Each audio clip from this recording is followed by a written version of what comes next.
an unbreakable alibi, and a detective who refuses to be deceived. This is the world of Murder by the Clock by Rufus King. When a man is found dead under mysterious circumstances, suspicion falls upon those who stood to gain the most. But the case takes a sinister turn when time itself becomes a clue. Can justice unravel the tangled web of deception, or will the perfect crime remain unsolved? Join us as we dive into this gripping tale of suspense, where every tick of the clock brings us closer to the truth, or to another murder. Chapter 1. 8:37 p.m., Spring 3100. Mrs. Endicott thought for a moment of simply dialing the operator and saying, "I want a policeman." It was what the printed notices in the telephone directory urged one to do in case of an emergency. But it wasn't an emergency exactly, nor still exactly was it a policeman she wanted. She wanted a detective, or an inspector or something. A man to whom she could explain her worry about Herbert, and who could do something about it if he agreed with her that Herbert was in danger. Mrs. Endicott had never had any personal contact with the police. Whenever she thought about it at all, she thought of the force as an efficient piece of machinery, the active parts of which one observed daily from one's motor, as healthy and generally good-looking young men who controlled traffic. She knew that there was a patrolman whose beat carried him past their door. Upon thinking suddenly about it, she realized that she had only seen this man 2 or 3 times at most during the past year. She knew that Herbert always left a $10 gold piece to be given him by one of the maids at Christmas, and a check for $20 as a subscription to some enterprise vaguely designated as the Fund. She wondered momentarily whether the police characters she had seen in various plays while at the theatre with Herbert were true to life. Most of the characters had been brutal, in spite of a pleasant tender-heartedness reluctantly betrayed toward the final curtain, and just at present she wanted quiet, competent understanding, not brutality. It occurred to her that a private investigator might be better, but she was uncertain as to the extent of their official powers. She decided to rely on the police, because the police could do something if they agreed with her that something ought to be done. Mrs. Endicott looked up the telephone number of police headquarters and dialed Spring 3100. She grew nervous while waiting. "This is Mrs. Herbert Endicott speaking," she said, when an undeniably masculine voice answered. It was an impersonal, efficient voice with no overtones about it. "Will you please connect me with your detective department?" "I beg your pardon?" "Oh." She gave the number of her house on East 63rd Street between 5th and Madison Avenues. "This is Mrs. Herbert Endicott speaking," she began again upon a second voice's saying, "Hello, and I am worried about Mr. Endicott. I wonder whether you could send someone up to talk it over with me." "No, he hasn't disappeared.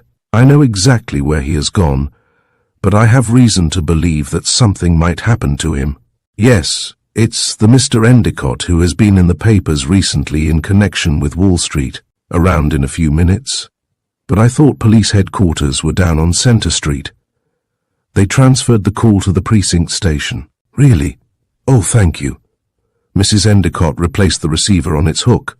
She felt distinctly impressed at the efficiency with which her request had been so instantly transferred to the place where it could be handled, competently and with dispatch. The living room where she had been telephoning was on the 2nd floor of the house. She left it and went to her dressing room, which was toward the rear of a corridor on the same floor. She gave her appearance a preoccupied inspection before a pier glass.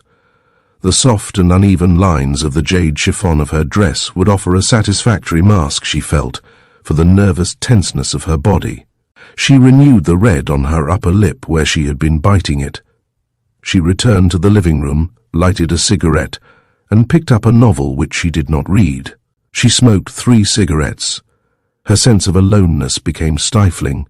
The conceit grew upon her nervous condition that she had changed places with the furniture.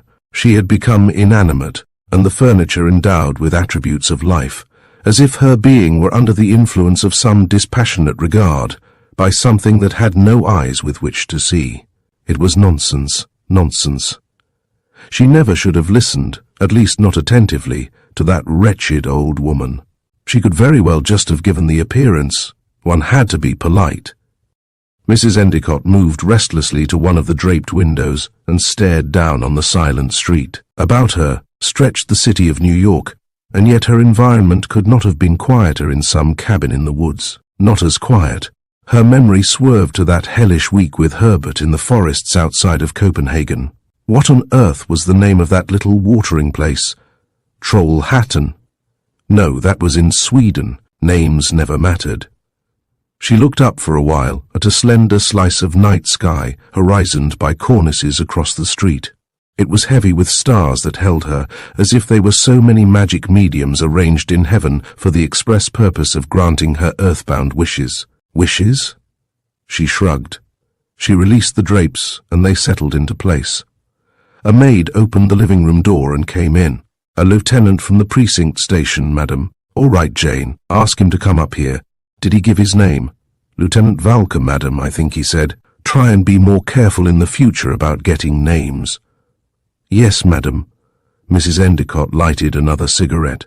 Her sense of having done the proper thing began to desert her in a rush.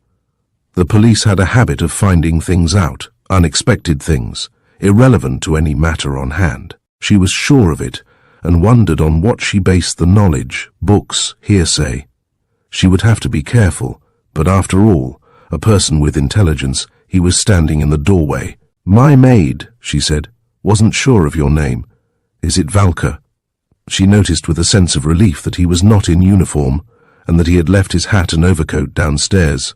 Mrs. Endicott had an aversion to discussing things which fringed on possible intimacies with people who were hatted and coated.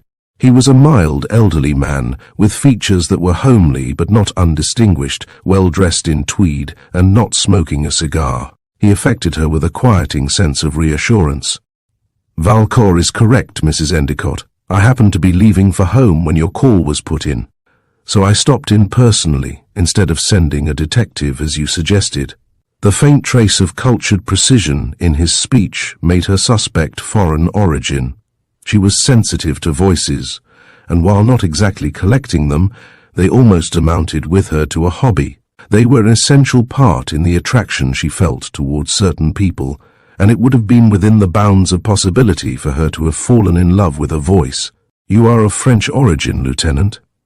"French-Canadian, Mrs. Endicott. I became naturalized 20 years ago." She offered her hand. They sat down. Now that he was here, she felt that the necessity for hurry had vanished. His air of official protection had erased it.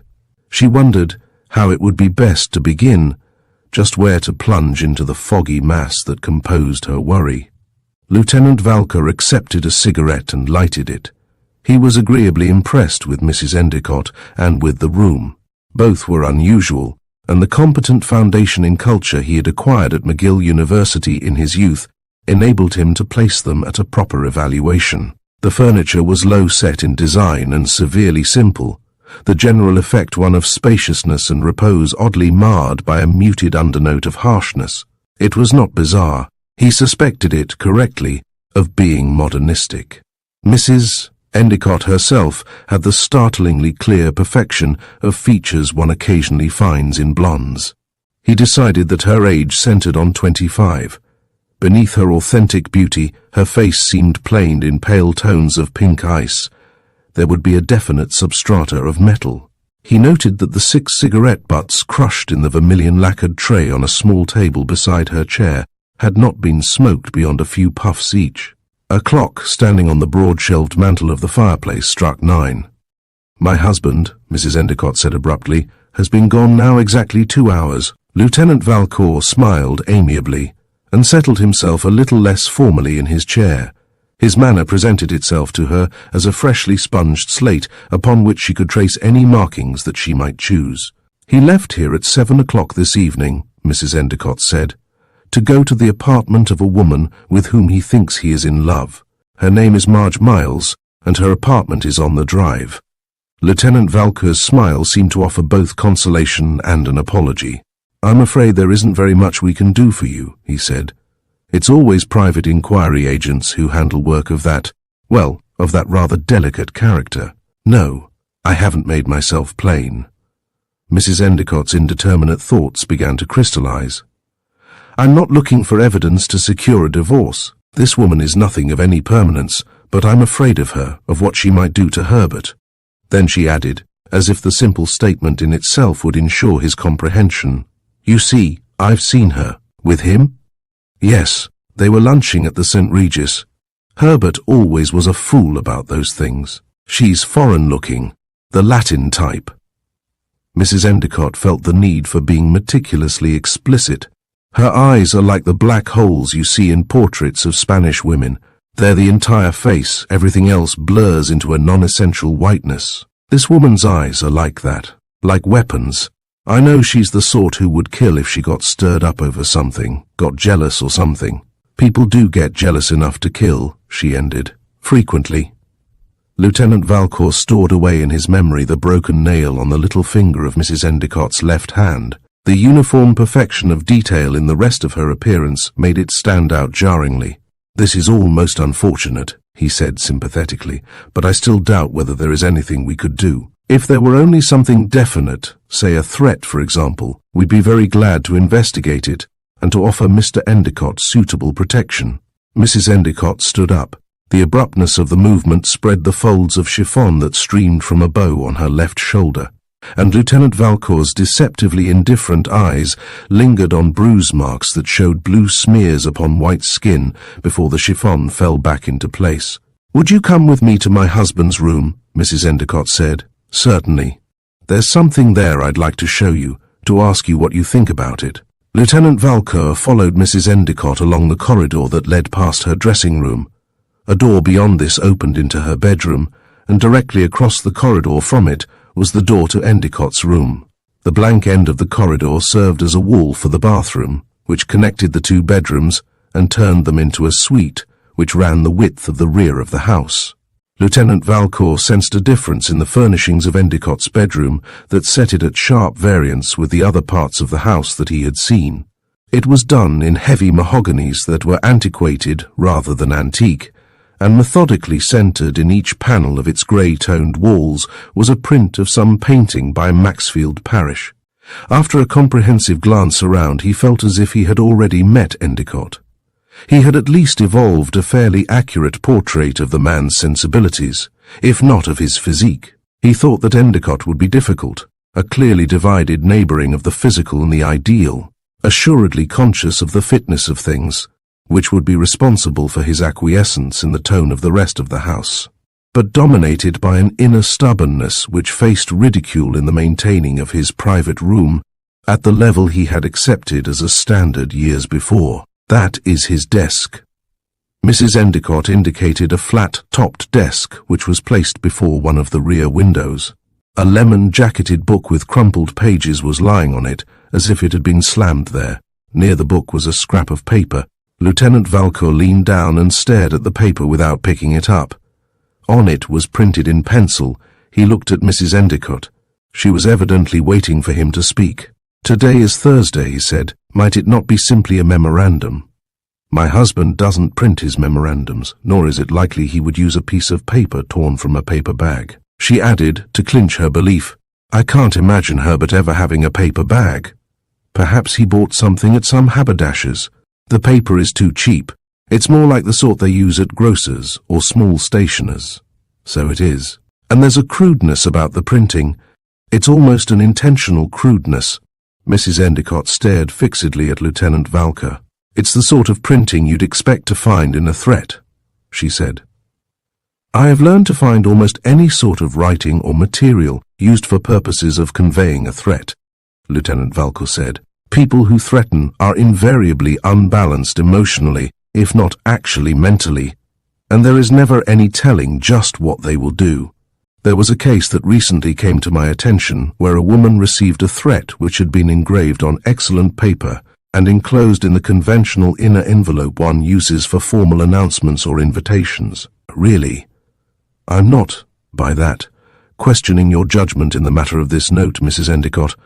It might quite well be a threat, as you think. There is nothing else apparent that it could be.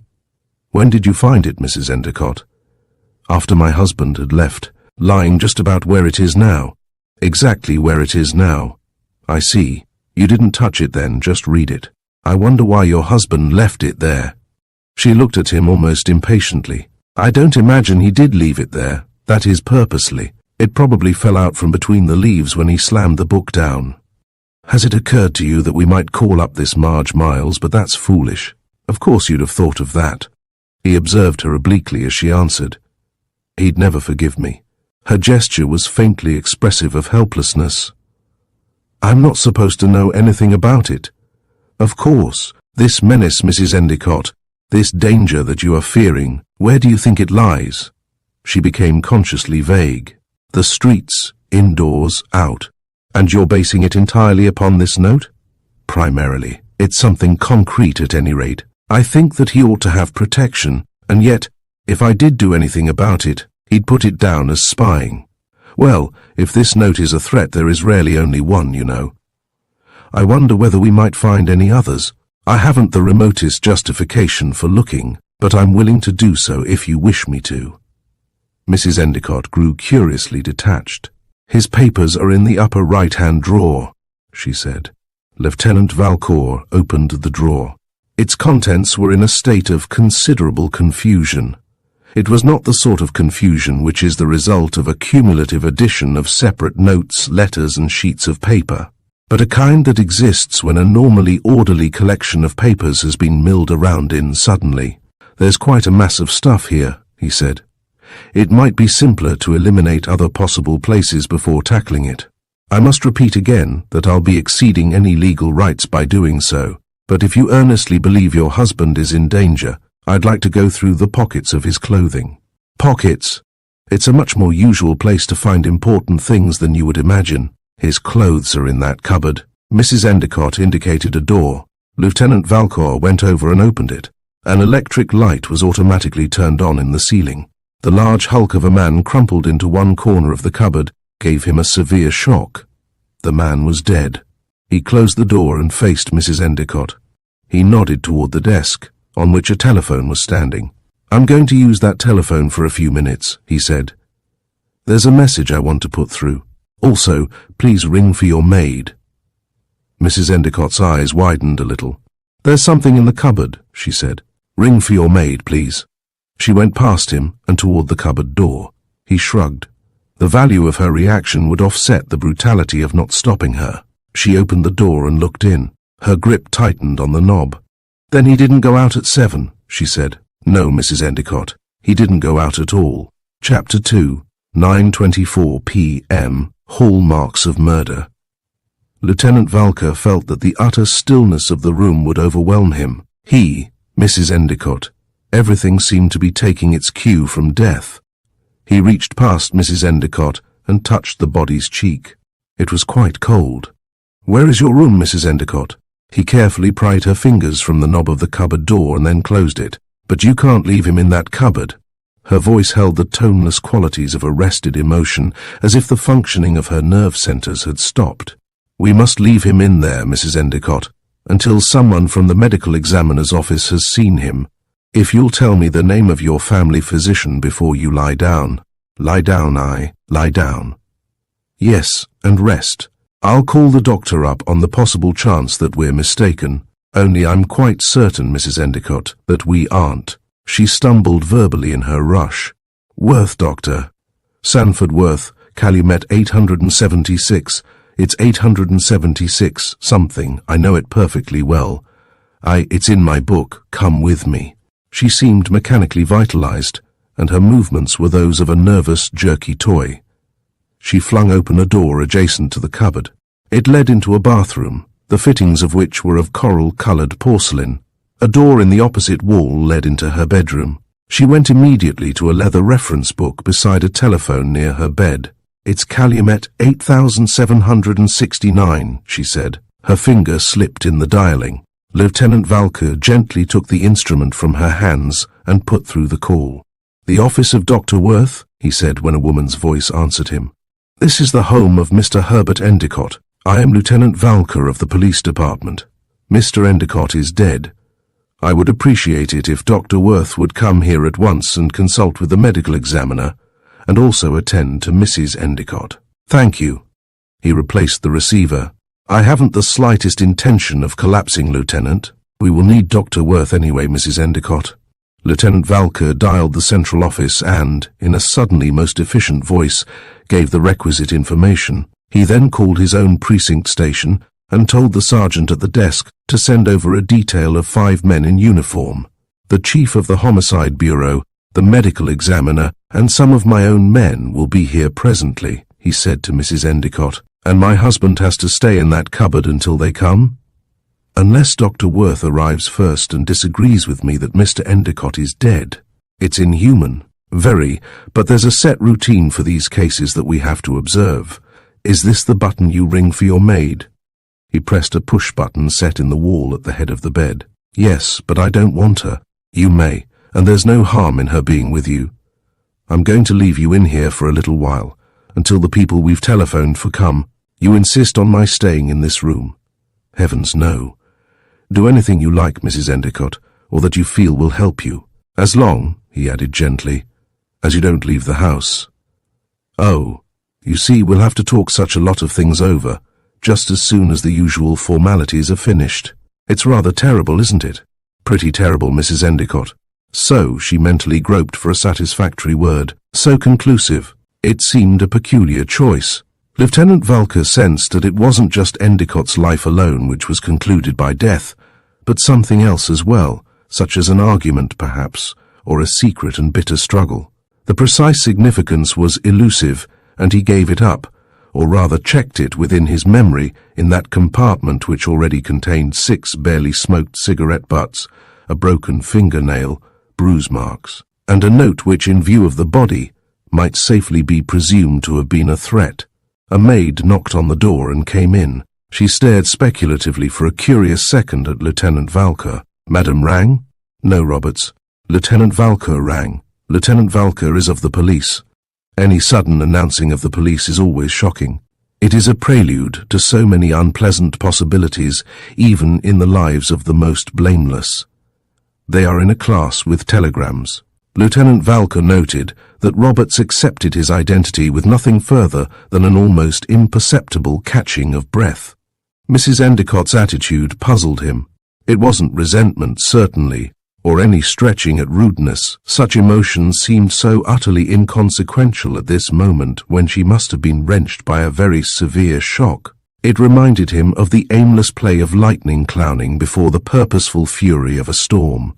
Mrs. Endicott will explain things to you, he said. Stay with her, please. There lingered, as he went into the bathroom, a picture of the 2 women, separated by the distance of the room, standing quite still and staring at each other. Mrs. Endicott, young, exquisitely lovely looking. The other, older, quite implacable.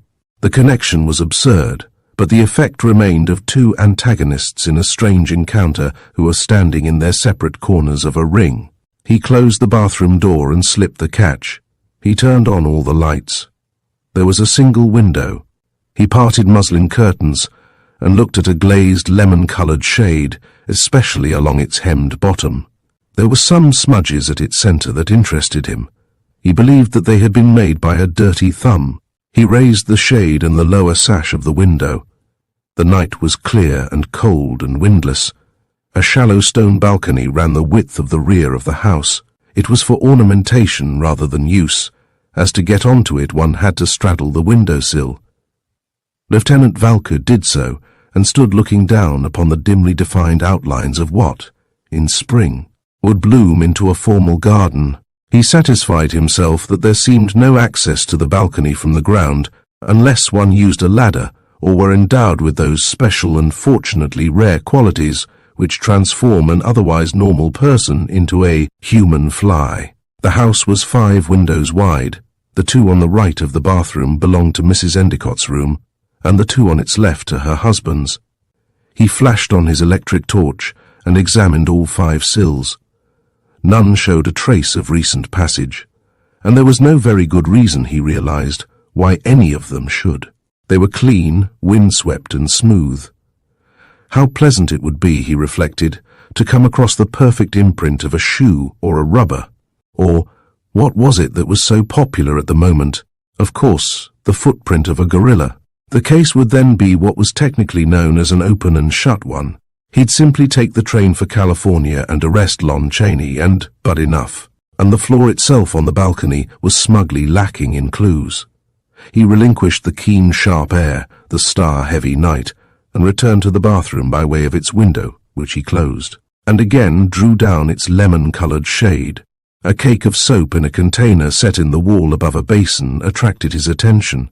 It was so incredibly dirty. Someone with exceptionally dirty hands had used it, and either hadn't bothered to rinse it off, or else hadn't had the time to. The dirt had dried on it. He couldn't vision such a condition of uncleanliness in connection with the hands of either Mr. or Mrs. Endicott, unless there had been some obscure reason. He preferred to think for the moment that the hands had belonged, and presumably still did, to the murderer. That, of course, eliminated the gorilla. What a pity it was, he reflected, that he was so constantly obsessed with infernal absurdities. Even though he tried to keep them under triple lock and key when working with his associates on the force, they had a distressing habit at times of cropping out into the open where they could be seen. Nor were they of a humour especially in vogue among his contemporaries. There rarely was the drummer said to Mabel, or an Irishman and a Jew among them. Rarely. He shuddered. Never. As a result, there were occasions when he rested under the cloud of being considered mildly lunatic. It was bad business. He had told himself so firmly again and again. Success and humour formed bedfellows as agreeable as an absent-minded dog would be on neglige in the boudoir of a surprised cat. With a beautiful access of gravity, he lifted the lid of an enamelled wicker hamper and peered in at the soiled linen it contained. There were many towels. Towels were, he reflected, one of the few genuine hallmarks of the rich. The Endicotts, hence, must be very, very rich, as it was obvious that they shed, or was it shedded, towels as profusely as the petals fall from a white flowering tree. There was a badly soiled and crumpled towel on the very top of the pile. He picked it up and looked at it. It was very dirty and still faintly damp. He folded it, set it on the floor beneath the basin, and placed the cake of soap upon it. They were, he smiled faintly, Exhibits B and C. The distinction of being classified as Exhibit A was already reserved by the threatening note on the desk. As for the smudges on the lemon-colored shade, they would have to be definitely determined as fingerprints before they could have their niche in the alphabet. The prosecuting attorney would be pleased. He was a man whose flair for alphabeted exhibits amounted to a passion. Lieutenant Valcour hoped that he could find a crushed rose. The prosecuting attorney was at his best with crushed roses. For example, take that knifing case in the ghetto. 3 petals were all the prosecuting attorney had had there, but they had bloomed, via the jury, into tears. Into tears, Lieutenant Valcour amended, and tripe. A pair of silver-backed brushes showed no finger marks upon their shining surfaces, nor were there any on the silver rim that backed a comb. One could infer, Lieutenant Valcour decided, and did, that someone later than Mr. Endicott had used them, as Mr. Endicott would never have wiped them off to remove his prints. And had he not done so, there certainly would have been some signs of usage. What a careful murderer it was, he thought, to polish the evidence so very clean. And what a grip the subject of fingerprints maintained upon the criminal mind, and upon the lay mind as well. It seemed to embrace their alpha and omega in the scientific detection of crime. Lieutenant Valcour offered to bet himself his last nickel that the murderer had overlooked entirely the possibility of what might be found left. Within the bristles of the brushes and between the teeth of the comb. He took a clean hand towel from the rack and wrapped the brushes and the comb up in it. He set the bundle on the floor beside the cake of soap and the dirty towel. The alphabet, he reflected, had now been depleted down to F. The bathroom could tell him nothing more. He reconstructed its segment of the drama before leaving it. The murderer had entered, gone at once to the window, and pulled down its shade. There had been a washing of hands and a brushing and combing of hair. The murderer had wiped the silver clear of fingerprints and had left. The whys and wherefores must come later. The shell would remain unchanged until the moment came to pour it full of motive and give it reason and life. He went into Endicott's room and opened the cupboard door. The beam from his electric torch, added to the ceiling light, brought out sharply the waxy pallor of the face's skin. Its good-looking, homely ruggedness was marred by a slight cast of petulance, as inappropriate as a pink bow on a lion. Cruelty showed too, a little, and something inscrutable that baffled analysis. Endicott weighed, Lieutenant Valcour decided, close upon 200 pounds, and no fat either. A strong, powerfully muscled man, and about 35 years old. He played the light upon Endicott's right hand, and exposed the wrist a little by drawing up the sleeve. The wrist and hand were normally clean, as he had expected. He gently inserted his fingers into such of Endicott's pockets as he could reach without disturbing the body. From the rumpled state of their linings and their complete emptiness, it was apparent that they had been hastily turned inside out and replaced. Lieutenant Valcour began to sniff at a motive. Not robbery exactly, in the ordinary sense, as an expensive platinum wristwatch and a set of black pearl shirt studs were untouched, but robbery in the extraordinary sense, one that had been indulged in for a certain definite purpose. He strongly began to suspect that there would be the ubiquitous, fatal papers. It might also develop that Endicott was the secretive owner of some fabulous jewel of a sort usually referred to as a heart of Buddha, or perhaps some important slice of the Russian crown jewels, the number of which now almost equaled, he reflected, the thousands upon thousands of ancestors who came over to our shores on the Mayflower. The top button was missing from Endicott's overcoat. It would have been torn away when the murderer had lifted his victim from the floor in order to drag him into the cupboard. Otherwise there wasn't anything that hinted at a struggle. There wasn't any blood or any wound or sign of contusion visible on the head, and no trace of blood around such parts of the cupboard that Lieutenant Valcour could see. He suddenly wondered where Endicott's hat was. It wasn't on Endicott's head, nor in the cupboard, nor in the bedroom, which struck him as strange. He was a strong believer in the paraphrase that where the coat is, there the hat lies too. One could look for it more carefully later. Just at present, of greater importance was Exhibit A. Lieutenant Valcour went to the desk, picked up the note and studied it. The pencil used had been a thick leaded one, almost a crayon. And there, right before his nose in a shallow tray that held an assortment of office things, was a pencil with a very thick lead that was almost a crayon. He copied the note with it on the back of an envelope he took from his pocket. He compared the result with the printing on the note. They were alike. One begins, he informed himself gently, to wonder. Chapter 3, 9:45 p.m. Guards are stationed at the doors. There are knocks, Lieutenant Valcour believed, and knocks. He ranged them from gentle, careless rappings, through sly, sinister taps, to imperative demands and finally, thumps. He classified the ones at the moment being bestowed upon the hall door as official whacks. He was right. He put the scrap of paper and the crayon pencil in his pocket and turned to greet 5 men from the station house who flooded into the room on the heels of his "come in." They were intelligent-looking young men, well-built, alert, and their uniforms were immaculate. 5 competent blue jays outlined sharply against grey walls. Lieutenant Valcour knew each one of them both by reputation and by name. He nodded to the starchiest and youngest-looking of them. "Cassidy," he said, "stay in here.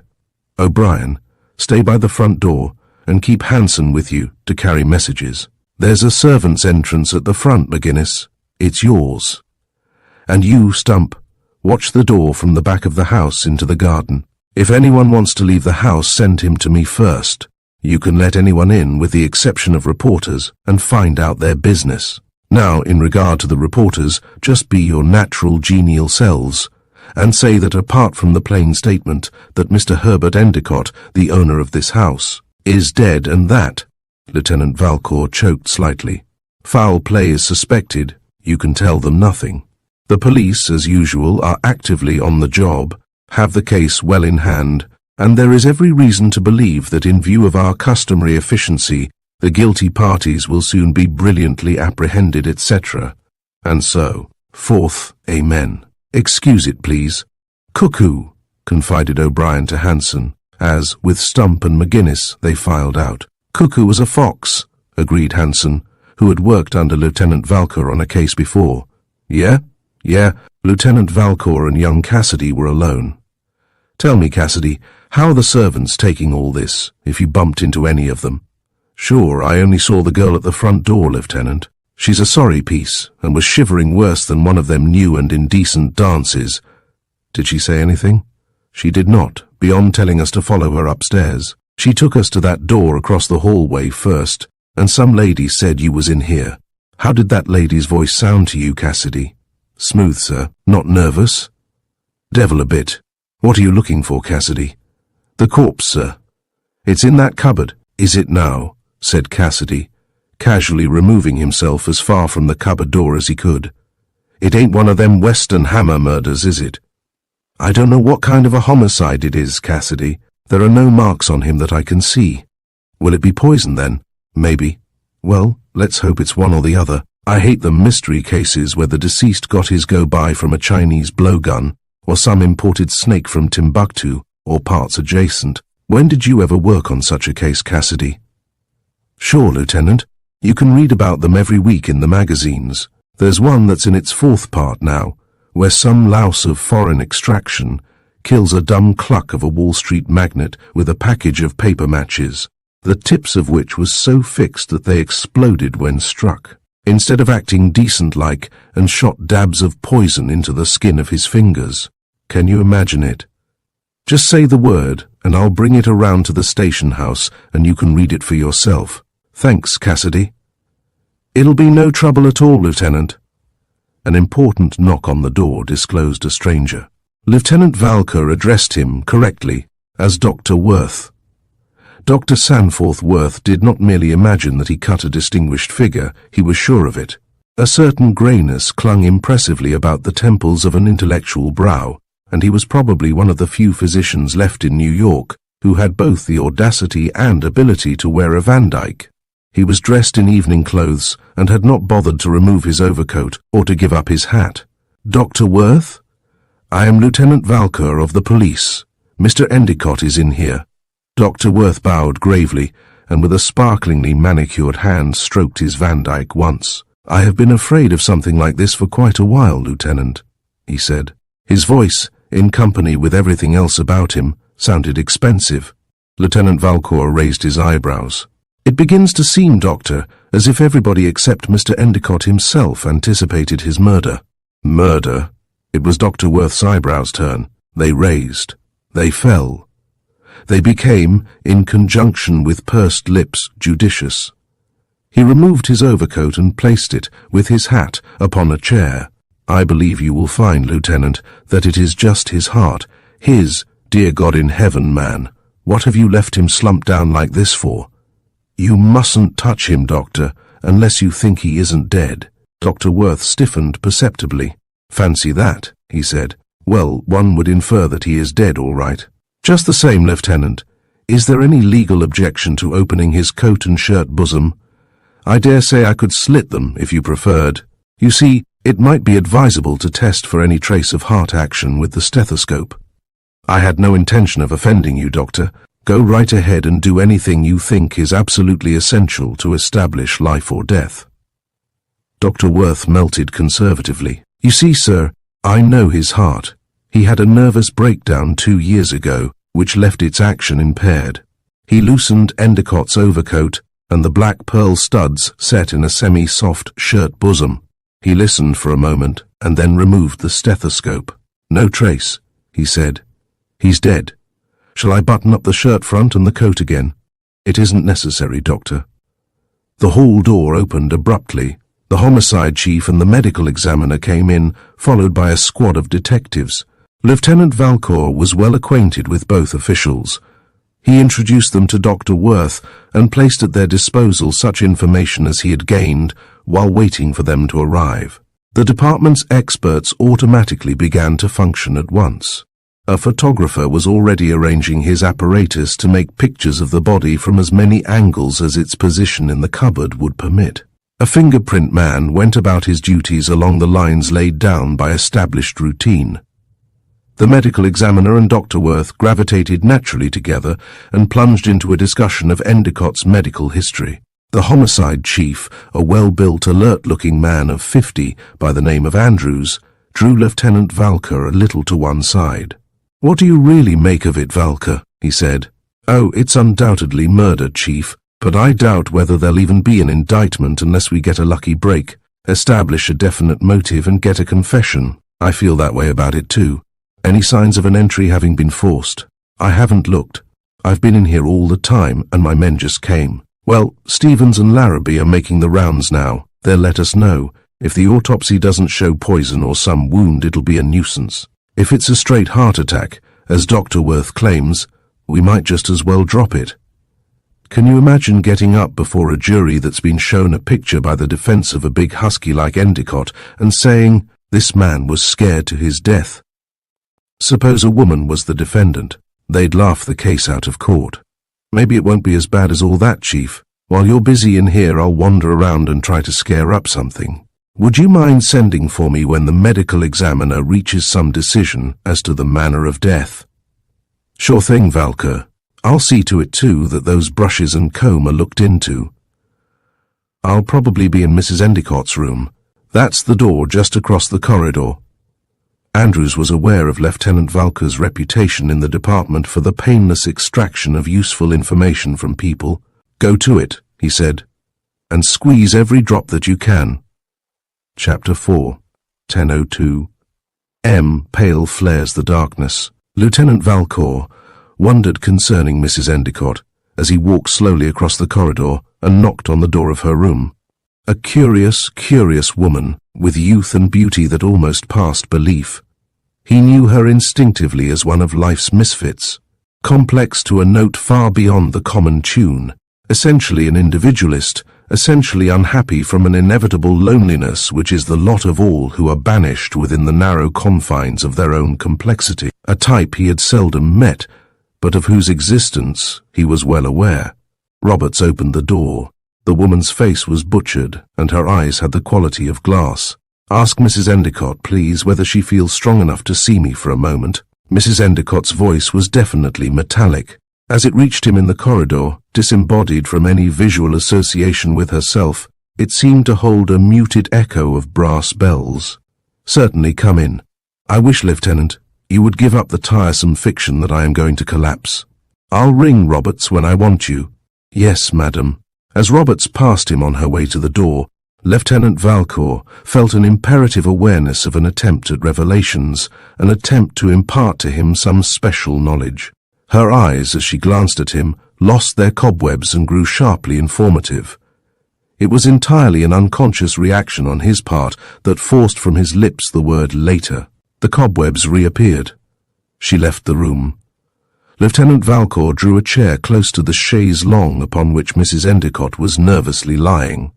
Flung across her knees was a robe of China silk, a black river bearing on its surface huge flowers done in silver and slashed at its fringes with the jade chiffon of her dress. He launched his campaign by first swinging, wordily, well wide of its ultimate objective. His tone, from a deliberate casual friendliness, was an anodyne to possible reservations or fears. It is the tragedy of a detective's life, he said pleasantly, that the sudden slender contact he has with a case affords such a useless background for human behavior. You can see what I mean, Mrs. Endicott. Were I you or some intimate friend either of yourself or of your husband, I would already be in possession of the countless little threads that have woven the pattern of Mr. Endicott's life for the past 5 or 10 years. You'll forgive me for outraging oratory. It's a nasty habit I've contracted in later years whenever dealing with the abstract. I'm not making a speech, really. What I'm trying to express is that in that background, that pattern of Mr. Endicott's life, one thread or series of interrelated threads would stand out pretty plainly as the reason why someone should wish to kill him. I, said Mrs. Endicott, have several times wished to kill him. Lieutenant Valcour nodded. There is nothing left for me but the trite things to say about marriage. And trite things, after all, are the true things, don't you think?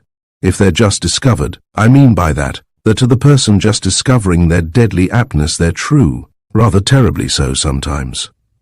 But the aptness wears off with usage. Mrs. Endicott's slender hand and arm were models of quietness in motion as she reached for a cigarette. Everything wears off with usage, she said. Love quicker than anything else. But it doesn't wear off completely, love doesn't, ever. Mrs. Endicott looked at him sharply. Why are you a detective? she said. The accident of birth, of environment. Only geniuses, you know, ever quite escape those two fatalities. My parents emigrated from France to Canada, where my father held a certain reputation in my present profession. My parents died. There was enough money to secure an education at McGill. One had contacts here in the States.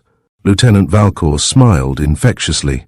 I reversed Caesar in that I came, was seen, was conquered. Mrs. Endicott was amused. How utterly conceited. Isn't it? The smile vanished from her face with the peculiar suddenness of some conjuring trick. She veered abruptly. What are they doing in my husband's room now? She said. Dr. Worth and the medical examiner are determining the cause of death. Lieutenant Valcour transferred his attention to a Sargent watercolour above the mantel. Dr. Worth has already expressed the opinion that it was heart failure, he said. Mrs. Endicott offered no immediate comment. She withdrew for a moment into some private chamber, and her voice was rather expressionless when she spoke. But that isn't murder. It could be if the disease itself were used as a weapon.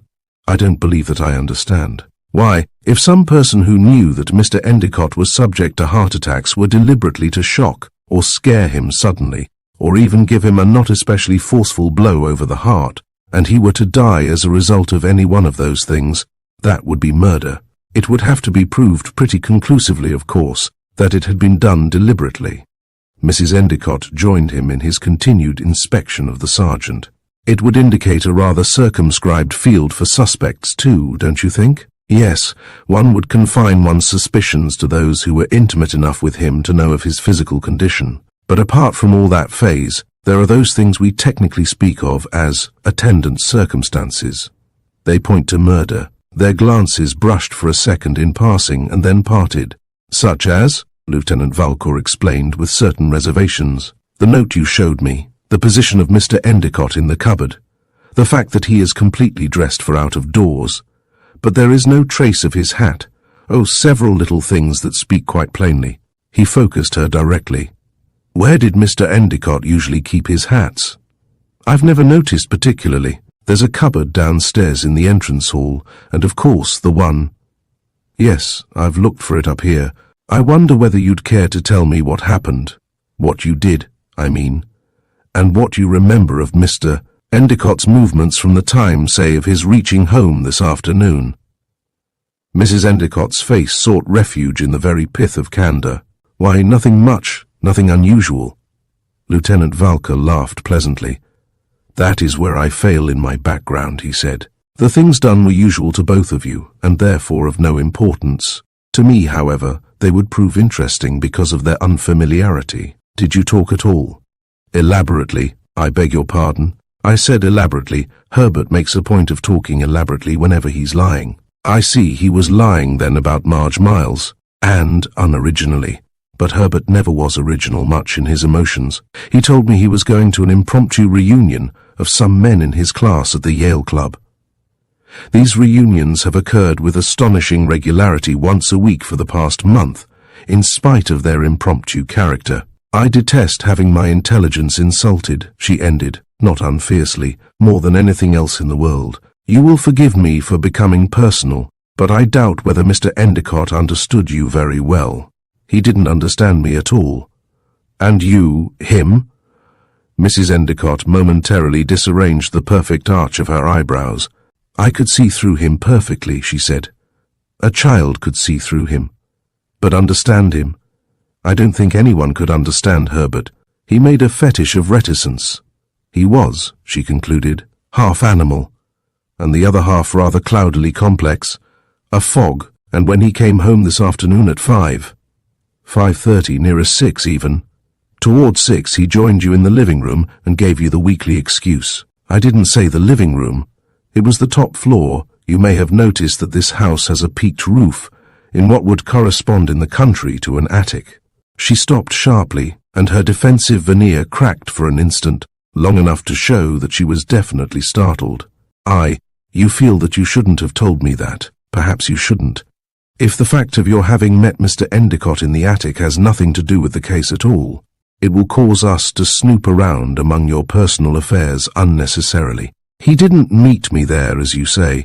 I don't know why he came up there. I never will know why. You didn't ask him? Mrs. Endicott forced Lieutenant Valcour's full attention by the almost startling intentness of her eyes. There has never been a direct question put or answered between Herbert and me during the whole period of our married or unmarried life, she said. My hold on him was the static perfection of my features and a running, superficial smartness in attitude and mind that passed for intellect. His hold on me was that I loved him. Even when you wished to kill him. I suppose even then. Mind you, I never wished him dead. There's a difference. Oh, quite. Lieutenant Valcour smiled engagingly. You often felt like killing him, but you wanted it to stop right there. You know, I wish you'd come to tea sometime. Mrs. Endicott's eyes contracted sharply. Her voice became a definite apology, not to Lieutenant Valcour, but as though its message were being sent along obscure and private channels to some port where it would find her husband. There are moments, she said, when you make me forget. Forgetting isn't a sin. That's natural. It's not loving, being mentally hurtful. That's a sin. There isn't any word exactly for what I mean. Did you both stay in the attic and go through the trunk together, or whatever it was you were going through? Mrs. Endicott smiled as if at some secret knowledge. I wasn't going through a trunk, she said. No? I just mentioned it, as 9 times out of 10 that's what people do in attics. And the 10th customary thing, said Mrs. Endicott, reaching for a cigarette, is suicide. Chapter 5. 10:17 p.m. Living or dead. Lieutenant Valcour's eyes narrowed slightly. He had a habit of dividing suicides into 2 classes, those who talked about killing themselves and those who did so. He knew that the 2 rarely overlapped. He felt a shocking conviction that in Mrs. Endicott's case she might well have been the exception which proved the rule.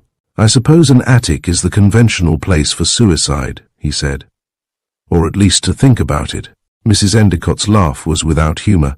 One doesn't need an attic in order to think about it. That's true. And so you went downstairs with him then? He followed me in here. That is, she corrected herself with noticeable carelessness. We went into the living room and he wondered, while he kissed me, whether I'd mind very much being alone for dinner. I doubt whether you've ever experienced, Lieutenant, the rather perfect torture of an abstract kiss. Men don't. We're too self-centered, I'm afraid, or conceited or something, or else our sensibilities aren't refined enough to be hurt by it. But you could understand if you could vision the background. Everybody knows what love is, Mrs. Endicott. That's just it. It's the comparison of what is with what has been. It's an indescribably vulgar subject, kissing, but it's either very wonderful or very painful. People who claim it can be a combination talk nonsense. We can eliminate, of course, petting they call it, or did. You never know from one minute to the next just what a thing is being called. And then he went to his room to dress. Yes. Alone? Certainly. Has he a valet? Herbert, heavens, no. And you dressed? Yes. Roberts helped you? Of course. Then when Mr. Endicott said goodbye, he called it through the closed door. Lieutenant Valcour almost visibly showed his surprise. He did say goodbye. Herbert insists upon saying goodbye. He rapped on the door and called in. If it would interest you to know his exact words, she said bitterly. They were in the falsetto voice he uses when he thinks he's being especially funny, and were, "Don't be angry with Herbie Werby, sweetheart. Goody bye-ski." They're almost emotive in themselves, said Lieutenant Valcour, smiling. Which door did he rap on, Mrs. Endicott? The hall door. I see. And you heard him going down the stairs? One can't hear footsteps with the door closed. And that was the clock over there on my mantel was striking 7. And after that there is nothing further you can tell me about Mr. Endicott. Nothing. You dined. You went to his room. You found the note. You began to worry, and then you called us up. That is it. Was it in this room here or up in the attic, Mrs. Endicott, that you told him you were going to kill him? Here after that wasn't exactly fair, was it? Heavens, no, but awfully smart. Lieutenant Valcour's smile was the essence of pleasantness. I do wish you'd continue with the after he. After he did what? Or was it something he said? Did. Yes. I told you, she blazed, that he was half animal. You can hardly expect me to become more explicit.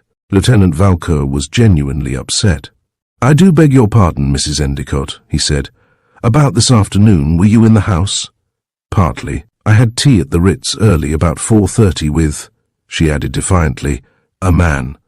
"Ah, exactly so. That will permit you to reverse another tradition and go chercher l'homme Lieutenant Valcour found instant good humor. So you decided to fight fire with fire," he said, "if you care to call it that. Just who is Marge Miles and what?" Lieutenant Valcour said suddenly. "There are several terms one might apply to her. They all mean the same thing." "I believe that recently, however," Mrs. Endicott said very distinctly, "she has lost her amateur standing. Recently. The past year or so. Mr. Endicott had known her as long as that. Until the past month or two, my husband had not known her at all. He'd heard of her, of course, and so had I. Then she is a woman who once had position. She was the wife of one of Herbert's friends, a man who died 2 years ago and left her penniless. They say, incidentally, that she killed him." "Killed him?" "It was just gossip, of course. They had a camp near some obscure lake up in Maine. The canoe they were in one evening upset. Harry Miles couldn't swim. And Marge Miles? Marge Miles was famous for her swimming. Then the inference is that she, neglected to save her husband? That, and that she deliberately upset the canoe. I repeat, it's all gossip. People dropped him, you see, after he married her. That's a commentary for you. You mean they still accepted him while he was, that is, before the ceremony?" "Yes, while he was living with her. It's thoroughly natural, of course. People didn't have to recognize her then. They could ignore her. But you can't ignore a man's wife. You either have to recognize her or not. The Knotts had it. If she had been a genuinely nice person, or an amusing one, I doubt whether the fact of their having lived together really would have mattered, but she wasn't. What was she before her marriage? A member of that much maligned group known as the Chorus, and recently she had got in touch with your husband? She looked up all of Harry's old friends. Don't you see? As a widow, she again had a standing, a shade higher, but similar to the one she held before Harry married her. I don't know how many others she landed, but she certainly landed Herbert. And you were afraid she would do something to him? Well, she killed Harry. Then you personally believe the gossip?" Mrs. Endicott did not bother to give a direct reply. She shrugged and twisted a little on the chaise longue. "And do you associate her in any way, Mrs. Endicott, with what has happened here tonight?" She continued to evade further direct responsibility for an opinion. "Who else?" she said. "But the actual mechanics of it, Mrs. Endicott, how could she have got into the house?" "It could be done. Herbert himself might have let her in." "That's going a little far, isn't it?" "Yes, it was rotten of me to suggest it. I never really thought it, Lieutenant. I just said it. And after all, Mrs. Endicott, why should she want to kill your husband? You weren't trying to keep him from her. He might have been trying to keep himself from her. He might. It's stretching it a little, though, to think she'd deliberately kill him for that. She wouldn't do it deliberately. I don't know. When a woman starts out to kill, she invariably chooses some weapon or a poison. Every case has proved it again and again. But we're only speculating, aren't we? Who was it who took you to tea? I haven't any intention of telling you, because it might involve him. He couldn't possibly be involved. If I thought he were, I'd tell you in a minute. Someone knocked on the door. Just the same, Mrs. Endicott, I wish you would tell me who he was." No, Lieutenant Valcour was able not only to recognize finality, he could accept it. He considered Mrs. Endicott's very definite refusal to answer his question as of small consequence. There were so many more ways than one for frying an eel. He stood up and crossed to the door. He opened it and stepped into the corridor, closing the door behind him. Even in the dimmish light, young Cassidy's normally ruddy face was the color of chalk. "What's happened, Cassidy?" "Honest to God, Lieutenant, I'm scared stiff. They're getting things ready in there to bring that corpse back to life." Chapter 6. 10:32 p.m. Pictures in dust. Lieutenant Valcour stared for a puzzled instant at the white face. "What do you mean, Cassidy?" he said. "Honest to God, Lieutenant, I mean just what I say." "But that's impossible." Cassidy went even further. "It's sacrilege," he said. Nonsense, Lieutenant Valcour said sharply. You have simply misunderstood Dr. Worth. It is possible that Mr. Endicott was not dead at all, but in some state of catalepsy. No one, Cassidy, can bring back the dead. I'm glad to hear you say so, sir. Then let us go in. Must I go back in there too? You must. Forget the fact that you're a superstitious Irishman, Cassidy, and remember that you're a cop. Cops, as you've been told more times than one, should be noble, firm, and perpetually cool, calm, and collected. Sure now you're kidding. Tut tut. Well, and I'll try, Lieutenant, but cripes. But nothing, advised Lieutenant Valcour as he opened the door to Endicott's room. The effect was shockingly garish. All shades had been removed from their lamps, and the various details of the furnishing stood out in the painful white light, brightly clear. Andrews was alone. He stood near the bed upon which Endicott had been placed, looking in rather shocked bewilderment at the body. Lieutenant Valcour joined him. A blanket had been drawn up to Endicott's chin, and the face which remained exposed looked very wax-like, very still, very much like a dead man's indeed. This is the damnedest thing, Valcour. What is, Chief? They say there's a chance that this man isn't dead. Worth is going to operate. Operate? But Dr. Worth himself admitted that the heart had stopped beating after testing with a stethoscope. What sort of an operation? Worth's going to inject adrenaline into the cardiac muscles. I wonder just how much value there is in that stuff. Well, unless Endicott's been poisoned, the medical examiner and Worth both seem to think there's a chance. They feel there's no harm in trying anyway. It sounds silly to me, but they reminded me of that recent case in Queens, you probably read about it, where a man had been pronounced dead for 6 hours and was revived. Of course, they said he wasn't really dead, just as they now think that Endicott may not be really dead. No one can bring back the dead. Lieutenant Valcour threw a bland look to Cassidy, who was standing in as convenient a position to the hall door as he could possibly get. They say, Andrews went on, that adrenaline's been used off and on for years. Worth says they try it quite often when a baby is born dead. Sometimes it starts the heart pumping and the baby lives. Lieutenant Valcour shrugged.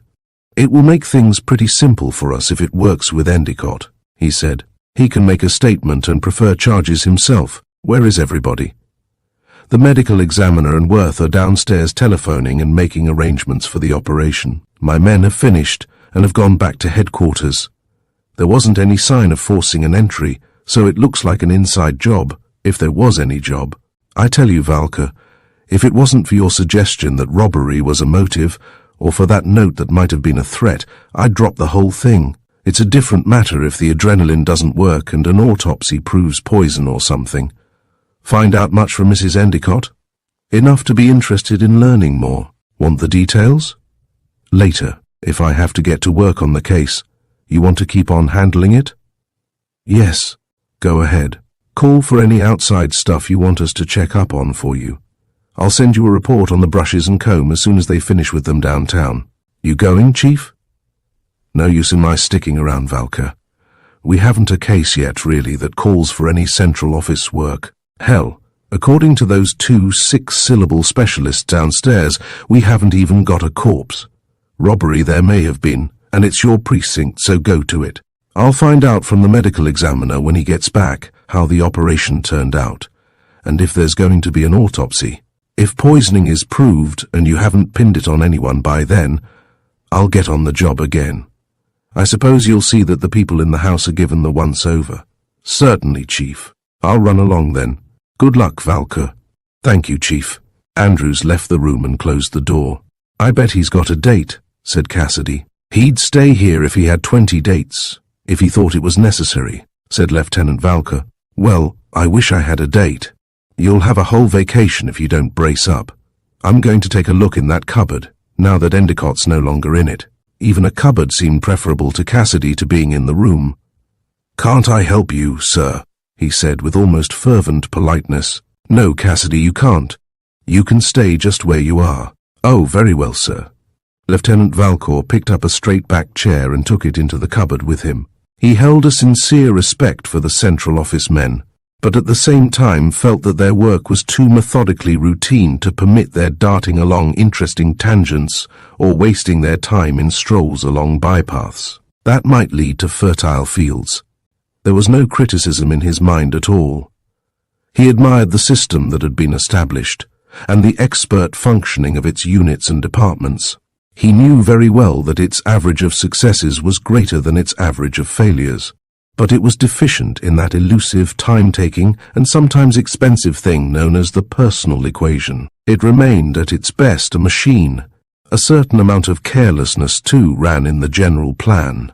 In many cases, some things were slurred over. Some missed entirely. This again was not surprising when one considered that the personnel was recruited largely from the more intelligent men in the ranks. Intelligent, yes, but hardly specialists, nor could one in all fairness expect them to be. When working on a case, they functioned along two distinctly separate but parallel lines. One department of specialists handled the technical and chemical investigation of material things and clues found on the scene of the crime, just as the brushes and comb were shortly to be examined by the proper men down at Central Office. A second department dealt with the human aspect, examining witnesses, looking up all friends or connections of the victim, a large competent organization that would stretch feelers, no matter how many were necessary, to every contact point of the victim's life within the city, and from whose findings some possible motive could be established and some possible suspect or group of suspects be evolved. The two branches would then compare notes, and if a satisfactory amount of evidence had been obtained by the technical department to establish a case against one or several of the suspects, arrests would be made or the suspects brought in for questioning. According to the temperament and station of the suspects, one of the various forms that go to make up the properly dreaded third degree would be employed and a confession obtained. The work of the Central Office would then be finished and the case up to the prosecutor. Lieutenant Valcour was glad that in the present instance the homicide chief had felt it useless to set in motion the machinery of the second branch until more definite developments should occur. The case interested him. Mrs. Endicott interested him. Her astonishing beauty, her mind, her contradictions, Roberts, Marge Miles, three women who offered an assurance of satisfying an almost blatant curiosity he possessed for discovering the source springs of human behavior. This talk about reviving Endicott and Endicott himself making a statement, well, perhaps. But until it was accomplished, he preferred to think of Endicott as a corpse, the case a definite homicide, and of possible suspects right in the house. Lieutenant Valcour concentrated his attention upon the cupboard. There were shelves along the back of it, the lowest one being at the height of a man's head. Numerous suits of clothes were hanging from beneath this lowest shelf. He stood on the chair and played his flashlight along the top of it. There was nothing there but an accumulation of dust. He felt a distinct and highly satisfactory thrill when he noted that streaks showed where the dust had very recently been rubbed away, as if somebody had deliberately wiped both his hands in it. It linked with the dirty cake of soap. Andrews had said nothing about the streaks. It was pretty obvious that the Central Office men had overlooked them, had casually observed that the shelves were empty and had let the matter go at that. Lieutenant Valcour began to feel quite pleasant and informed himself gravely that a deduction was in order. For a happy moment he considered the possibility of that curious and sinister Oriental influence that crops up so perennially in the very finest of murder cases. Of Cassidy's murder cases, that elusive figure swathed in grey, whitely turbaned above coffee-coloured skin, who has a penchant toward religious fanaticism, the esoteric rites of which involve dust. This breath-shocking villain would ultimately be trapped by the bright detective through the wretch's occult passion for this dust. Had one, Lieutenant Valcour wanted to know, such an enigma to deal with here? No, he informed himself sternly. One knew damned well one had not. But in the place of such a handy and beautiful deduction, what? He stared at the dust and began to see pictures in it. A crouching person tormented by hate or fear, or both, who knows that Endicott is going to open the cupboard door. What, in the name of the lighter humorists, to do? The person dreads recognition. Is there no disguise? No, curse it, but yes, the dust. The person's hands are smeared, and by means of the hands, the face. Ain't there nothing I can do for you, Lieutenant? Lieutenant Valcour sighed and got down from the chair. Yes, Cassidy, he said. "You can take this chair and put it over by the hall door. Then you can sit down." "Very well, Lieutenant," said Cassidy bitterly. "But when you're in that cupboard, there ain't nobody in the room with me but that live corpse. Then sit where you can't see it." "Cripes, Lieutenant, I don't have to see it. I get the chills just thinking about it." "You'll get the gate, Cassidy, if you don't snap out of it." "All right, sir, but if you come out and find me keeled over, don't blame me." "I wouldn't dream of it, Cassidy." Lieutenant Valcour re-entered the cupboard. He examined the corner in which Endicott had been slumped. The suits on the hangers had fallen back a little into shape. He carefully went through their various pockets.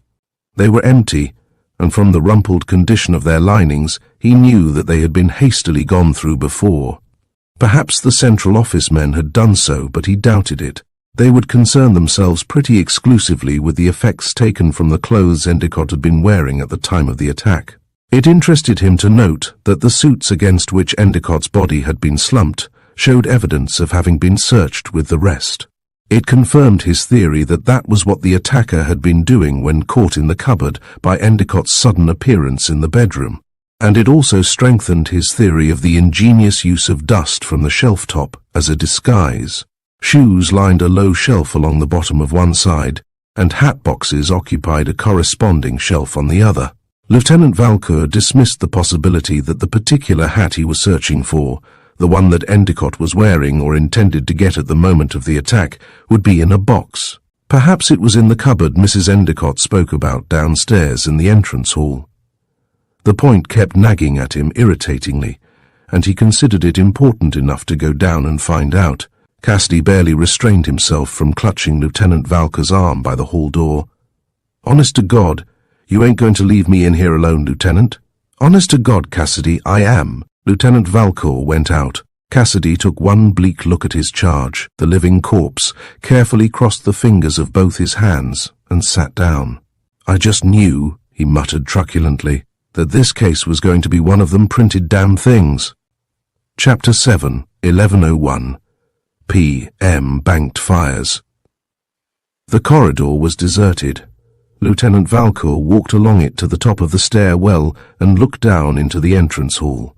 He could see the broad, athletic back of Officer O'Brien on guard at the door. O'Brien's snub nose was pressed against the plate glass, and his eyes, one presumed, were staring out through the door's bronze grille upon the street. As Lieutenant Valcour went down, he wondered at the complete stillness of the house. There was no sound of any nature at all. There was a waiting quality about the stillness, a definite waiting for something that would shatter the hush into bedlam. "What are you pressing your nose against the glass for, O'Brien?" he said. The young policeman turned and grinned at him broadly. "Sure, it's them boys from the papers, sir," he said. "They're all stirred up over what the medical examiner has just told them." Lieutenant Valcour groaned faintly. "When was this, O'Brien?" "Not 2 whisks of a lamb's tail ago, sir, out there in the vestibule." "Did the medical examiner go out into the vestibule?" "He did that, Lieutenant, and the last mother's son of them has just beaten it off down the street like a jumping jack-rabbit. They were crazy after photographs, but he drew the line at that now." "Really?" Lieutenant Valcour was politely astounded. "Sure, and he did, with the exception of a flash or two he let them take of himself." "And were you the little birdie, O'Brien?" "Was I the witch, Lieutenant?" "Did you say Pete Tweet over his left shoulder as the flashlights went off?" "Ah, sure now, sir, and I did have the door open a wee bit. I was just explaining to the boys that they couldn't come in without your permission nohow, and it was then that the medical examiner came along and, hearing the talking, went outside to pacify them. A modern martyr throwing himself to the lions. Except for the tea party, O'Brien. Has anything happened down here?" "Not a thing, sir." "Any of the servants been drifting around?"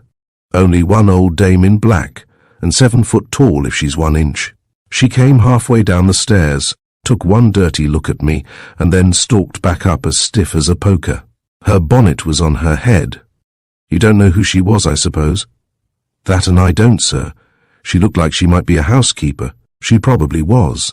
By the way, O'Brien, just what was it the medical examiner told the boys?" "Lieutenant, I could make neither the head nor the tail out of it.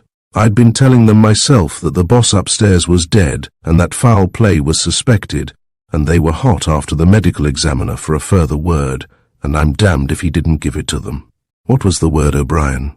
Indeed, and it sounded like crinoline, sir, the stuff the missus do be talking about in old dresses. Was that all he said? It was enough, sir. Crinoline, said he, and looked very wise at that.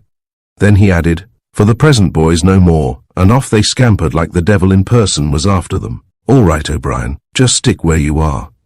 Lieutenant Valcour wandered around the entrance hall but encountered, beyond his own and the medical examiner's, no hat. He knew that Dr. Worth's was still upstairs where the doctor had left it in Endicott's bedroom. He found the cupboard Mrs. Endicott had referred to. There was no hat. The subject was becoming a fixed idea. It was growing increasingly believable that the attacker had taken the hat and worn it out of the house. But why should the attacker leave the house? And what was the matter with the attacker's own hat? Time, if not Endicott himself, would have to tell. From a reception room opening off the entrance hall, he caught the murmur of Dr. Worth's and the medical examiner's voices in consultation. He passed the door indifferently and went upstairs. An old dame in black, 7 foot tall if she was an inch. Her bonnet was on her head. And her bonnet, Lieutenant Valcour repeated softly to himself, was on her head. He continued on up a second flight of stairs to the 3rd floor. A door toward the end of the hall was open, and light flooded out through the doorway. He walked to it and looked in. A tall, thin woman sat on a chair before a grate in which some coals burned bleakly. She was unbelievably gaunt, her silhouette a pencil, rigidly supporting an austere face beneath a smooth, inverted cup of steel grey hair. Black taffeta sheathed her, tightly pressing against flat, narrow planes and smoothly surfacing 2 pipe-like arms that ended in the tapering, sensitive hands of an emotional ascetic. Lieutenant Valcour rapped on the door jamb. The woman did not start. Her head alone turned and faced him, and her eyes were a contradiction of nature, black planets glowing coldly in a sky of white. Pardon me, I am Lieutenant Valcour of the police. Are you by any chance the housekeeper? Her voice was of New England, low almost to huskiness, a trifle harsh, and completely stripped of all nuances. Yes, Lieutenant, I am Mrs. Siddons. May I come in? Thank you, please don't get up. I'll only stay a minute or two if you don't mind. He took a chair and placed it before the fireplace beside her own. He sat down and did nothing beyond observing obliquely, for a moment, the curiously artificial placidity of Mrs. Siddons's clasped hands. There is no use in questioning me, Lieutenant, because I have nothing to say. Her tone was the chill, clear winds that sweep the rigorous mountains of Vermont. Lieutenant Valcour warmed his hands before the lazy coals and smiled amiably. And I, he said, have absolutely nothing to ask. That is a lie. There was nothing abusive in the remark. It was simply a statement of fact, coldly, dispassionately pronounced by the remarkable pencil dressed in black who spied beside him. Lieutenant Valcour was shocked into a nervous laugh. He discarded his mask of indifference and stared at Mrs. Siddons openly and with complete interest. Not planets, her eyes, rather were they banked fires beneath whose ash-hot coals smouldered deeply. I shouldn't wonder, he said, but that your forebears came from Salem. A look of interest stirred sleepily in the coals. Why so, sir? Because there's a look of witch-burning in your eyes. Mrs. Siddons gestured a slow negation. I would never abrogate the rights of God.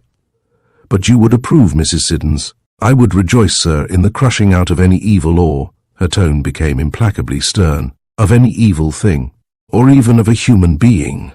Her look did not waver. Yes, Lieutenant, or even of a human being. She went on steadily and unemotionally. Her words were fragments of stone chipped from some elemental quarry of granite-like conviction and harsh purpose. That is why you find me dry-eyed, sir, in spite of the tragedy which has been visited upon this house. Lieutenant Valcour felt that there was a catch in it somewhere. If she held Endicott's condition in the light of a tragedy, then she scarcely regarded his death as an act of vengeance on the part of her unquestionably inflexible God. Tragedy? He repeated softly. A tragedy, sir, for blinded eyes. He hoped that she wasn't going to be allegorical. He endeavoured to interpret. It is hard on Mrs. Endicott, he said. For a moment he thought she was going to melt. That poor young thing. she said, and her voice fringed on unaccustomed softnesses. That sweet young child of beauty, what a bitter ending for the journey of her tormented heart. He stepped delicately out upon the fragile ice. But she's really better off, don't you think? She will never know to the full the fortune of her release. Mrs. Siddons's incredibly thin body was suddenly shaken with passion as she added, "From that hateful, that filthy beast. Oh, come, Mrs. Siddons. No man is quite as bad as all that." Her eyes blazed with the heat of a strange malevolence. "You didn't know him, Lieutenant, as we did." "We, Mrs. Siddons? Myself, sir, and the servants under my charge. You found him disagreeable, overbearing." Mrs. Siddons stared fixedly at the coals, as if finding in their vibrant red some adequate illustration of her angered thoughts. "I found him such a man, Lieutenant, that I am glad to know that he is dead." "But you see, Mrs. Siddons, he isn't dead." He thought for a minute that she was going to faint, and instinctively leaned forward to support her. She stood up unsteadily but refused the offer of his hands. "If you will pardon me, sir, I believe I will lie down. There has naturally been a certain strain, eh?" She bowed, and found her way to a door that led into an inner room. Lieutenant Valcour listened for a moment at its panels after she had closed it. He could not determine whether the muffled sound he heard was of peculiar laughter or a sob. Chapter 8, 11:28 p.m. Mrs. Endicott screams. The tangents and the bypaths were beginning to increase. Lieutenant Valcour tabulated them as he went thoughtfully down the stairs and along the corridor toward Endicott's room. Mrs. Endicott herself and the Spartan Mrs. Siddons both had been partially explored, Roberts, with her astonishing glance that had hinted so definitely at revelations. Then what of Marge Miles? And what of the unknown man with whom Mrs. Endicott, that afternoon, had taken tea? He opened the door to Endicott's room and went in. Preparations for the operation were practically complete. Dr. Worth and the medical examiner were beside the bed, and hovering near them were two trained nurses in uniform, middle-aged, competent women, starched and abstract-looking, moving a bit aloofly in their private world, which was so concisely separated from the sphere of laymen. Cassidy, who seemed bleaker than ever, still stiffly occupied the chair near the doorway. He continued to inspect with an almost feverish interest an unsullied expanse of white ceiling above his head. Lieutenant Valcour seated himself on the corner of a long mahogany chest that was placed before the window farthest from the bed and gravely watched Dr. Worth. He began to feel a little sickish and hoped that he wasn't going to make an ass of himself and faint. He had witnessed any number of accidents and stabbings, but had never been present at an operation, and it worked on his nerves. Even if Endicott weren't dead, he certainly looked it. Suspended animation and catalepsy were all right as figures of speech, but the human illustration was rather ghastly. Lieutenant Valcour felt justified in believing that he knew his corpses. He wondered why Dr. Worth was delaying, hesitating. No, bending over now, and in his hand, ready to give the injection of adrenaline into the cardiac muscles, was. The response was immediate. With the aid of the stethoscope, Dr. Worth heard Endicott's heart throbbing again, growing steadily stronger. Quite noticeably beneath the bright white lights, a faint flush started to run through Endicott's skin. Lieutenant Valcour saw it, and he moistened with his tongue the dry pressed surface of his lips. Dr. Worth straightened up and handed the stethoscope to the medical examiner. "Endicott lives," he said. No one had noticed Mrs. Endicott standing in the doorway. No one had even noticed that the door was open. It was her terrific scream, her dropping to the floor, that shocked everyone into instant awareness of her presence. Dr. Worth nodded to one of the nurses.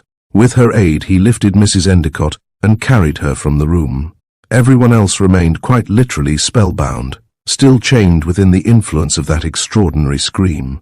It didn't seem more than a second or two before Dr. Worth returned. He went directly to Lieutenant Valcour. "I have given Mrs. Endicott a narcotic that will keep her quiet for the night," he said. "It was outrageous, her being here. That guard at the door should have seen to it that it was kept closed." "Most outrageous, Dr. Worth. I believe all of us were hypnotized by watching you. And I don't care what the law is. She can't be questioned or disturbed in any way at all until I say so. But that is the law, Doctor. You are quite within your rights to dictate concerning your patient. I don't want to dictate. I'm just as willing as anybody to have the criminal side of this mess cleared up, if there is a criminal side. Endicott would hardly have crawled into a cupboard to have a stroke, would he, Doctor? No. Dr. Worth's intelligent eyes stared speculatively at Lieutenant Valcour for a minute. Not unless he'd hidden in there to overhear something, and did overhear something that gave him a stroke, he said. The cesspool, Lieutenant Valcour decided, was beginning to show strange depths within its depth. The medical examiner came over and joined them. He complimented Dr. Worth briefly on the success of his operation, assured Lieutenant Valcour that the homicide chief would be given a full report of Endicott's recovery, and presumed that from now on the case would be left in Lieutenant Valcour's hands. Lieutenant Valcour would deal with whatever charges of robbery or assault might develop from it. He said goodbye and left the room with the fullest intention of going right straight home to bed, and so he promptly did, as soon as he had made the promised report to Andrews. Dr. Worth pointedly raised his eyebrows. Then there will be charges, Lieutenant. That will depend largely upon Endicott, Doctor. As he is now revived, he will tell us himself who attacked him, or the nature of the circumstance that gave him the shock. I trust so. There isn't any doubt, is there? Dr. Worth grew expansive. Certainly there is a doubt, he said. While it is true that Endicott has been revived, it is impossible to state definitely that he will recover consciousness. And even granting that he should recover consciousness, there is also a chance that he might prefer not to make any statement at all. What would you do then, Lieutenant? Fold my tents, Doctor, and fade away. Dr. Worth looked down a long straight nose for a minute at tips of low patterned leather shoes. And if Endicott does not recover consciousness, he said softly, what will you do then?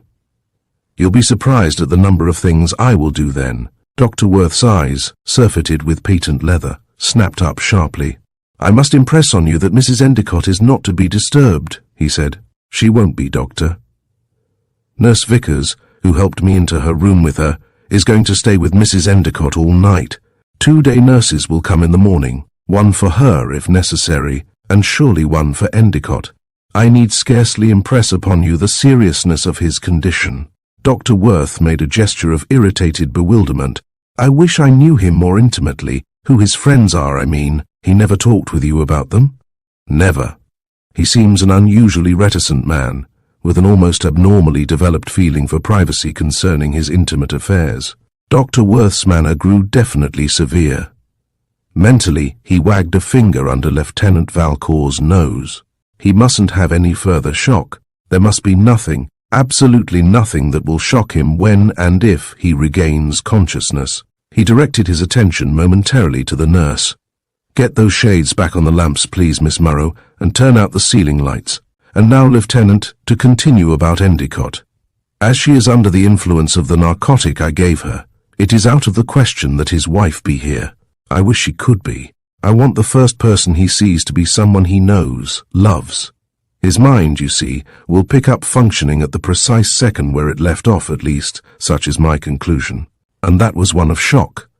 Yes, Lieutenant, evidently one of shock or of great fear. We cannot overestimate the importance of getting him past it safely. Personally, I shall sleep here in the house tonight, and Nurse Murrow will call me if Endicott shows any signs of coming to. That may not be before morning. I hope so, in a way, as the effect of the narcotic will have worn off by then, and Mrs. Endicott can be in here with him. One of the servants might know of some friend, Lieutenant Valcour suggested. I take it you would like a friend to sit here with him during the night. Dr. Worth was emphatic. It is almost a necessity that there should be. The mental and nervous viewpoints, you see, predominate in the case. There is just one thing that I would like to arrange too, Doctor. Yes? I want to keep a couple of men posted all night in the bathroom. They can sit on chairs just inside the doorway there, where they can watch the bed, but where Endicott can't see them. He need never know they are there. What on earth would be the need for that? Why, it's quite simple, Doctor. When Endicott comes to, he will be in a position to tell us who gave him the shock.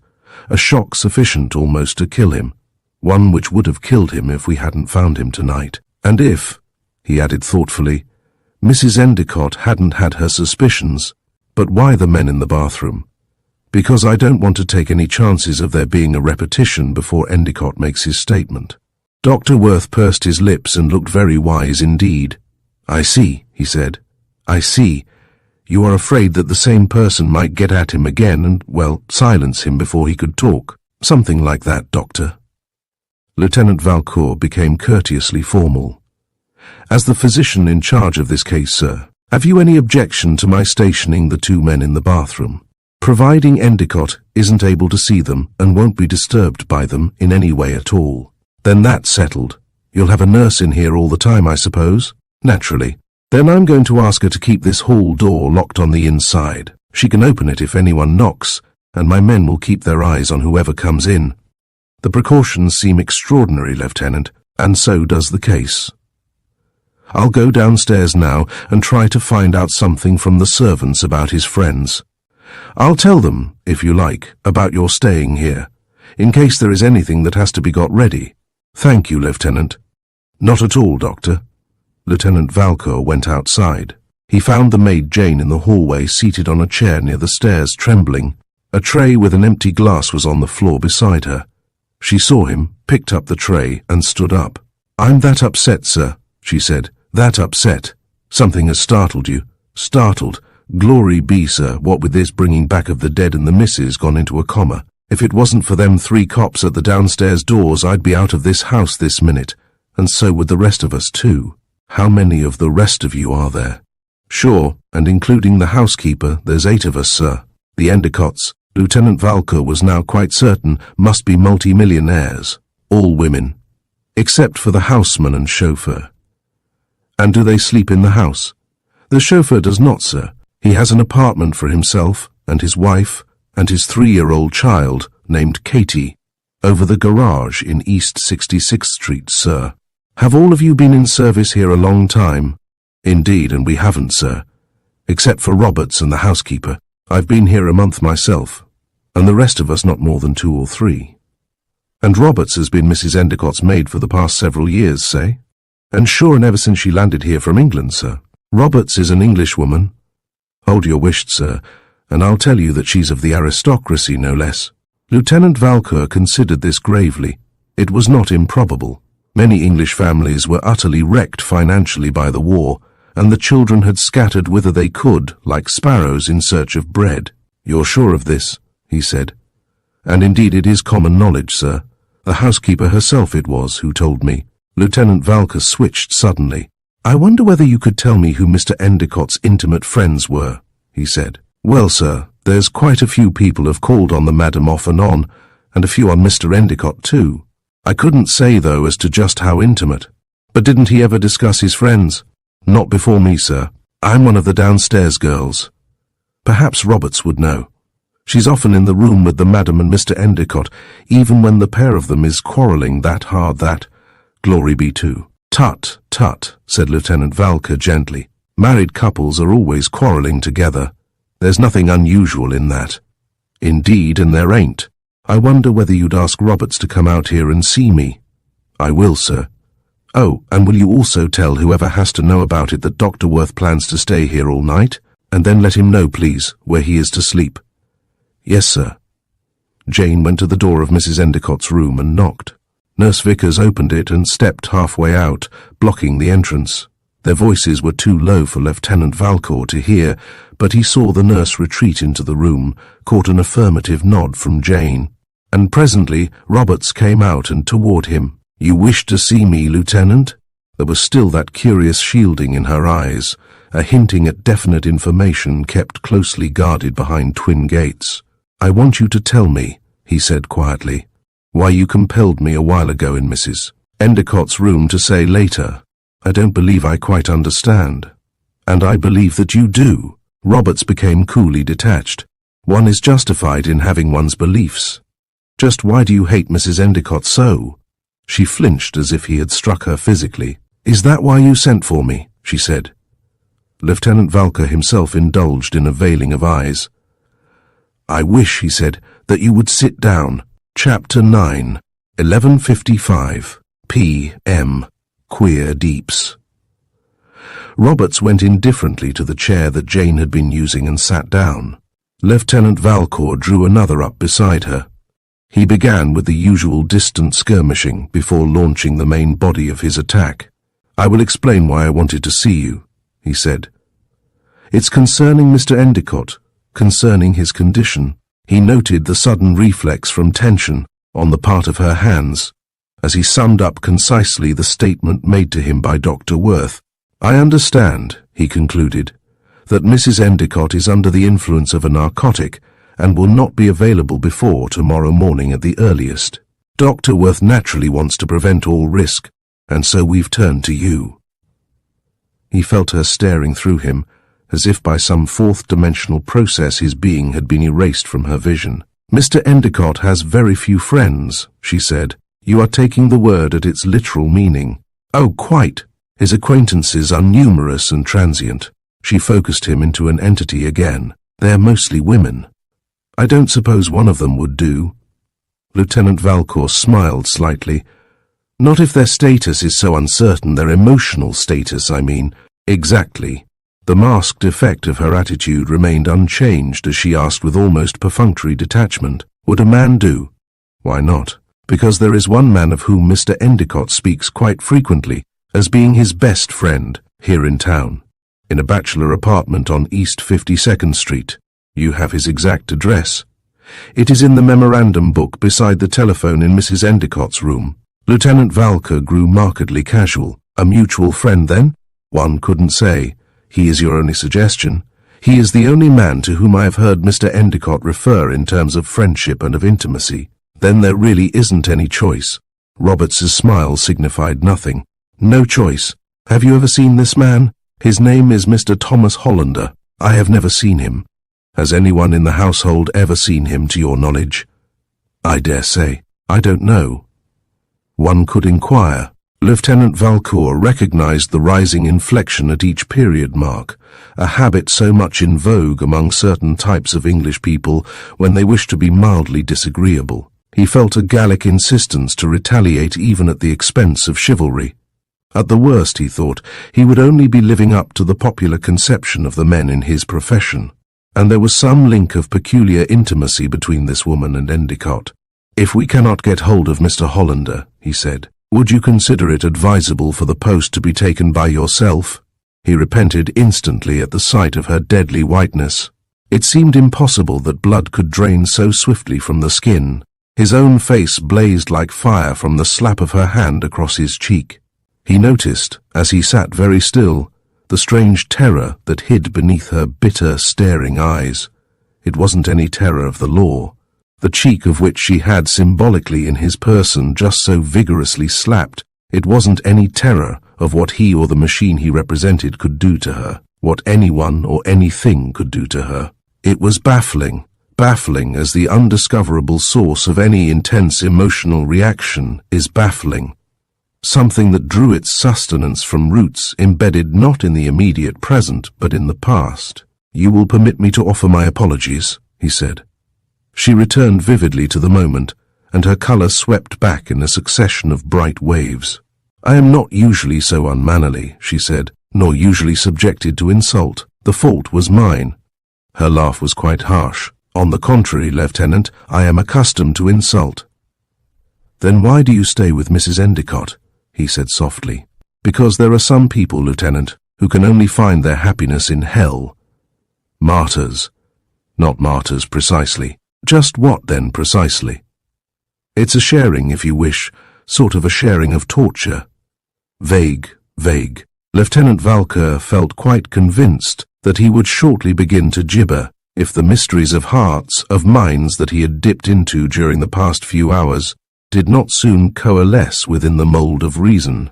He began to envy his sterner compatriots on the force, who confined their processes to the comfortable fields of hard, cold facts.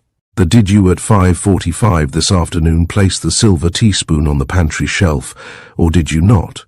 sort of facts. He conceded that their wholesome plein-air tactics were quite right, and that his own, in spite of their usually successful results, were hopelessly wrong. They at least were never called liars, or slapped in the face, or found themselves helplessly swirling in a sea of metaphysics with a splendid chance of being thoroughly drowned. He forced himself to concentrate. What was it that slash of pale lips had been saying? A sharing of something. Of course, of torture. You mean, he said, a sharing that is now going on? Perhaps, but especially in the past. Do you believe, Lieutenant, that the dead remain in emotional touch with the living? And that, my poor fish, he told himself severely, is what your interminable probing into people's souls has got you into. I have never thought about it, but I should like to believe that it is true. I should like to believe in anything that offers corroborative proof of immortality. You are convinced of the finality of death. It is a dread, not a conviction. Roberts nodded her head swiftly. And with me, if I could only, so that you would be quite certain that your sacrifice is not being made in vain. Lieutenant Valcour spoke very softly. He was approaching, he felt, no matter how grandiloquently, that goal toward which he had been aiming, the answer to the amazing look she had given him in Mrs. Endicott's room. The mood broke. She stood up abruptly. You wish that address book? She said. It was of no great matter. Moods, at least, did not die. They were always there, somewhere, waiting to be recaptured. If you will be so kind, he said. She went to the door of Mrs. Endicott's room, opened it, was swallowed up. Lieutenant Valcour waited outside. The case was becoming mired in evasions. That was the trouble with cases whose milieu rose beyond a certain social and mental level. They invariably grew kaleidoscopic with overtones. Crime in the lower strata was noteworthy for its crudenesses rather than its subtleties. An intrigue among animals, with the general patentness of some jackal filching its prey. But breeding and intellect generally presupposed masks, the inbred defensiveness of manner and social combativeness with the world which offered barriers most difficult to pierce. Roberts opened the door and handed him the small leather reference book Mrs. Endicott had used when verifying the telephone number of Dr. Worth. Thomas Hollander, she said. The names are listed alphabetically. The door closed even in that short second which preceded his thanks. It was a gesture of retreat from hinted intimacies. It wasn't so much the door of the room she had closed as it was the door guarding her secrets. He felt that she wanted to show him she had already repented of having gone so far. Not that she had gone any distance, really, but there were beacons, faint pin points of light toward which he would chart a course over the surface of her troubled seas. He took the reference book and sat down. He began with A and started to go systematically through it. At H, he fixed in his memory the street and telephone number of Hollander's house. He continued without interest to turn the pages. At the end of the M's he came, to his marked bewilderment, upon the address and telephone number of Marge Miles. Chapter 10, 1206A. M. The stillness of a grave. Lieutenant Valcour went to the head of the stairs. O'Brien, he called down. O'Brien looked up at him from below. Yes, Lieutenant? Send Hanson up here, please. Yes, sir. A painting on the wall held Lieutenant Valcour's attention while he waited. A Gauguin, he thought, and going closer, confirmed it. His eye drifted over the entire corridor. Everywhere were the details of great wealth, and the young owner of it all not a happy child of kind fortune, but a detested, a passionately hated, and a passionately loved man. There flashed again before him, in brief review, Mrs. Endicott, a storehouse of mountain storms in summer, Mrs. Siddons, spiritual ash, Roberts. The shortest step this side of some fervour bred in the swamps of lunacy, Hollander, Marge Miles, who knew, and would one ever know? Suppose, as Dr. Worth had more than hinted, Endicott should refuse to speak. If that strange reticence harped upon so insistently both by his wife and his physician should resist. Lieutenant, sir, Officer Hanson reporting. Lieutenant Valcour dragged his eyes from the Gauguin unwillingly. All right, Hanson, he said. Come with me. They went down the corridor and stopped before the door to Endicott's room. Do you know what's gone on here tonight, Hanson? From what I've heard, sir, the man who was thought dead is now alive. That is correct. Lieutenant Valcour opened the door and beckoned to Cassidy. Cassidy came out and joined them. When you two men go back into that room, Lieutenant Valcour said, I want you to get a couple of chairs and sit down just inside the bathroom doorway. Put the chairs where you can watch the bed and this hall door.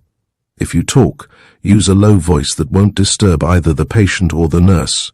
and from the moment when she indicates that he's returning to consciousness, say nothing at all, and sit still. The shock of knowing that you were there might disturb his heart again. Is that clear?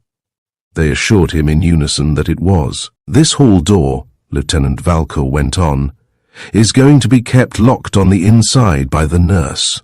Every time she opens it, watch carefully. Keep your eye on anyone who comes into the room, especially if they offer some excuse for wanting to be there, and when I say anyone, I mean just that. For instance, the nurse might want some coffee and ring for a servant. Watch that servant every second until she goes and the door is locked again. While on the subject of coffee, you will drink none that may be offered you while you're on watch. I never drink coffee, Lieutenant, said Cassidy. Now, if it was a cup of tea, if you get thirsty, said Lieutenant Valcour severely, take some water from the tap, and eat nothing at all. I don't want to have to come back here and find you both groggy with knockout drops and with heaven knows what happened to Endicott. Mind you, I'm not suggesting that anything like this will happen, but it might. Clear? Again, in unison, they assured him it was almost clear. Keep in mind, Lieutenant Valcour went on, that primarily you are in a sick room over which Dr. Worth has absolute charge. You are not to interfere with anything he may do, or with any arrangements he may make during the night. You are only to step in if you see that Endicott's life is threatened through the action of some person who may approach him. Try to prevent this by physically overpowering the attacker if you can.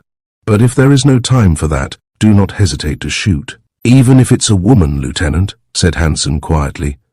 Lieutenant Valcour shrugged. There are no such things, he said evenly, as sex or chivalry in murder. Yes, sir. I am painting, incidentally, the darkest prospect of the picture. In all probability, nothing will happen at all.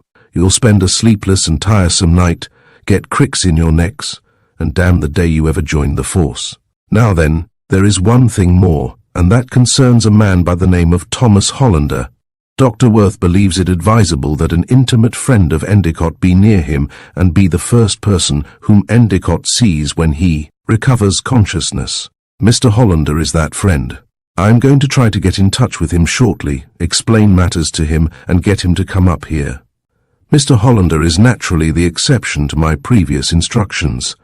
Let him alone. Don't interfere with him, but— Lieutenant Valcour's pause was significantly impressive. Watch him. Watch him, my good young men, as two harmonious cats might watch a promenading and near-sighted mouse. Shall I repeat? I get you, Lieutenant, said Cassidy. And Hansen, he was assured, had got him too. Then we will go in, and you will establish yourselves for the night at once. He opened the door, and they went inside. Dr. Worth's arrangements were complete, and he was ready to turn in. Nurse Murrow had received her instructions and was to call Dr. Worth should Endicott show any symptoms of returning consciousness. Dr. Worth joined Lieutenant Valcour at the door. There is nothing further we can do for the present, Lieutenant, except wait, he said. All right, Doctor. I've told my men how things stand.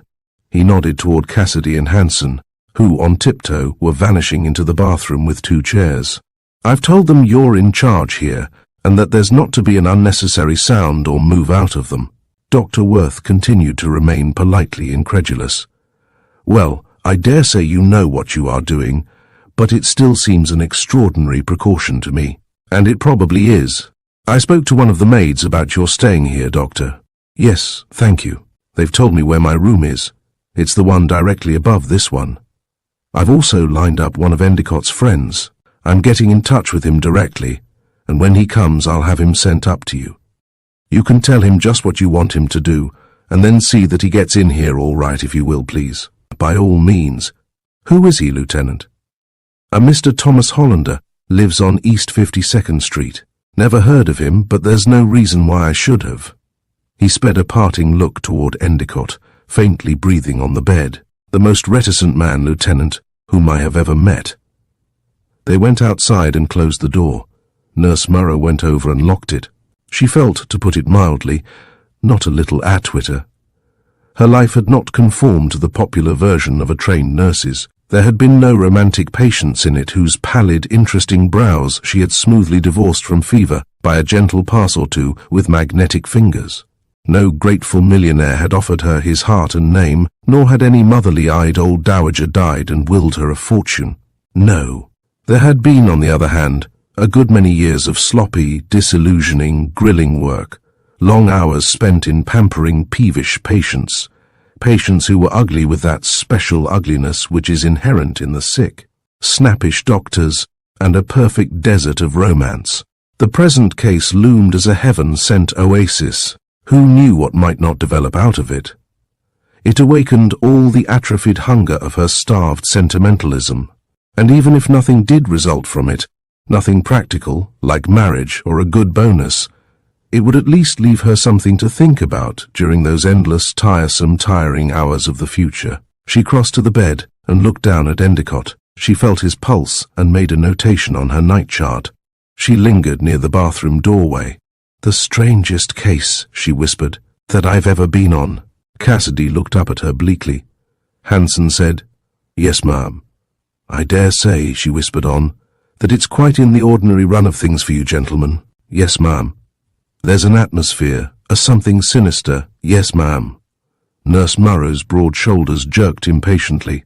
There was a talk-chilling quality in being so determinedly ma'amed. She gave it up and settled herself starchily in an armchair. She adjusted a lamp so that it shaded more efficiently her eyes. A floorboard creaked upstairs once. That would be Dr. Worth, she decided, going to bed. What a man! What a shining light in his profession! A little bigoted perhaps in some things, but so distinguished, admirable. A bachelor too, but what nonsense! A complete stillness settled gently on the house. The stillness of a grave. Yes, she thought, just exactly that, the stillness of a grave. Chapter 11, 12:15 a.m. to watch by night. Lieutenant Valcour refreshed his memory from the leather reference book and then dialed the number. "Mr. Thomas Hollander," he said, when a man's voice answered him. It was a smooth, soft voice, and he suspected that further words beyond the initial hello would reveal a southern accent. "Who is calling, please?" went on the voice, making the expected latitudinal revelation. "I have a message from the home of Mr. Herbert Endicott for Mr. Thomas Hollander. Will you ask him to come to the phone, please?" "One moment." "Certainly." Lieutenant Valcour drew stars on a scratch pad while he waited. He wondered idly what secret powers or hidden vices they would disclose if examined by a trained graphologist. He made quite a good star and drew exciting rays out from its points. That would undoubtedly show, he told himself, that he was a nosy, mean-spirited and cold-hearted sleuth-hound. What an infernal time it took to get Hollander to the telephone. Had the line gone dead? Ah, yes? It was a deeper voice this time, and held no promise or threat of southern softnesses. "Mr. Thomas Hollander?" "Yes." "This is the home of Mr. Herbert Endicott, Mr. Hollander." "Yes?" "And I am Lieutenant Valcour talking of the police." The deadness of the wire became a pause of the first magnitude. Then, "Well, Lieutenant, what's it all about?" "It is about Mr. Endicott, Mr. Hollander." "Yes?" "Yes." Another pause. "He's dead?" "Dead?" "Why no, Hollander. Were you expecting him to be?" "What do you mean by expecting him to be?" "Certainly I wasn't." "Please come down to facts, Lieutenant." "I was about to. Mr. Endicott has suffered a heart attack brought on by some sudden shock. His condition is serious, and Dr. Worth, who is attending him, insists that some friend be at hand when Mr. Endicott recovers consciousness." "You mean," the voice was speaking very carefully now, "in addition to Mrs. Endicott?" "No, unfortunately Mrs. Endicott cannot be present." Again a pause, and then, "Why not, Lieutenant? She isn't, that is—" "I beg your pardon, Mr. Hollander." "Damn it, is she arrested?" "Certainly not." "What for?" "Well, what in hell are you cops in the house for if," the voice ended less belligerently, "there hasn't been some crime?" Lieutenant Valcour remained splendidly detached. "We shan't be certain that there either has or hasn't been a crime, as you infer, until Mr. Endicott recovers consciousness and lets us know." "He's unconscious?" "Yes." "Is his condition serious, Lieutenant?" "Most serious, Mr. Hollander. And Mrs. Endicott, why is it she can't be with Herb?" "Dr. Worth has given her a narcotic. She's sleeping. Her nerves are unstrung." This evidently took a minute to digest. From what, Lieutenant? From her husband's condition. Did Mrs. Endicott suggest that you call me up, Lieutenant? No. Roberts, her maid, said you were a friend, a mutual friend. Roberts tells me that your name is the only one she has ever heard spoken by Mr. Endicott, in terms that would imply intimacy. That's right. You and Mr. Endicott are intimate friends, are you not? Pretty thick, Lieutenant. What is it you want me to do? To sit with Mr. Endicott until he recovers consciousness. Dr. Worth is afraid that his heart will go back on him again if there isn't someone he knows with him when he comes to. If you'll be kind enough to come up, Dr. Worth will explain the whole peculiar affair to you much better than I can. Why, of course. Yes. When? As soon as convenient. In about an hour. There are some things that will do perfectly. Thank you very much, Mr. Hollander. Goodbye. Goodbye. Lieutenant Valcour hung up the receiver of the hall telephone he was using and walked to where he had left his coat and hat. He put them on and buttonholed O'Brien by the front door. O'Brien, he said, there's a man coming here shortly by the name of Thomas Hollander. Have him identify himself by a visiting card or a letter or his driver's license or initials on something or other. Give him a pat, too, in passing to make certain that he hasn't got a gun. If it offends him, say that it is just a matter of routine. As a matter of fact, in his case, it probably is. Then show him up to the room that Dr. Worth is occupying for the night. Yes, sir. From Dr. Worth's room, he will be taken down to Mr. Endicott's room, and will stay there until morning. Yes, sir. I want you to tip the men off on guard down here that I want it known I am going home until tomorrow. Tell Mr. Hollander that if he asks to see me, I am leaving the house now, and may be gone for a couple of hours, more or less. Then I'm coming back. I'll rap on this door here and you let me in. Yes, sir. There's probably a lounge or something in that room there just off this hall. I'll spend the night on it. Yes, sir. What is the name of the gentleman who is coming? Thomas Hollander, Lieutenant. Good. Lieutenant Valcour went outside. The normal orderliness of life returned comfortingly with the first deep breaths of cold night air. He walked the short half-block to Fifth Avenue and hailed a taxi. He got in. He gave the driver, through the half-opened window in front, the Riverside Drive address of Marge Miles. Chapter 12, 12:30 a.m. Madame Velasquez stirs up muck. The taxi ran north along Fifth Avenue for a few blocks and then bore left into the leafless, frosty stretches of Central Park. It was deserted of pedestrians. Occasional yellow lights showed the vacant surface of benches and empty walks.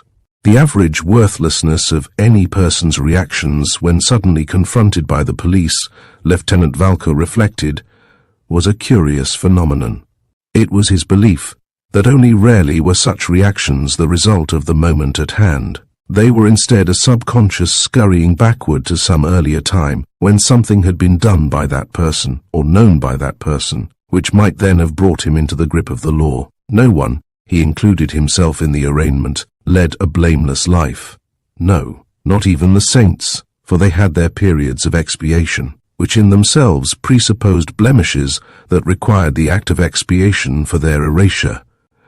And so it was with people when, even in the role of the most innocent of bystanders, they were confronted by the police. Inevitably there lurked a certain fear, an instinctive thrusting out of defences as a guard against the chance discovery of that early blemish.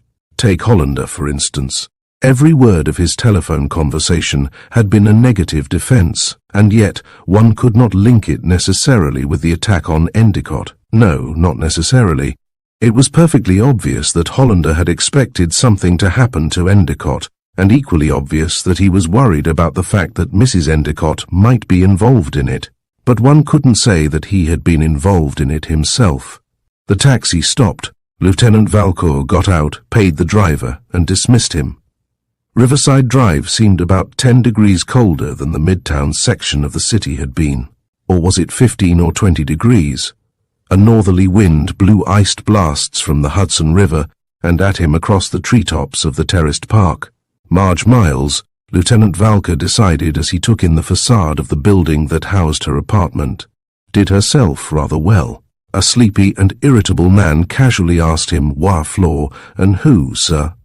as he entered the overheated lobby. The boy was smartly snapped into full consciousness by the view offered him of Lieutenant Valcour's gold badge. The proper floor proved to be the 14th. As the hour was hovering about 1 in the morning, Lieutenant Valcour was considerably surprised at the promptness with which the door swung open in response to his ring, and considerably more surprised by the querulous voice that emerged from beneath a wig, dimly seen in the poor light of a foyer, and said, "Well, I must say you took your own time in coming. Put your coat and hat on that table there, and then come into the parlour." Lieutenant Valcour complied. He followed a dimmish mass of jet bugles into the more accurate light of a room, heavily cluttered with gold-leafed furniture and brocades. "I'm Madame Velasquez, Marge's ma. I ain't Spanish myself, but if there ever was a Spaniard, my late husband Alvarez was." The wig on Madame Velasquez's head offered no anachronism to the bugles of her low-cut dress. Its reddish russet strands were pompadoured and puffed, and showed at unexpected places little sprays of determined curls. The face beneath it bore an odd resemblance to an enamelled nut, to which nature, in a moment of freakish humour, had added features. "Now I want you to tell me at once, Mr. Endicott, what you have done with my little Marge." Lieutenant Valcour, with curious eyes, tried to probe a closed door at the other end of the room. "I expected to find her here, Madame Velasquez," he said quietly. "Isn't she?" "She ain't. And what is furthermore, Mr. Herbert Endicott, you know she ain't." Her voice had grown shrill, but without much volume. It was rather the ineffective piping of some winded bird. "What makes you say that, Madame Velasquez?" The bunched strands of artificial jewellery that were recklessly clasped about Madame Velasquez's thin neck quivered defiantly. "And you never met her here at 7, she said. "I suppose you'll say you wasn't to meet her here at 7. Well, I got this note to prove it. There now." She handed Lieutenant Valcour a sheet of notepaper that reeked of some high-powered scent. "Make yourself at home, Ma. Read the note. Herb Endicott was to meet me here at 7. He didn't come, although he was to take me to the Colonial for dinner. I'm going to the Colonial now and see if he is there. Maybe I did not understand him right, Ma. I will be home soon anyways. Marge." "And it is now," said Madame Velasquez, "after 1 a.m. She knew you were going to pay her this visit, Madame Velasquez. I telegraphed her this afternoon. I'm here for a week. Where is she?" "I don't know where she is, Madame Velasquez." "Mr. Endicott, one more lie like that and I'll call the police." "That's all right, Madame Velasquez. You see, I am the police." The bugles, the jewels, the curls became still with shocking abruptness, as a break that without warning binds tightly. "You belong to the police?" "Yes, Madame Velasquez, Lieutenant Valcour." He showed his badge. "Then you ain't Mr. Endicott?" "No, Madame Velasquez." "Then he, she, they've gone and done it, Lieutenant. They have run away." Madame Velasquez began to simper. "I'm sorry, Madame Velasquez, but they haven't run away. Mr. Endicott, you see, was attacked this evening.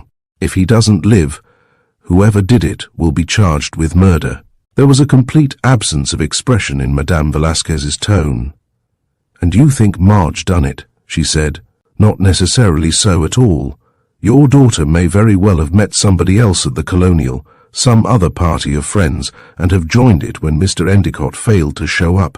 The Colonial is closed by now, but perhaps she went on to some nightclub. I shouldn't worry. Why should she go on to some nightclub when she knew her ma was waiting for her here?" Madame Velasquez's thin hands, the fingers of which were loaded with cheap rings, played nervously with any substance they chanced to touch. "Something's happened to her, Lieutenant," she went on. "I always told her as how it would. Marge, I told her 100 times if I ever told her once. There's a limit to the number of suckers you can play at one and the same time. You think that some man who was jealous perhaps attacked Endicott first and then got after her. Man. Men, Lieutenant, men. That brat kept the opposite of a harem, if you know what I mean. She isn't your daughter, really, is she? Madame Velasquez? She was Alvarez's only child by his first wife, some Spanish female hussy from Seville. What made you guess? The way you talked about her. But do keep right on, Madame Velasquez. What a remarkable pendant. It's a rarity to see so perfect a ruby. May I?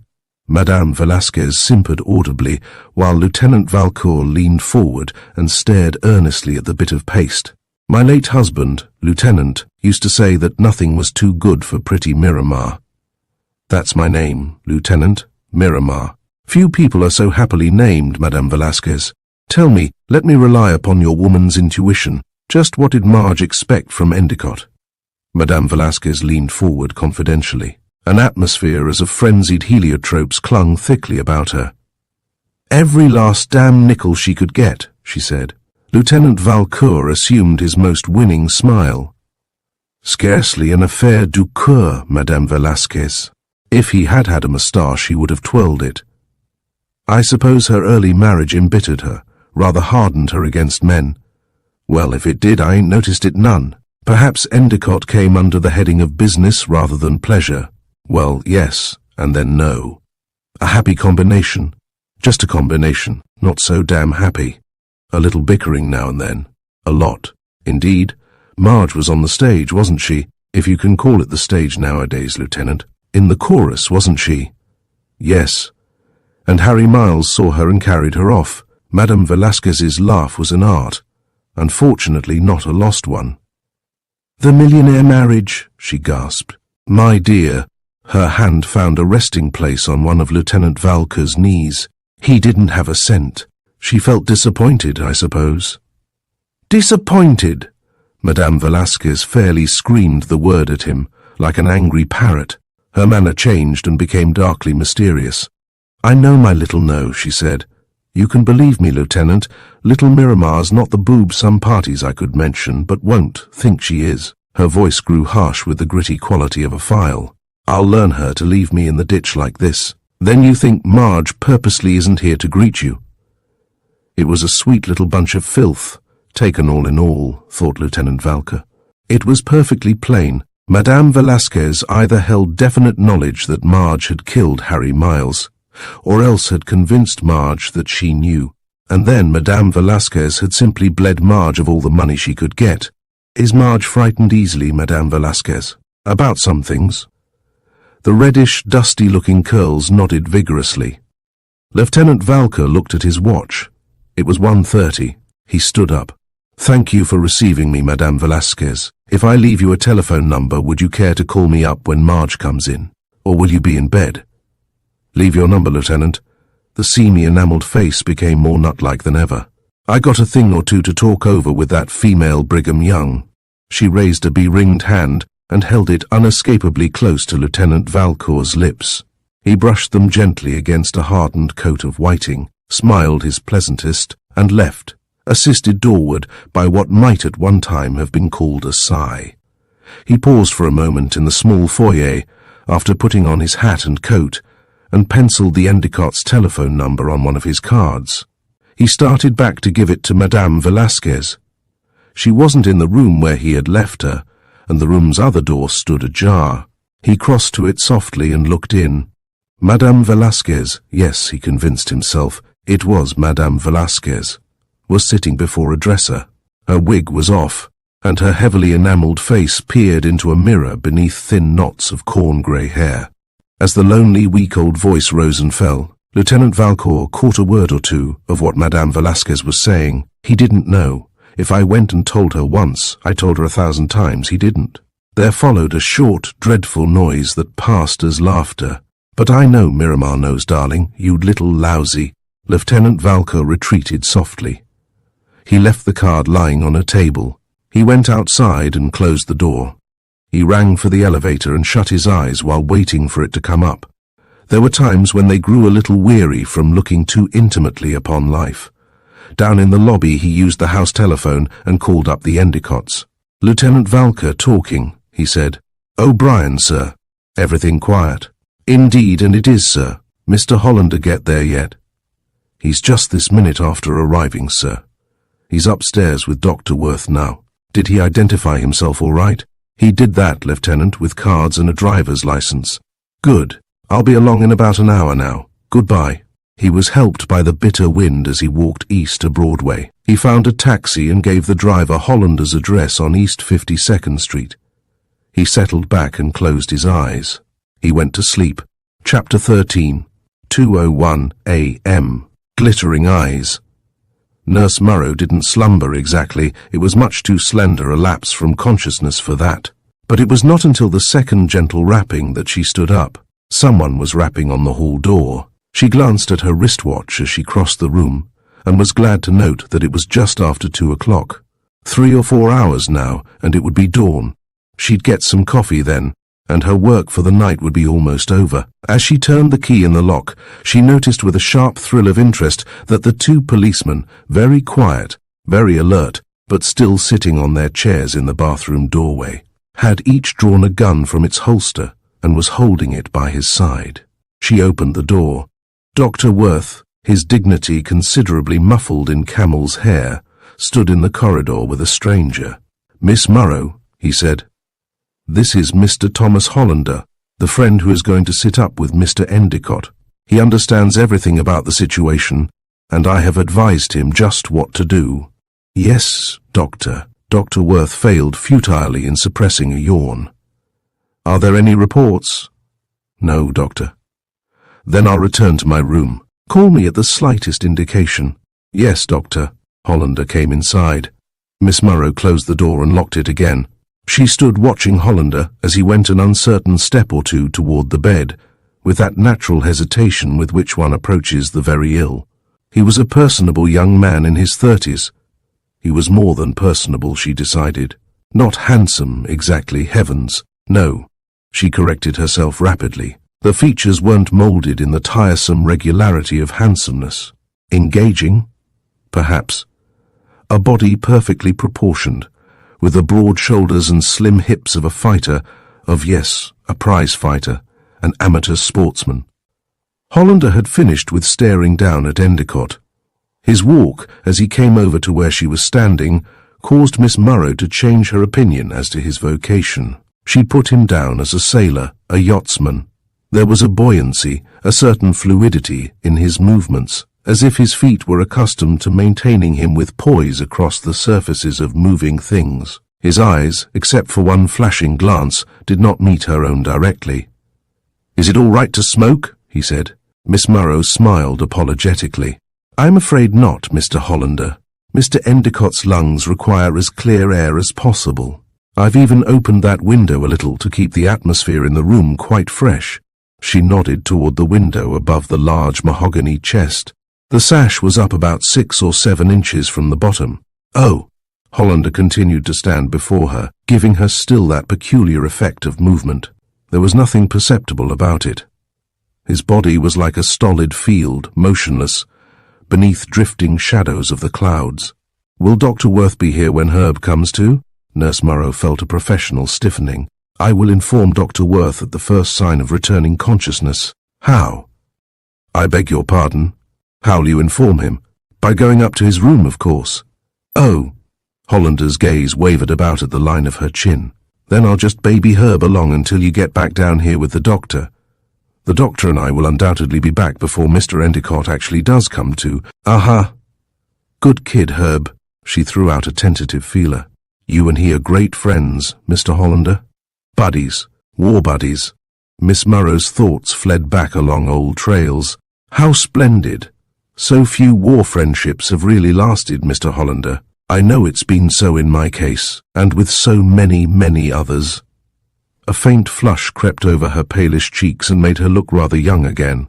"There was a girl with me in hospital at Chaumont, and we just knew we were going to be friends for life, but she lives out in Akron, Ohio." "Uh-huh." "We wrote quite regularly for a while, after we got back from France. We both sailed from Brest on the America, but then it sort of dwindled. Postal cards, picture postal cards at Christmas. Last year we didn't even send any. I wonder what she'd be like if I saw her again.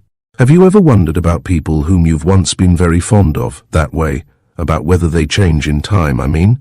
Everything changes, doesn't it, though? Just like the seasons. Oh, I do think you can draw so many happy comparisons between life and nature. They're interlinked, if you get what I mean.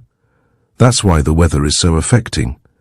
I just can't help feeling gloomy on a gloomy day, and when it's bright and cheerful and all sunshiny outside, why then I'm that way, too."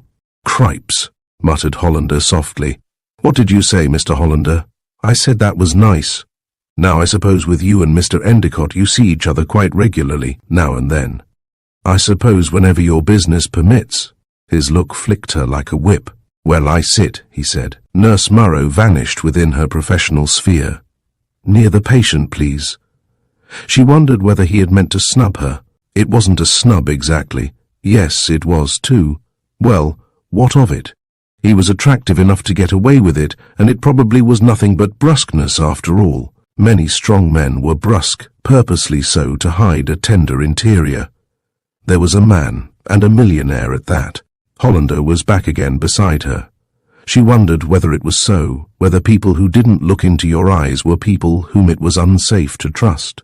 Just what do you know about all this? He said softly. About all what, Mr. Hollander? About the police being in the house. Isn't it just too thrilling? Uh-huh. Whom do they suspect? Miss Morrow began to feel friendly again. He was so good-looking. She wished she had a whole lot of exciting and important information to give him that would keep him standing there listening, so that she could just stare at him and try to put her finger on the source of that amazing effect of fluidity. They haven't said whom they suspect, really. She lowered her voice to an appropriate pitch. But I know they think it's somebody who is in the house. Hollander's voice was a whisper. You wouldn't say it was Mrs. Endicott whom they suspect, would you? Miss Morrow appeared a trifle shocked. Oh, it would be too dreadful to think a wife would harm a husband. But it does happen. Her mind tabulated the news offered daily by the papers. Why, it happens almost every day. Oh, you don't think? Certainly I don't think she did it, Hollander said fiercely. It's what the police think that I'm trying to get at. What makes you so sure they're going to hang it onto somebody who's in the house? Miss Morrow nodded toward the bathroom door. From the way they're guarding Mr. Endicott from being attacked again. From being attacked, she added, before he can make a statement. Then they're still just guessing. Just guessing. It seemed to satisfy Hollander, and he managed to convey the impression that the conversation, so far as he was concerned, had come to an end. Miss Morrow went over to her chair in a corner of the room and sat down. He was deep, she decided. Yes, a deep creature with deep impulses. Cassidy and Hanson tilted back their chairs a bit, and, with loosened collars, settled for the last tiring watches of the night. They had nodded briefly to Hollander, and he had nodded just as briefly in return. He looked to them like a good scout, like one of the boys, regular. Cassidy tried to remember what that last line of who he was that the lieutenant had shot at them about Hollander. Something about cats. About 2 cats, that was it.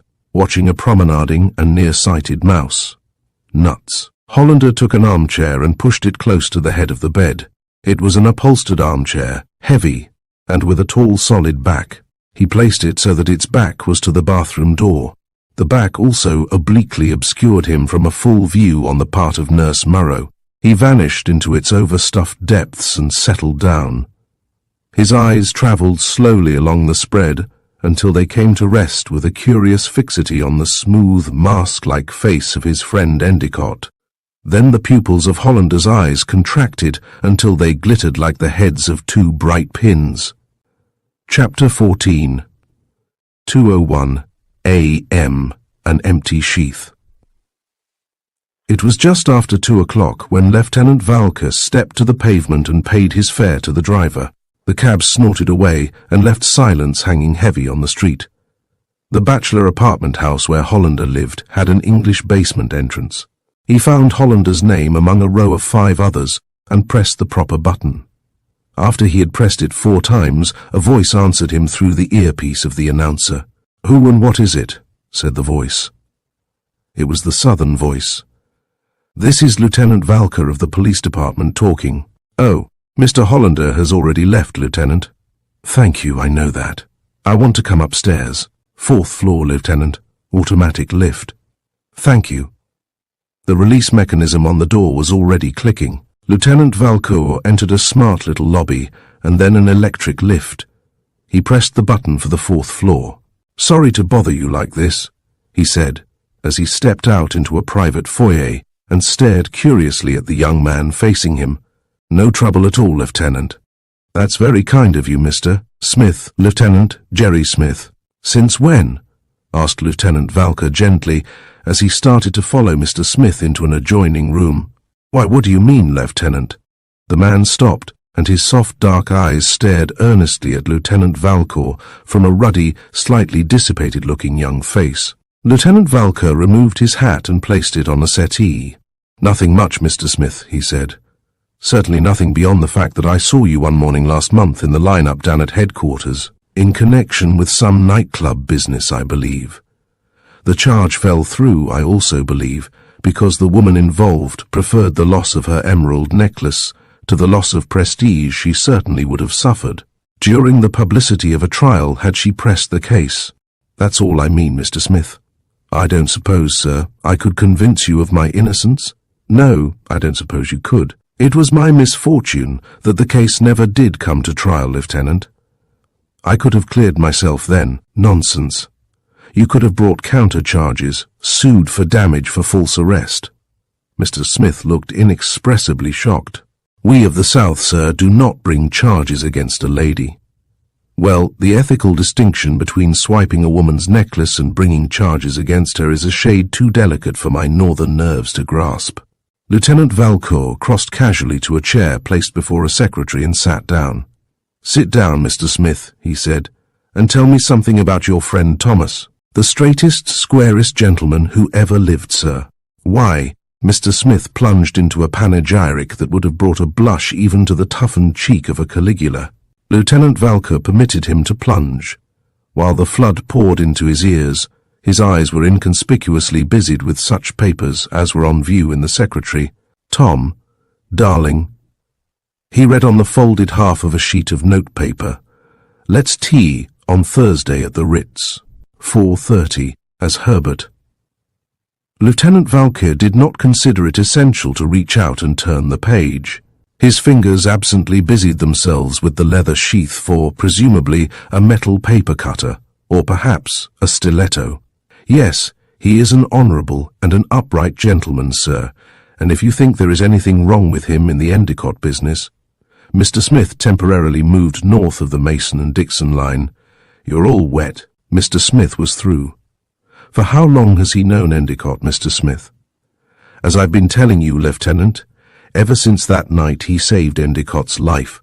Lieutenant Valcour became almost embarrassing in the sudden focusing of his attention.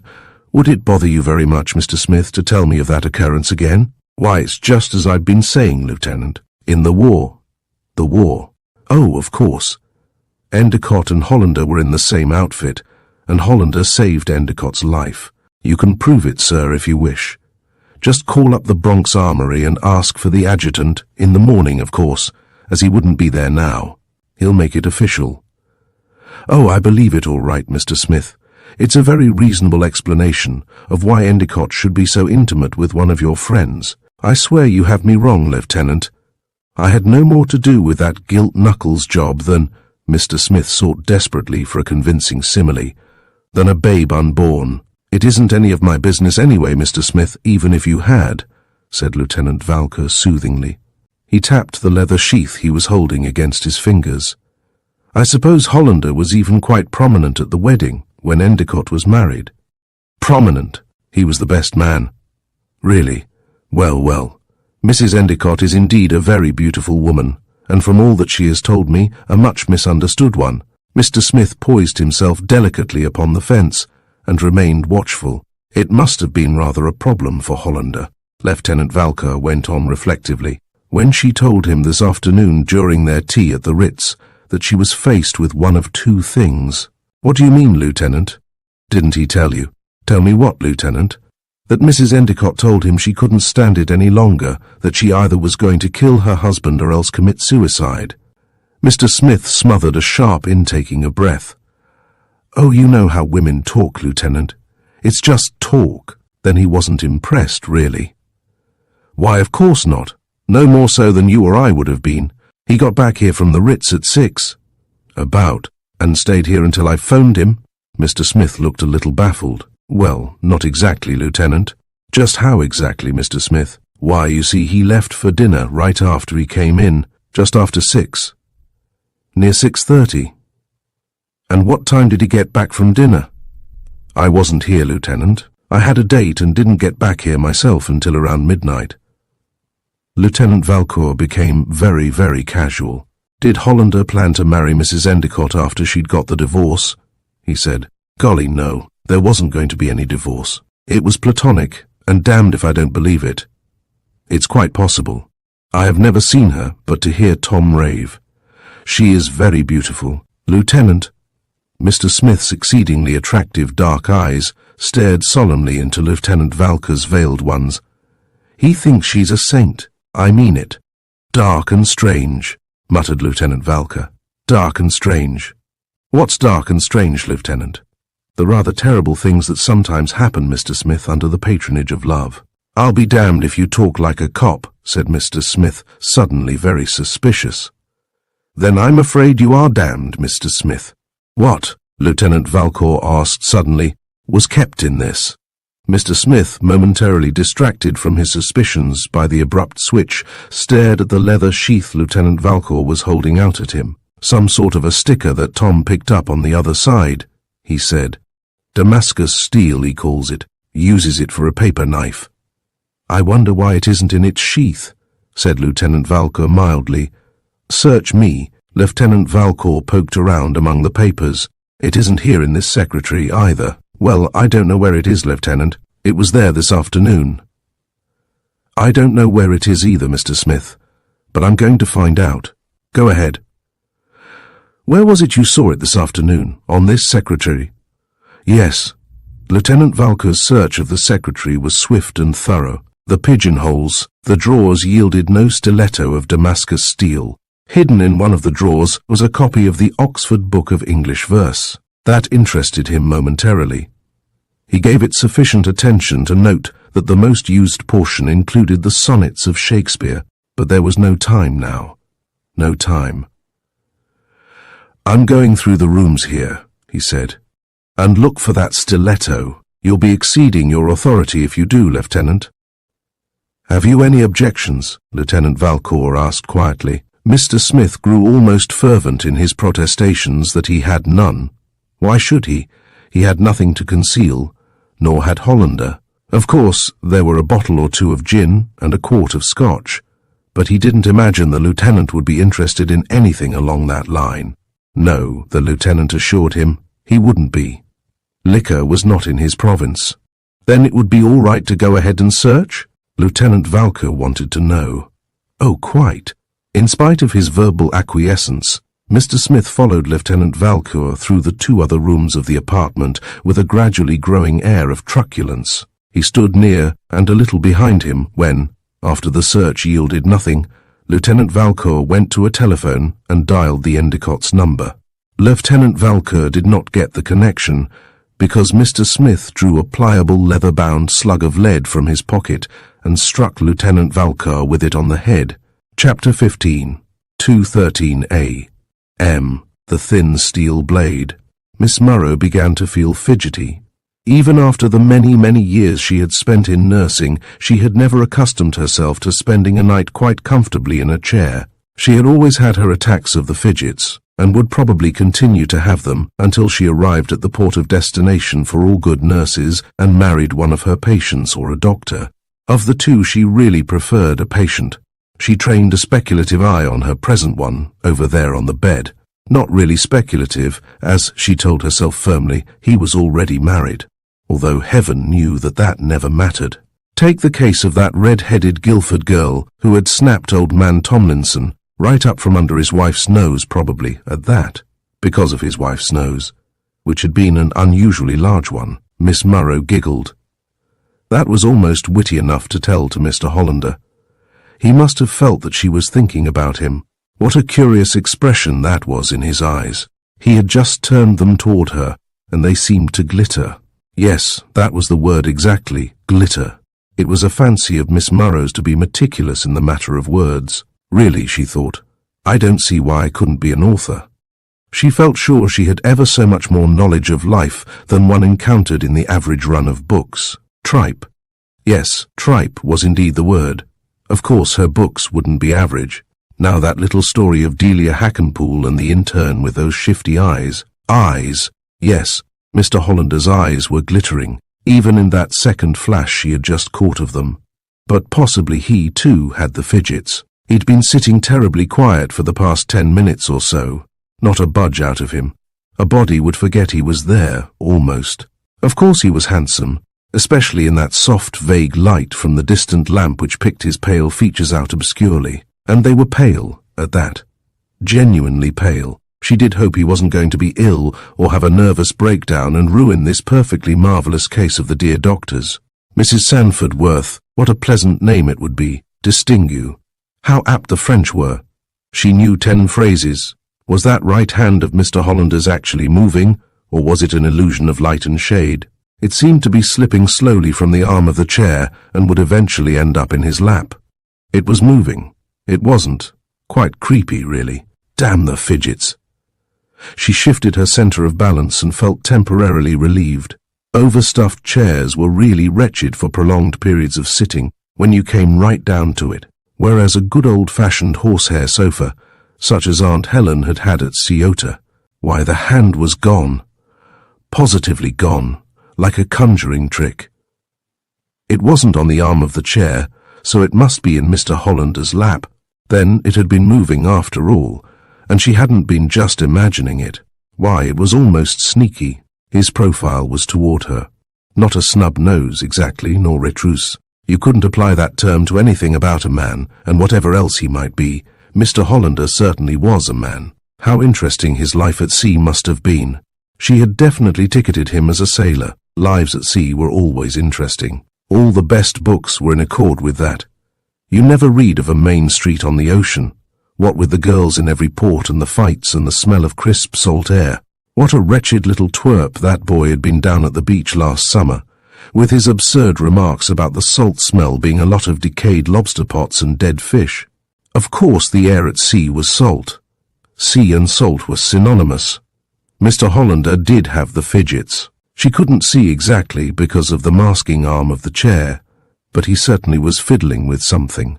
She'd think he was twirling his thumbs if he looked like the sort of man who twirled thumbs, but he didn't, so it wasn't that. She looked at her wristwatch and saw that the hands were approaching the half hour. She'd have to examine her patient and note his pulse on the chart. What a pity that the only time you really felt comfortable in an overstuffed chair was at the moment when you had to get up. She stood up, smoothed starched surfaces, and sailed a smart white pinnace toward the bed. She smiled engagingly at Mr. Hollander and then started to take Endicott's pulse. She gave a slight start and concentrated her full attention upon Endicott. "I think there's a change." Hollander looked up at her alertly. "Change?" "I think he shows signs of coming to."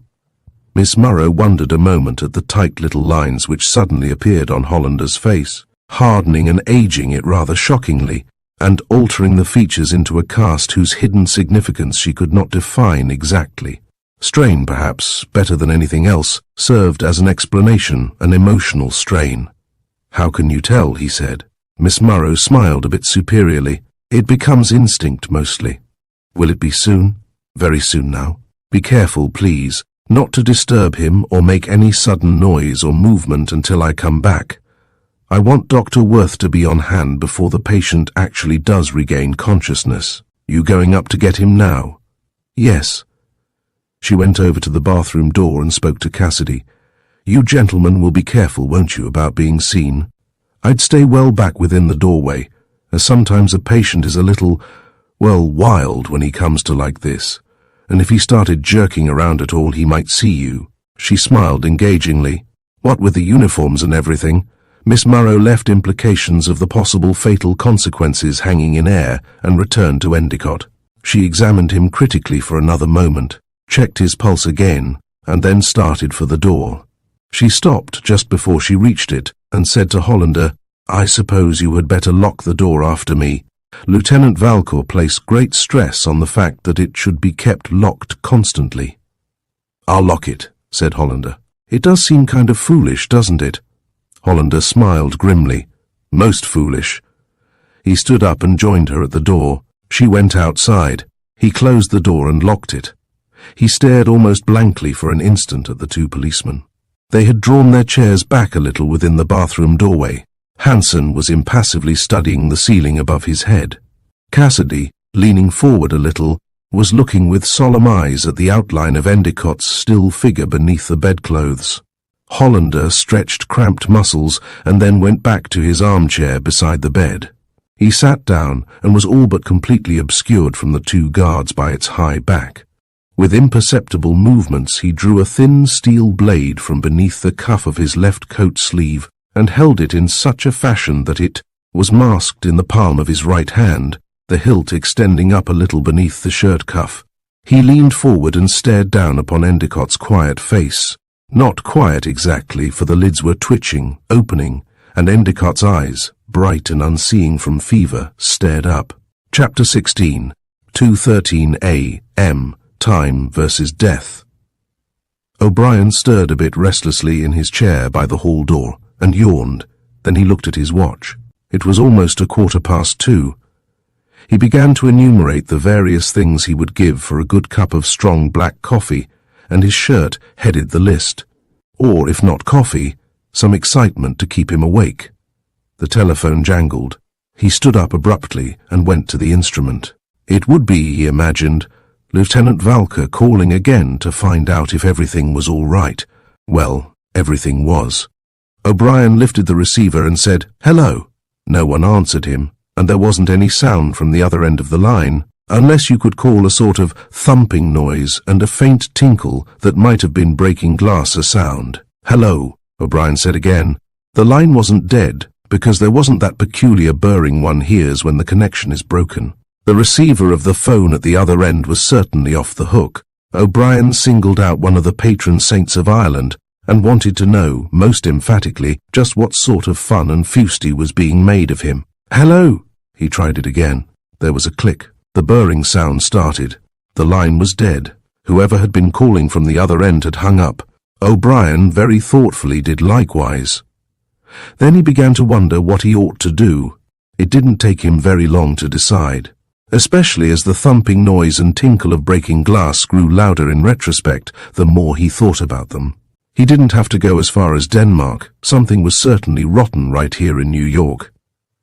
He dialed the operator, identified himself as a member of the police force, and stated that he wanted the call he had just received instantly traced. "1 minute, please," requested a voice with a macadamized smile. The minutes stretched into 2:10, but eventually he was informed that the call had come from the apartment of a Mr. Thomas Hollander, whose phone number and address were thereupon given. O'Brien jotted them down. He then dialed the telephone number of Hollander, who was, as he very well knew, right upstairs. Several persistent dialings failed to awaken any response. The complexion of the work afoot grew dirtier. O'Brien felt certain that it was connected with the terrain activities of Lieutenant Valcour. If it had just been some occupant of Hollander's apartment who had wanted to call Hollander up about something, there would have been an answer, and there wouldn't have been that thumping noise and the tinkle of breaking glass. It seemed a matter that required investigation at once. O'Brien telephoned his precinct station and reported the occurrence and his beliefs about it to the sergeant in charge. He was assured that a raiding squad would be dispatched within a matter of minutes to the address he had given. One was. They found Lieutenant Valcour helplessly bound, very dazed, very weak, lying on the floor beneath a table when the men crashed the door to Hollander's apartment and broke in.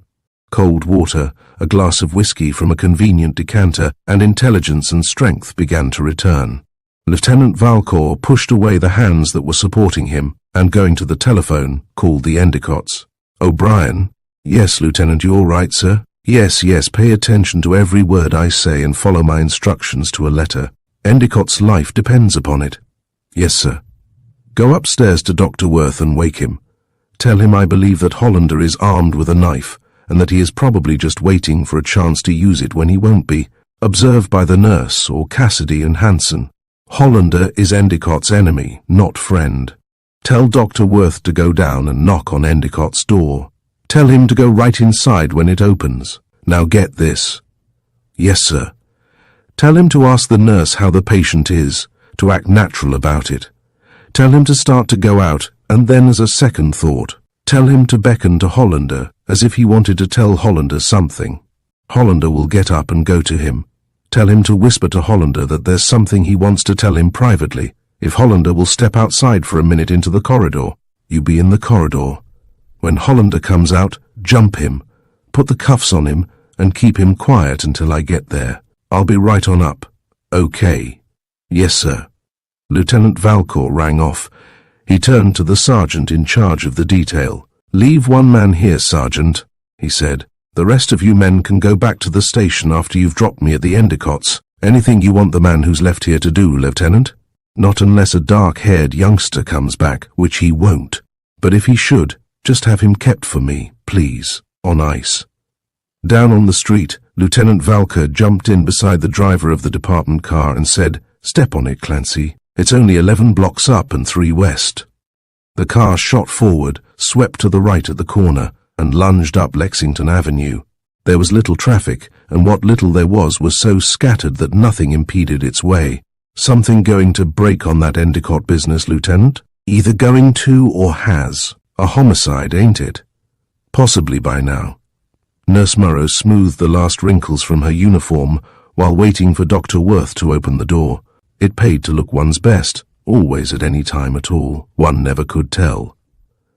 "Oh, Doctor, I'm sorry to get you up again so soon, but Mr. Endicott shows symptoms of coming to." Dr. Worth, who was no longer the eager-eyed practitioner he once had been, did his best to shake off the puffy chains of sleep.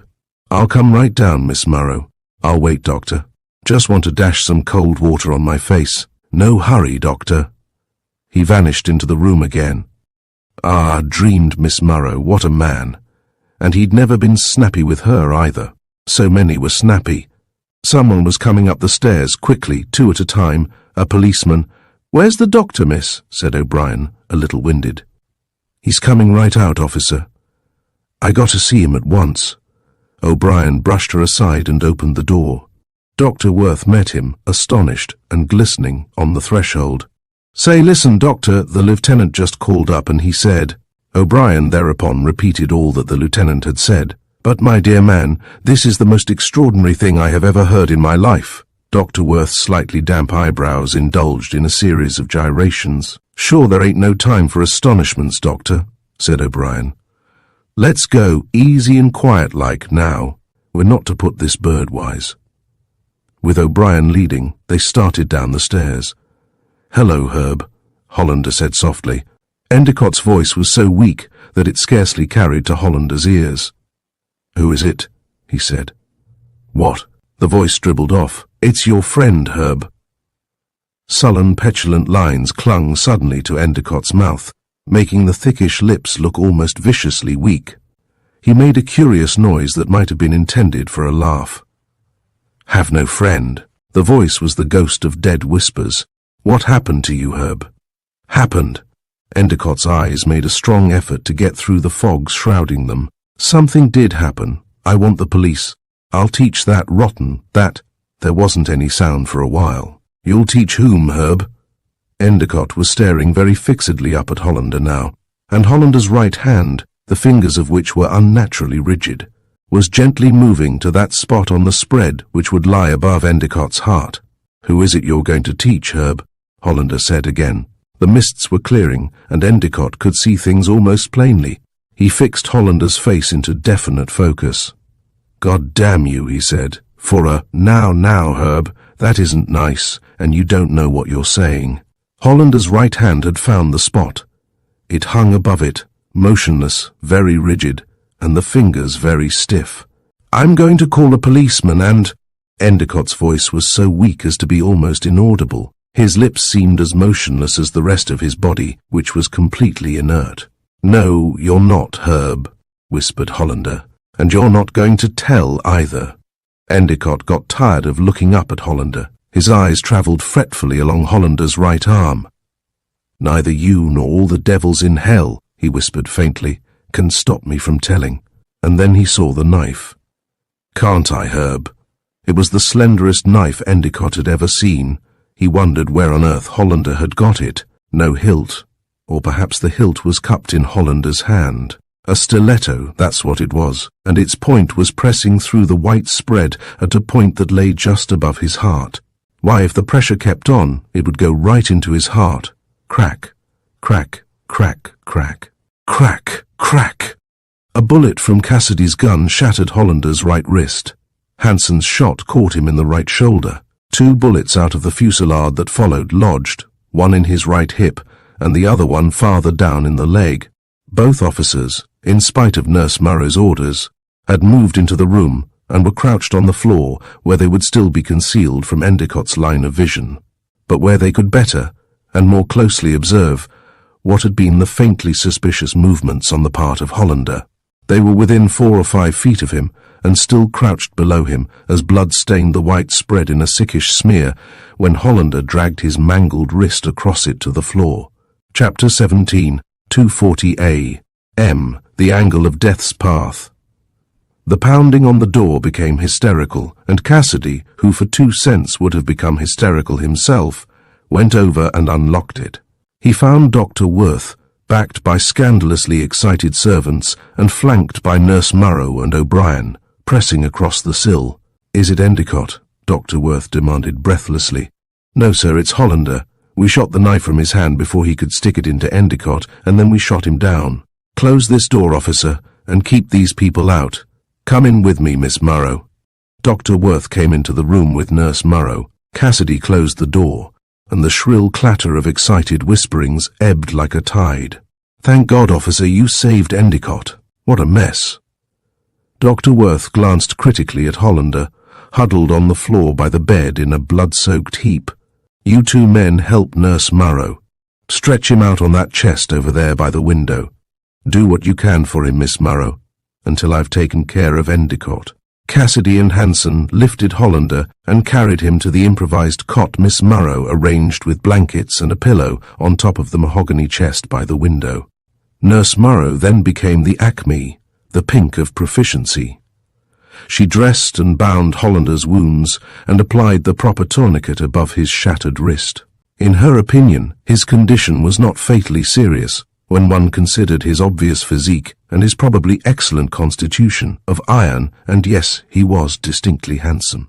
What a pity they'd arrest him, or perhaps he was under arrest already, although she usually associated handcuffings with arrests. But there surely wouldn't be any handcuffs now. In spite of her long familiarity with dreadful injuries, she shuddered a little at that shattered wrist, and they couldn't be so soulless as to move him to prison. Dr. Worth would never permit any patient of his to be treated like that, and after all, Hollander was the doctor's patient. Dr. Worth himself was standing beside her. There was a bewildered, curiously grave look on his face. She sensed intuitively what had happened. "Mr. Endicott, Doctor?" Dr. Worth shrugged helplessly. "He's dead."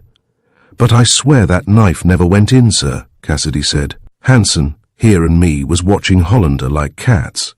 Sure, we saw the knife even before it touched the bedclothes." "Didn't Hollander have a gun too?" "No, sir. Why do you ask?" "Because Endicott was killed by a bullet." Hansen's Nordic young face grew very red and then very white. Cassidy showed nothing of what he was thinking, certainly nothing of the sickening, puzzled worry that clamped his chest, except that there was a tight clenching of his hands. "Too bad," Cassidy said. "Yes," agreed Dr. Worth, "it is too bad." "You're sure, sir?" Dr. Worth grew icily formal. "Quite," he said. He was also getting good and mad. This was the sort of thing, he told himself angrily, that taxpayers shelled out their money for. Protection. It was enough to make anybody laugh. A lot of protection the police force of New York City had been for Endicott. They'd shot him, that's what.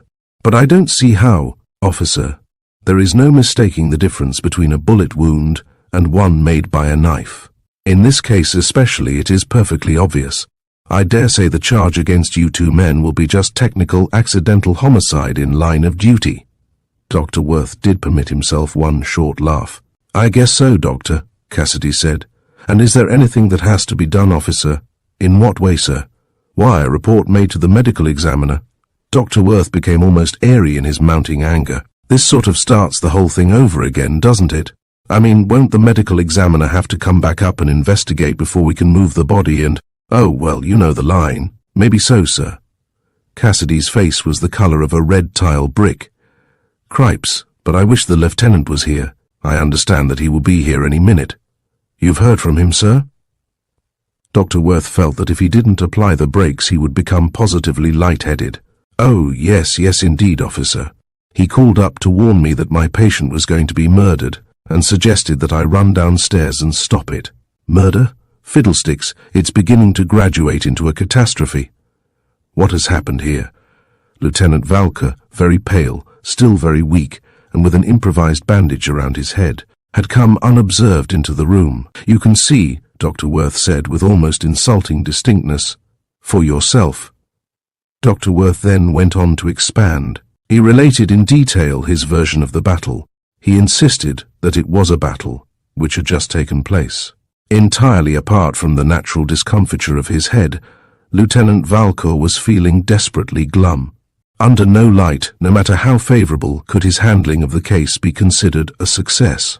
He had to his credit one slap on the face, a good crack on the head from a lead slug, and now it seemed that the very man whom they had been ordered to guard had been shot and killed by his own men. That, at least, was the impression the angry bee talking to him was obviously trying to give.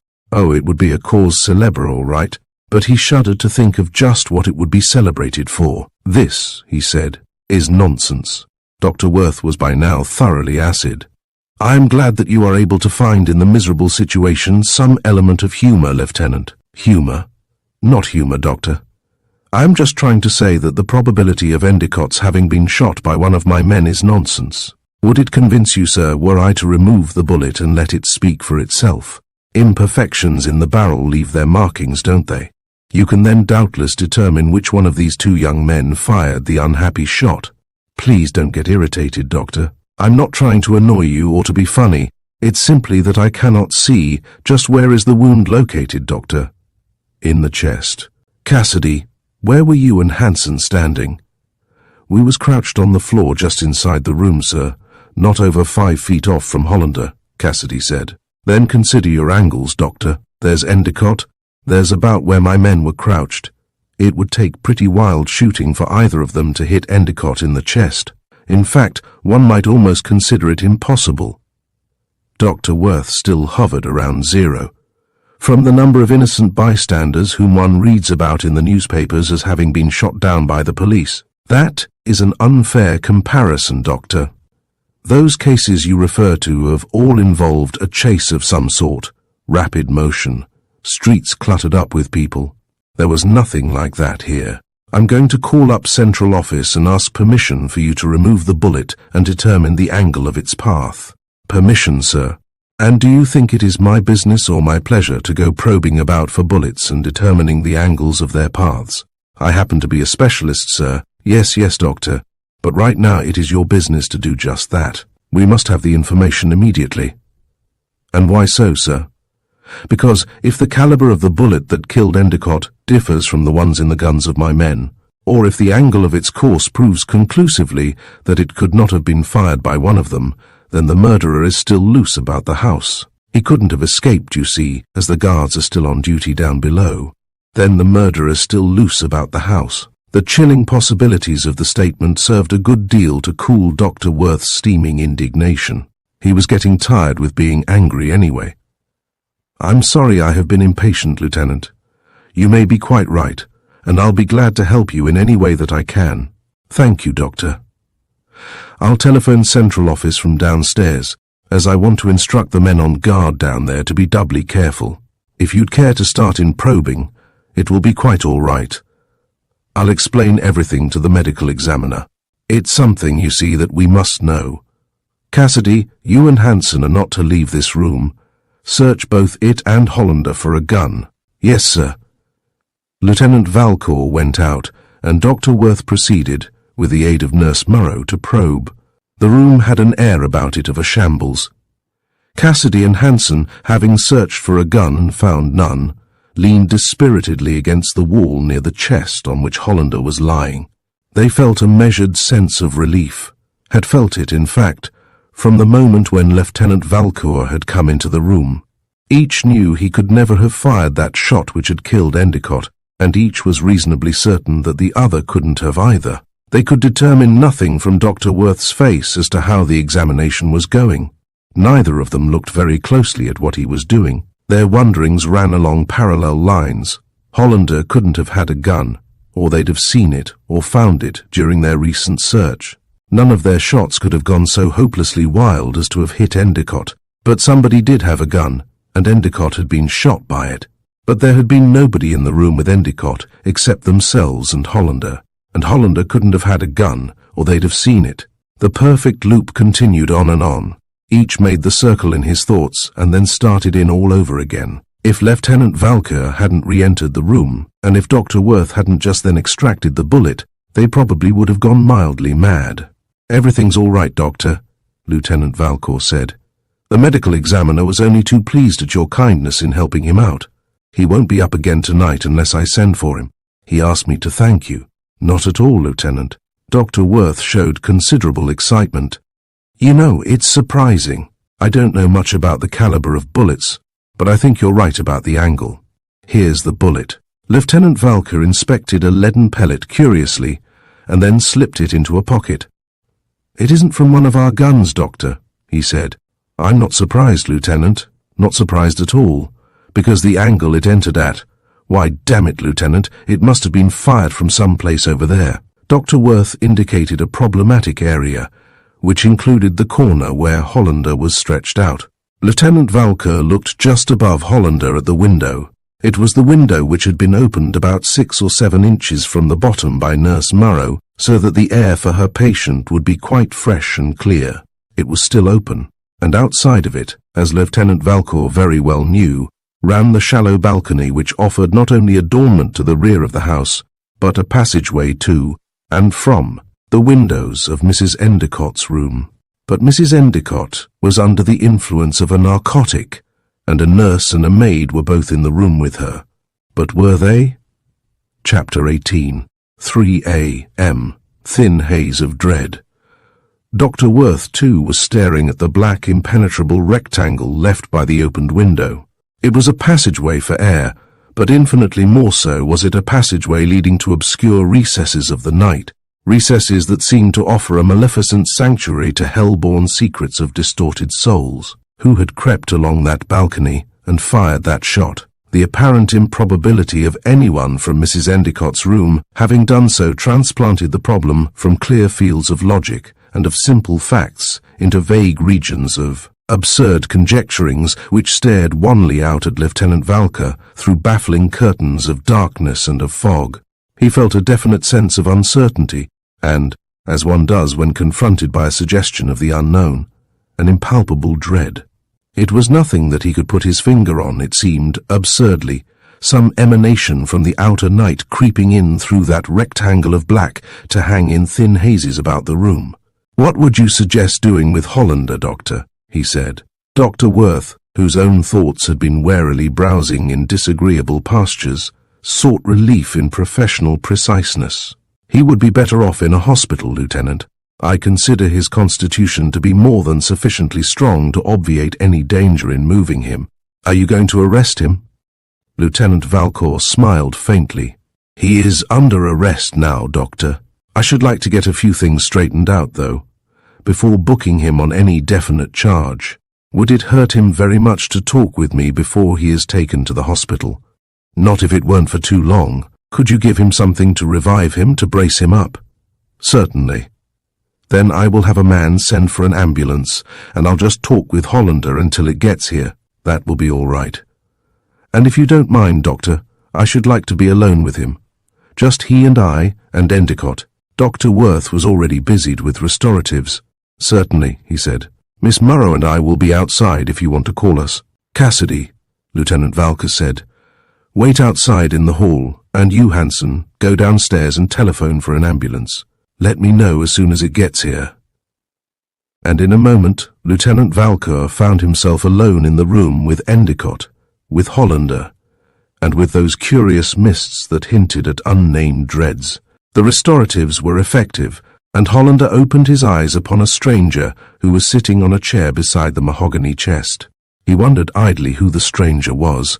The drug which Dr. Worth had given him made him feel rather alert and smart. Any sense of pain was completely deadened. His eyes travelled leisurely about the room and hesitated at a sheet-covered object on the bed. That would be his friend called Endicott.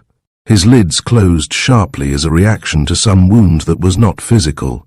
Lieutenant Valcour stared thoughtfully down at Hollander's pale face. "What did you do with Endicott's hat?" he said. Hollander opened his eyes again in bewilderment. "I don't know what you're talking about," he said. "And who are you, anyhow?" "I'm Lieutenant Valcour, Mr. Hollander. We've talked together over the telephone. The hat I'm referring to is the one that Endicott must have been wearing, or carrying in his hand, or that was someplace near him when you attacked him shortly after 7 this evening." "I didn't attack him, Lieutenant." Hollander's lips were peaked-looking and didn't move very much when he talked. "I wasn't in this house until a little after 1:30 this morning, after you had called me up."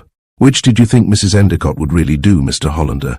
Hollander tried painfully to concentrate. He felt the need of being very careful of his footing. They were on dangerous ground. "Do?"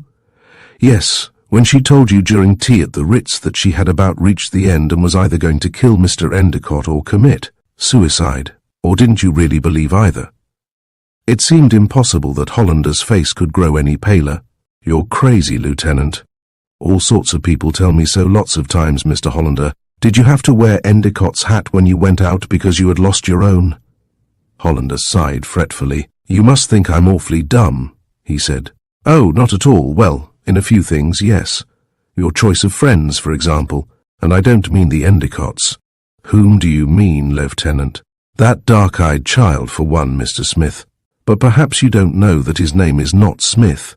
I imagine that when you left him in the apartment he was still either Jack Perry or Larry Nevins. He shows great versatility, really, in his adoption of names. I was just a little surprised and disappointed at his present selection of Smith." "You've been to my apartment, Lieutenant?" "Yes, I had quite an enlightening talk with the present Mr. Smith." "Where did you leave Endicott's hat?" Hollander, after one peevish glare, shut his eyes. "I can tell you pretty well what happened, you see, except for that," Lieutenant Valcour went on. "You did believe Mrs. Endicott this afternoon when she told you her intention. That much is fact. And now for a little fiction. Either at the Ritz, or just as you were handing her into her car, you stole her purse." Hollander's eyes snapped open and glared viciously. "Because," Lieutenant Valcour continued, "you wanted her keys, the keys to this house. You were a little hazy as to just what it was you intended to do, but you did know that you were going to kill Endicott, and that you were going to do it before his wife either committed suicide or killed him herself. You went to your apartment and got the stiletto. Then you came back here, let yourself in with Mrs. Endicott's keys, came up to this floor and into this room. You may have been in several of the other rooms first, I don't know. Nor do I know just what you were searching for while you waited in here either. Mrs. Endicott herself will tell me all about that later. At any rate, you were going through Endicott's clothes in that cupboard when you heard him coming. You closed the cupboard door. You were naturally nervous and upset.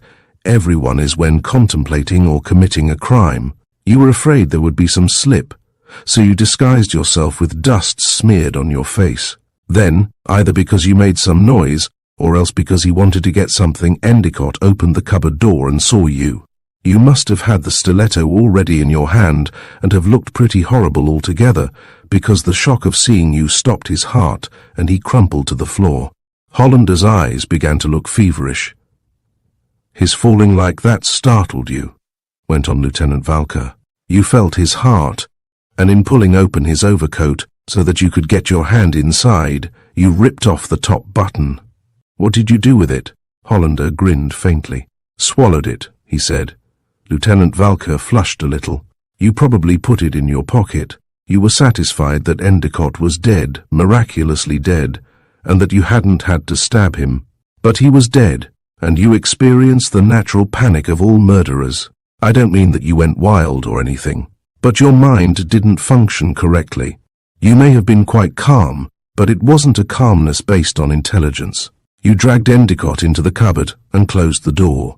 You washed the dirt from your hands and face in the bathroom, combed and brushed your hair, wiped the silver clean, and then printed that curious note which Mrs. Endicott found, and which contained no significance other than to direct suspicion to some outside agency in order to shield her from becoming a suspect herself. But why did you take Endicott's hat, and where did you put it? You're talking bunk, Lieutenant. On the contrary, Mr. Hollander, those were the moves which were made here tonight, whether you were the person who made them or not. Yes? Yes. And it is quite within the range of possibility that if you didn't make them, then Mrs. Endicott did.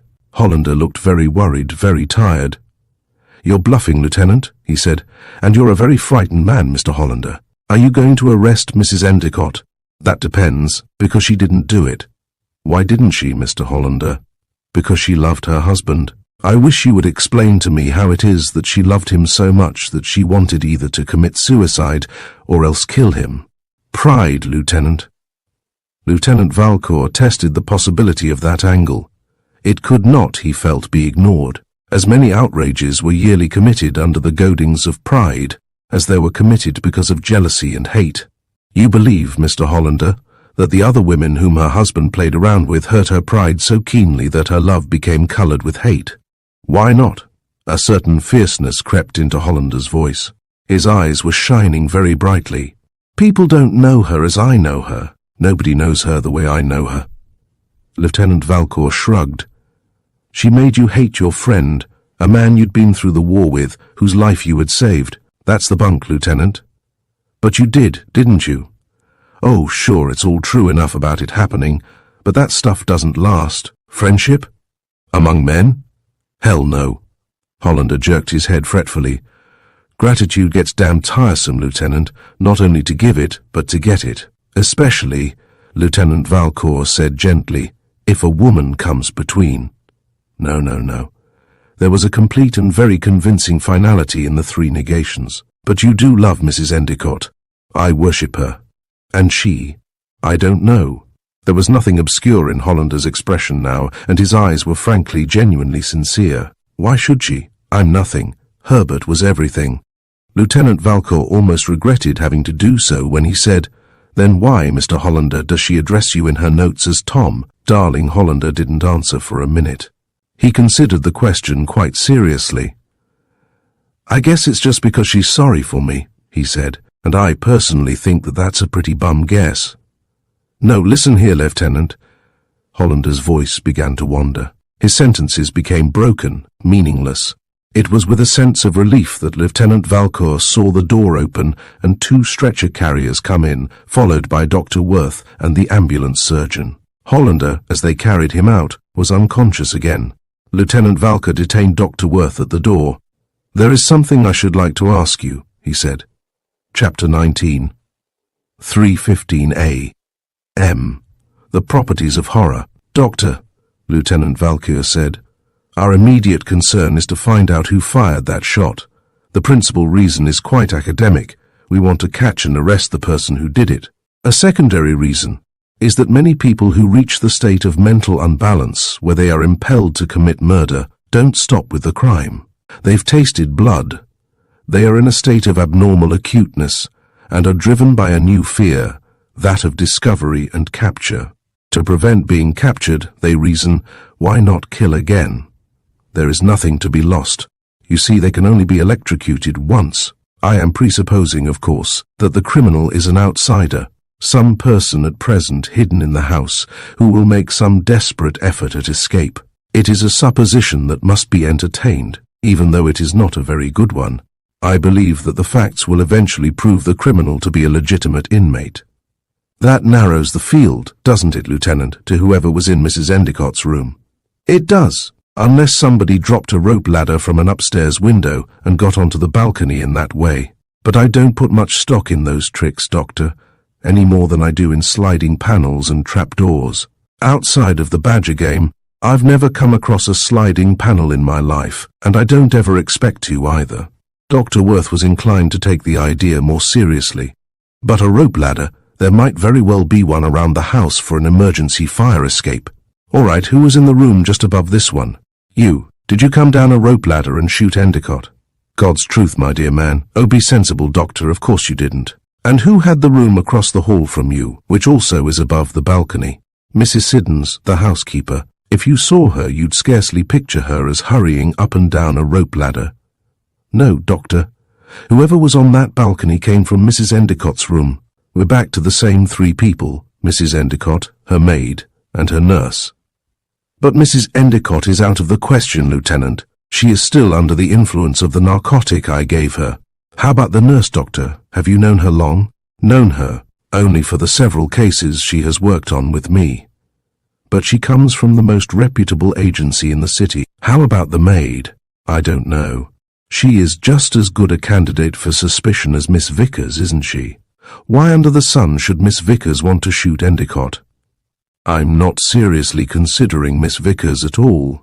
It's perfectly obvious that whoever did shoot Endicott was either directly responsible for the earlier attack during the evening or else involved in it as an accomplice. That might still include the maid. It certainly might. I wonder if you'd mind asking Miss Vickers to come in here. I'd like to question her first. Dr. Worth nodded toward Endicott's body, covered with a sheet on the bed.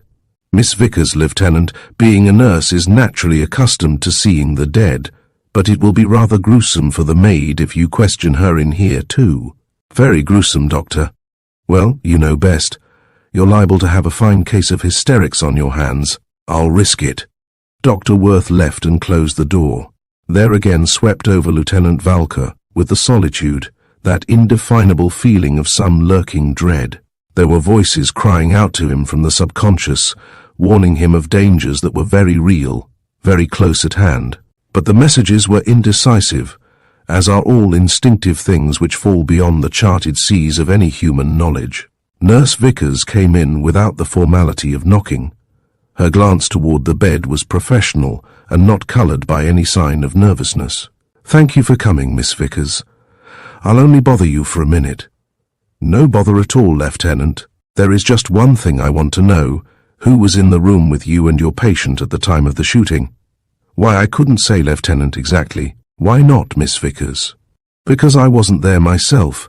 I was down in the kitchen making some coffee. I left Roberts with Mrs. Endicott. You see, there wasn't anything that had to be done except just to be there. I'm sure it was quite all right." "Of course it was. I'm not suggesting for a minute, Miss Vickers, that I thought otherwise." Lieutenant Valcour studied the woman for a second and then said, "I just wanted to know if you could help me check up on the number of shots that were fired." "I didn't hear any shots at all, Lieutenant. Way down there in that kitchen." Lieutenant Valcour wondered at this. The sound of one shot might well have been heard down in the kitchen, the shot which had killed Endicott and which had been fired from the balcony.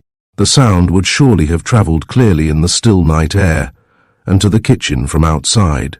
And yet he believed Nurse Vickers implicitly in her statement that she had heard no shot. There was no earthly reason why she should lie about it. The fact convinced him that whoever had fired had held the pistol inside of the window. He glanced at the sash and realized that the opening afforded plenty of room for a hand holding a gun to reach through. "No," he said. "I suppose you couldn't have heard anything at all. Maybe Roberts can help me. She was in the room, wasn't she, when you came back?" "Oh yes, Lieutenant, and terribly excited about the shooting. She seemed so upset, in fact, that if there hadn't been so many much more important things for Dr. Worth to attend to, I'd have asked him to give her something to quiet her." "One can hardly blame Roberts," Lieutenant Valcour said. "The fusillade must have been quite a shock, you know, and then everyone's nerves are on edge tonight anyway." "In just what fashion was she upset, Miss Vickers? From your professional experience, I mean, you probably could diagnose her actions. Was it fright, nervous shock?" "Oh, fright, of course, Lieutenant. I've seen lots of nervous and hysterical people during my work, but never one as badly off as she was. I'm not exaggerating one bit when I say that she was gripped with an hysterical sort of terror." "Really? As bad as that?" "Why, I was almost afraid even to let her stay in the room with the patient. The poor creature actually seemed to blame Mrs. Endicott in some fashion for what had happened. Just imagine this, Lieutenant. When I came in, she was literally leaning over the bed and shaking her fist at Mrs. Endicott. You are quite certain of this, Miss Vickers?" "I saw it with my own eyes, Lieutenant." "And was Robert saying anything?" "Just the jumble that people go in for when they're hysterical." "You couldn't catch anything connected?" "I didn't try, Lieutenant. I had to get her away from the bed and calm her down." "You were able to?" I was. She calmed down quite suddenly and became perfectly normal again. I persuaded her to run downstairs and make herself a good bracing cup of tea, possibly carrying the pistol with her, Lieutenant Valcour thought bitterly, to hide it in some place where it might never be found. Did she come back into the room afterward? He said. Well, not really, Lieutenant. I know how particular you police officers are about the littlest details. She just stopped at the door to tell me she was feeling all right again. She said she was going upstairs to her room to take a little rest.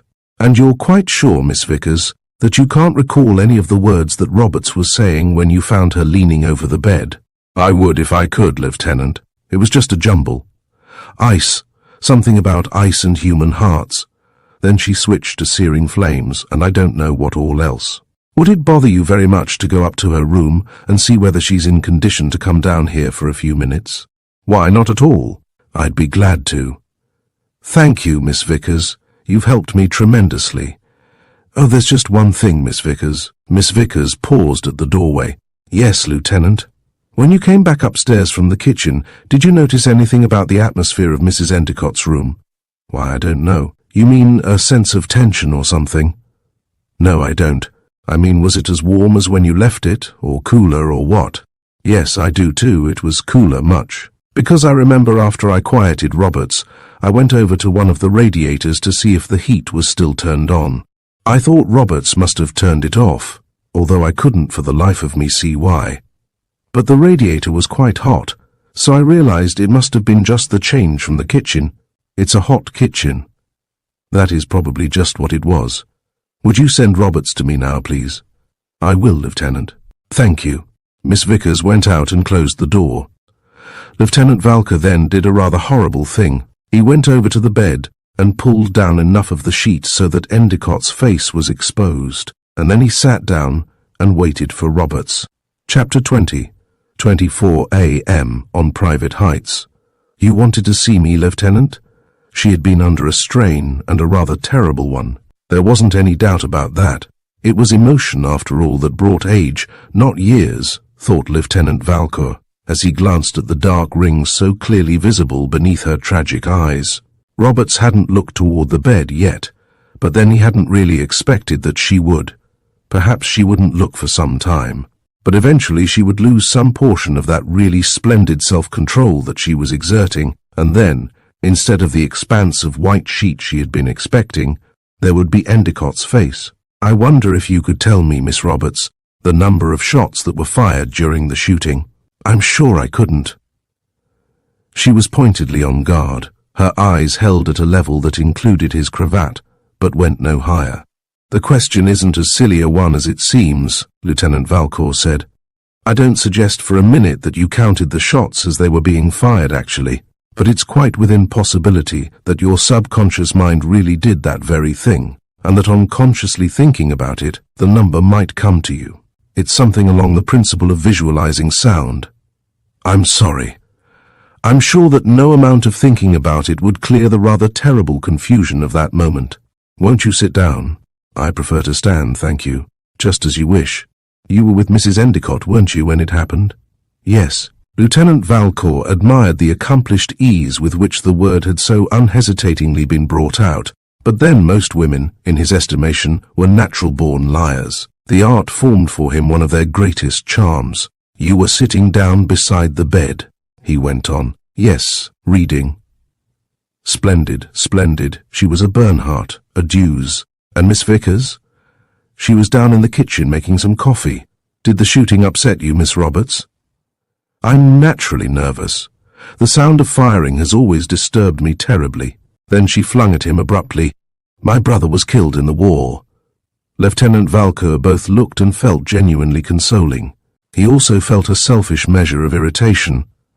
The statement was such a perfect period mark. When a young woman, no matter how great a criminal, potentially, announces flatly that her brother has been killed during the war, one can't ride over the fact roughshod. Was there anyone whom you loved killed in the war, Lieutenant? She was determined to hammer at the point, it seemed. He wished that she would stop. There wasn't, Miss Roberts. Then you don't know much about soldiers? No, not much, really. I don't mean soldiers or the war itself either. It's a state of being, a sort of lucid abnormality. It's hard to tell you just what I do mean. But it's the thing," she ended fiercely, "that made me understand Mr. Endicott. He never quite recovered, you see, from being a soldier. And perhaps it also made you understand why Mrs. Endicott misunderstood him. Things were going better now. The channel was broadening into useful seas." "Of course it was," Roberts said. "She too lost no one in the war." The fog rolled in again. "I'm afraid I'm not following you very clearly." "It's quite useless, Lieutenant. Simply that in Mr. Endicott I kept seeing my brother. I suffered for him to the extent I would have suffered for my brother had my brother been in similar circumstances." "Suffered?" "Yes, suffered. From her damned superiority." "You think that Mrs. Endicott overdid the mental?" He noted that Roberts was slowly losing control. There was a blazing quality of anger creeping into her eyes. "Lieutenant," she regarded that man as her tame tiger. "You realize how strong he must have been physically. Very strong. It used to please her to control him, you know the way it's commonly expressed, with a word. I shouldn't exactly say that she had succeeded. The other women? Yes. She didn't care about that. If anything, it satisfied her sense of power. She looked on them as a pack of shoddy substitutes that he could fool with, kick around, and treat terribly, if he liked. But she still remained the original, the unapproachable, the happy possessor of a tame tiger. He was always hers, you see, no matter what it was he had done. She's had him crying. That's a little hard to believe. It's the truth. He took her in his hands one night and twisted her, just like that. She didn't say a thing to him. For a month afterward he went around the house like a whipped cat. Then she said something kind to him and he cried. I wish she was in hell. Perhaps she is, Miss Roberts, just that. She won't stay in it long. Her kind doesn't. Lieutenant Valcour held his eyes thoughtfully directed toward the bed. Tell me, Miss Roberts, do you think that Mr. Endicott is happier dead? Let me put it in this fashion. If Mr. Endicott had really been your brother, would you rather have seen him dead than living in the emotional hell you picture Mr. Endicott as having lived in? His gaze retained its determined fixity. No, she said, there is always a way out. It was irresistible. She found herself having to look, too. Against every advice of instinct, her eyes were drawn toward the bed in company with Lieutenant Valcour's. Peace. There was peace. Greater than she had ever seen when he had been living. Peace to a tired heart. A plain, normal, happy human heart that had been broken on the wheel of too much complexity. Oh, I'm lying, Lieutenant. I would, a million times rather. He worked very fast now, having captured the mood. Were you thinking of all that when you stood outside on the balcony and watched him through the window? Her eyes clung immovably to the cold-closed lids, the mouth. Carved in gentle shadows, her very being seemed withdrawn on private heights. I wasn't on the balcony. And I'd like to know what you did with the gun. Perhaps he was laughing at it all now, if people laugh in heaven. He and her brother. They would have met and be laughing at it all together, but they wouldn't be laughing at her. There wasn't any need to use the gun, Lieutenant. Then what did you do with it?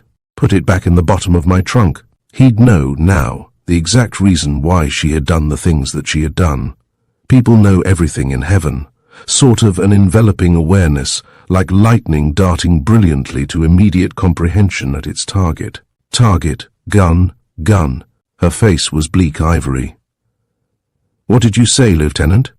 I had just asked you, Miss Roberts, what you did with the gun, and you told me that you put it back again in the bottom of your trunk. Her eyes, as she looked at him, were strangely devoid of fear. Then if I told you that, you'll find it there. It wasn't the wisest place to put it, Miss Roberts. It doesn't matter much. You mean you don't care? Not just that. I'm speaking about the gun. I never fired it. Then why did you hide it? Because it's illegal to have a gun. Then why did you have one, Miss Roberts? It's one my brother gave me over 12 years ago. I've always kept it with me. What caliber is it? A Colt, 38. The bullet in Lieutenant Valcour's pocket had been fired from a Colt, 38, and tonight you were going to use it to save Mr. Endicott by shooting him. No, Lieutenant. I was going to use it to shoot Mrs. Endicott if she attempted to get near him again. Again? Why, yes, Lieutenant. She went out of the room last night right after he had knocked and said goodbye. Out into the hallway. Yes. When did she come back? She didn't come back. Then when was the next time you saw her? When you rang for me, after you had found Mr. Endicott in the cupboard, and you think it was Mrs. Endicott who put him there. Lieutenant Valcour thought for a moment of the broken fingernail of Mrs. Endicott's otherwise immaculate hand. But why, Miss Roberts, should she kill her, Tiger? Perhaps Mr. Hollander could tell you that better than I. And why did you get a gun to prevent Mrs. Endicott from going again to her husband, when you knew she was under the influence of a narcotic, that she was unconscious and couldn't possibly move? Because, Lieutenant, she never drank the narcotic. Chapter 21, 3:51 a.m. A woman's slipper. Lieutenant Valcour felt a distinct shock, and his eyes became predatorily alert. If this astonishing thing was true and Mrs. Endicott had not taken the narcotic prepared for her by Dr. Worth, then the bypaths one might dart along were numerous and alarming indeed. "How do you know, Miss Roberts?" he said. "Because when the nurse went downstairs to make that coffee, I went over to the bed. I wanted to take a close look at Mrs. Endicott. Have you ever felt that desire to look closely at something that you hate very much? It's the curiosity of hate, I suppose. I put my hand on the spread, at the edge, so that I could lean down. The spread was damp. Something had been poured on it. There wasn't anything that could have been poured on it except the narcotic. She'd recovered consciousness, you see, when the nurse and Dr. Worth brought her in from here and put her to bed. But wouldn't he or the nurse have seen her pour it out? None of us saw it, Lieutenant, because she said, just after the doctor had handed her the glass, 'There's blood on that dresser.' We all looked at the dresser. Of course, naturally there wasn't any blood on it. The doctor thought she was delirious. She was just finishing drinking when we turned around. Didn't you accuse her when you felt the damp spot on the spread? What was the use? She never would have admitted it. I believe, Roberts said fiercely, that I could have stuck pins in her and that she'd have endured the pain rather than admit it. And suddenly I began to feel afraid, not so much of her, as of what she might do to Mr. Endicott. She was playing a trick, and I didn't know just what the purpose of it was. I ran upstairs and got my gun, then came right back. She was still in bed. Yes, but the shooting was over and the room was cold. The room was cold. Roberts's voice was very intense as she drove her points home. And her skin was cold, and her breathing was heavy from recent exertion. I think I was going to kill her. I would have killed her if the nurse hadn't come in just then. Why didn't you tell someone of this at once, Miss Roberts? Would you have? Would anyone have? I don't quite understand. There had just been that shooting, and I had a gun. I wanted to get rid of it. By the time I had got rid of it, it was too late. I couldn't say anything then, without practically accusing myself of a murder I didn't commit. You'll stay here in the house, Miss Roberts? Naturally, since I'm to be accused of having killed Mr. Endicott. Not as yet, Miss Roberts. It won't bother me, she added bitterly as she started for the door. You'll find me a tractable prisoner. 1 minute, please, Miss Roberts. How long were you gone from Mrs. Endicott's room when you went upstairs to get the gun? Just long enough to run up and back again. I have no idea, really. Where is your room? On the upper floor, the room to the left of the corridor in the front of the house. And whereabouts did you keep the gun? In my trunk, where it is now. Was the trunk locked? Yes, I keep it locked. And the keys for it? In a purse. The purse was in a dresser drawer. Then that gives us a pretty good idea of the length of time you must have been gone, doesn't it? I suppose it does. 3 or 4 minutes, probably. Nearer, I imagine, to 5 or 6, but we don't require the actual number of minutes. The point we need is, rather, a comparison of 2 different operations within the same time limit. While you were going through the various movements you have described, would Mrs. Endicott have had the time to get out of bed, supply herself with a revolver, open a window, and from the balcony shoot Mr. Endicott, return to her room, and be in bed again by the time you came down? I think so, don't you? There would have been plenty of time for that. You've been with Mrs. Endicott for quite a while. Have you ever noticed whether or not she owns a pistol? I don't think I have. No, I'm sure I've never seen one. That doesn't prove anything, though. There are any number of private places where she may have kept it. It is also possible Robert seemed desperately earnest in her effort to strengthen each link in her accusation, for she was accusing rather than simply offering a theory. That someone may recently have given her a revolver, isn't it? Everything is possible. Mr. Hollander, for example. A very good example. He said nothing further, and after a while the stillness became almost physically oppressive. Roberts was finished with emotions. "Is that all?" she said, and her voice was colourless. "I believe so, Miss Roberts, except that I wish you would tell me why, in view of your recent insinuations concerning Mrs. Endicott and Hollander, you ever suggested him as the proper friend to stay with her husband tonight. It's a little inconsistent, don't you think?" "Very. Then why did you do it?" "I have nothing further to say." Lieutenant Valcour went abruptly to the door and opened it. Cassidy and Hanson were standing nearby in the corridor. "Hanson," he said, "go with Miss Roberts up to her room. There is a gun in her trunk. She will give it to you. Keep it for me." "Yes, sir." Roberts went outside. "Am I to consider myself under arrest, Lieutenant?" "No, Miss Roberts, but, as I have explained, you are not to leave the house. Cassidy, come inside here with me." Cassidy came in and closed the door. He watched Lieutenant Valcour draw the sheet up again over Endicott's face. "What's Dr. Worth doing, Cassidy?" "He has gone back to bed, sir. Shall I go get him?" Cassidy cast one suspicious look toward the bed. "No, let him sleep. There's nothing just this instant. I'll want to see him in about a quarter of an hour, though." Lieutenant Valcour went into the bathroom, opened the window, and went outside onto the balcony. The grey before dawning was in the sky, and a rare clearness was vibrant in the fresh, sweet air. The outline of the garden down below was quite distinct. There were other gardens belonging to the adjacent houses too, and to the houses backing them from the rear. It was a street of gardens which bloomed, Lieutenant Valcour reflected, for the express benefit of caretakers in summer, while their owners spent the season at fashionable resorts either in the mountains or on the shore. Lieutenant Valcour went and carefully examined with his flashlight the window to Endicott's room that had been raised from the bottom when the shot was fired. He played the light upon the surface of its glass. It was quite clean. There was no trace of any pressing of noses or of foreheads against its polished surface, nor on the stone sill were there any telltale threads of silk or any of the various clues that would serve to indicate a woman's presence. He stared speculatively for a minute at the windows of the room above, where the curiously vindictive Mrs. Siddons was now presumably resting, or else indulging in her blank-eyed game of mental maledictions. No, he couldn't really visualize her as descending to the balcony by a rope or any other kind of ladder. 100 years ago, perhaps, she might have gone so far as to shape a replica of Mr. Endicott in wax and then, with appropriate incantations, proceed to stick pins in such portions of it as would cabalistically do the most good. But there was no such simple expedient left her in our modern skeptic age. It would be necessary, of course, to interview her further concerning those vague, bitter hints she had thrown out about outrageous actions on the part of Endicott toward the maids.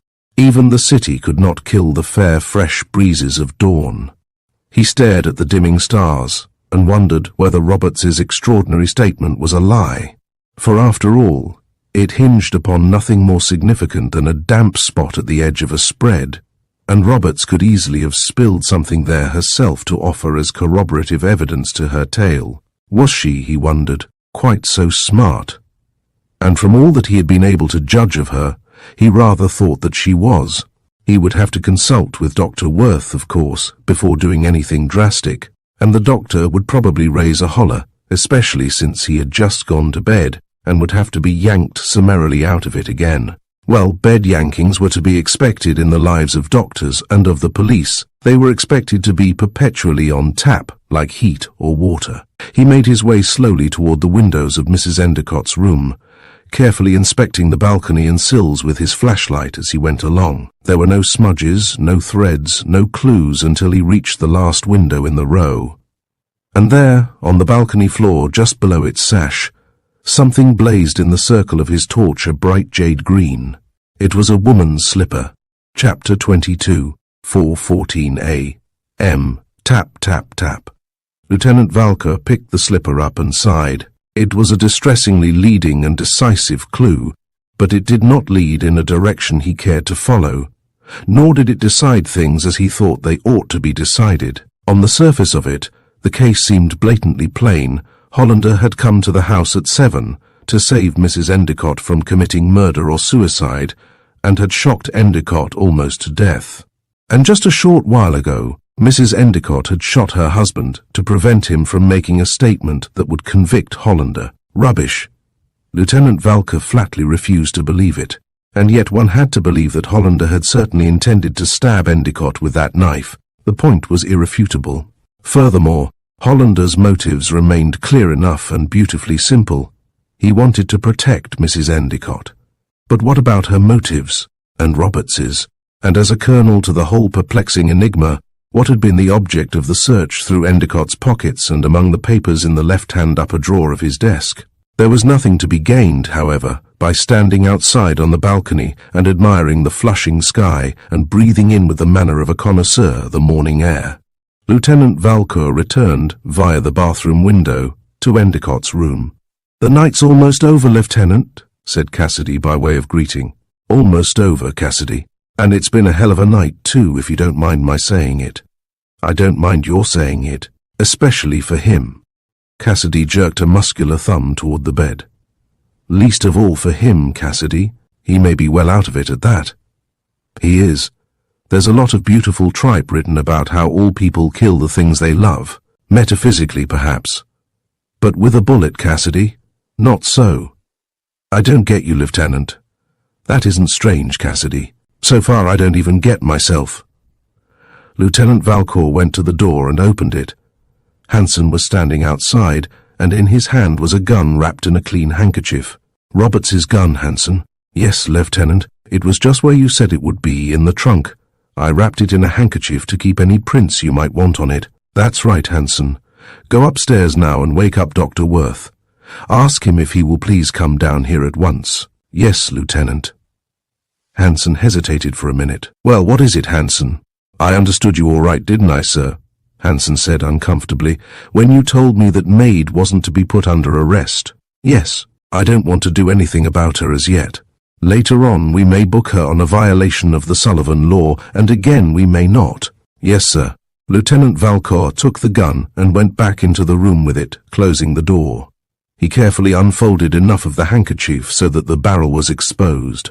He sniffed this and decided that the gun had neither been recently fired nor cleaned. There was just the definite odorlessness which one finds with guns that have not been used or taken care of for a very long time. So far, then, he was inclined to believe that Roberts's story was correct. "Is that the rod that done the trick, Lieutenant?" said Cassidy, who had been keenly interested in the sniffings. "No, it isn't, Cassidy. This gun hasn't been fired for years, maybe." "Well, I wish it was. I'd like to get out of this joint." "Still nervous, Cassidy?" "No, I ain't nervous, Lieutenant. I'm just uncomfortable. It's like there was something in this case that hasn't broken yet. You know what I mean? Something we ain't so much as put a finger on." Lieutenant Valcour knew very well just exactly what Cassidy meant. He, too, felt that same indefinable effect of impending somethings that were connected with obscure danger. It was an emotion, however, which required official scowlings. After all, psychic patrolmen were not considered as being to the best interests of the force. One shouldn't be allowed, really, to graduate into psychic realms anywhere below the rank of lieutenant. Discounting your weekly adventures between paper covers, this is your first real murder case, isn't it, Cassidy? "I thank God it is, sir." "Well, you'll get used to them after a while. Before you're called in on your fourth or fifth, you'll be finished with having presentiments." "Will they be likely to be like this one, sir?" "That will depend entirely, Cassidy, upon just how much publicity this one is given in the papers, as well as on the supply at hand of potential victims who have weak hearts. I dare say the method will become fashionable for a while." There was a peevish rap on the door. "Ah, come in, Doctor." Dr. Worth was just as peevish as his knock. The camel's hair dressing gown in which he was still bundled hinted blurringly at indignant muscles that quivered beneath its loose folds. His hair was rumpled-looking and frowsy. "Really, Lieutenant," he began, "this is getting to be beyond a joke." "I'm sorry, Doctor, but I had to discuss Mrs. Endicott's condition with you most seriously and at once." Dr. Worth paled a little at this. "Nothing's happened to her too, has there?" "No, Doctor, nothing has. And I don't think that just now I could stand another murder. It's about her physical condition in general. Is her heart all right?" Dr. Worth's curiosity was beginning to get the upper hand over his grouch. Perfectly sound. Why do you ask? Because I want to try an experiment on her. You want to what, sir? Dr. Worth almost shouted it. He was thoroughly awake now. Not so loud, please, Doctor. I want you to let me stay in the room alone with your patient. You can open the connecting bathroom door a little and watch me through its crack, but I want the nurse out of the way. And I don't want you to make any noise or comments while you're watching. I don't want Mrs. Endicott to know that you're there. Dr. Worth looked at Lieutenant Valcour sharply. This is nonsense. She couldn't possibly tell who was or who wasn't there. She's unconscious. Perhaps she isn't, Doctor. This is what her maid has just told me. Lieutenant Valcour offered Dr. Worth Roberts's astonishing theory concerning the poured-out narcotic, and Dr. Worth was quite properly astonished. So you see, it's a possibility, Doctor, and the fact of my finding that slipper outside of the window makes it practically a certainty. It's the most astounding thing I've ever heard of in my life. If you don't intend to shock her, Lieutenant, I'll agree to anything you say. I shan't do anything rough, Doctor, like discharging a gun off near her ear, or pinching her, or slapping her, or any of the tricks which are so popularly supposed to be kept up the sleeve of a policeman. You can stop me at any minute if you object to anything I may be doing. Have you planned just what you will do? With a woman like Mrs. Endicott, there wouldn't be any use in planning anything. All that I can do in advance is to create an atmosphere, and then do whatever occurs to me as being best when the proper time comes. There won't be anything complicated about it. Just what sort of an atmosphere, Lieutenant? Well, in the first place, I'll call the nurse outside into the corridor, and you can tell her not to go back in again until I say so. You might suggest to her that she go down to the kitchen and make some coffee. She seems a little dippy about coffee or something. Then we'll leave Mrs. Endicott quite alone in her room for a minute or two. If she's really faking, she'll begin to worry about what is going on. Then the door will open again, and instead of the nurse, I'll come in. She'll be pretty certain to suspect that I've found the slipper, but will be all the more careful to keep up her pretense of being under the influence of the narcotic. If she gets away with that, you know, she can always claim that Roberts herself must have dropped the slipper onto the balcony as a plant. The main thing is that Mrs. Endicott won't know just what's up, and when a woman of her temperament can't figure a thing out mentally, it about drives her crazy. Then I suppose, Lieutenant, that when you get her into this receptive state, you'll speak to her. Lieutenant Valcour laughed. On the contrary, Doctor, I haven't the slightest intention of saying a single word. Shall we go now?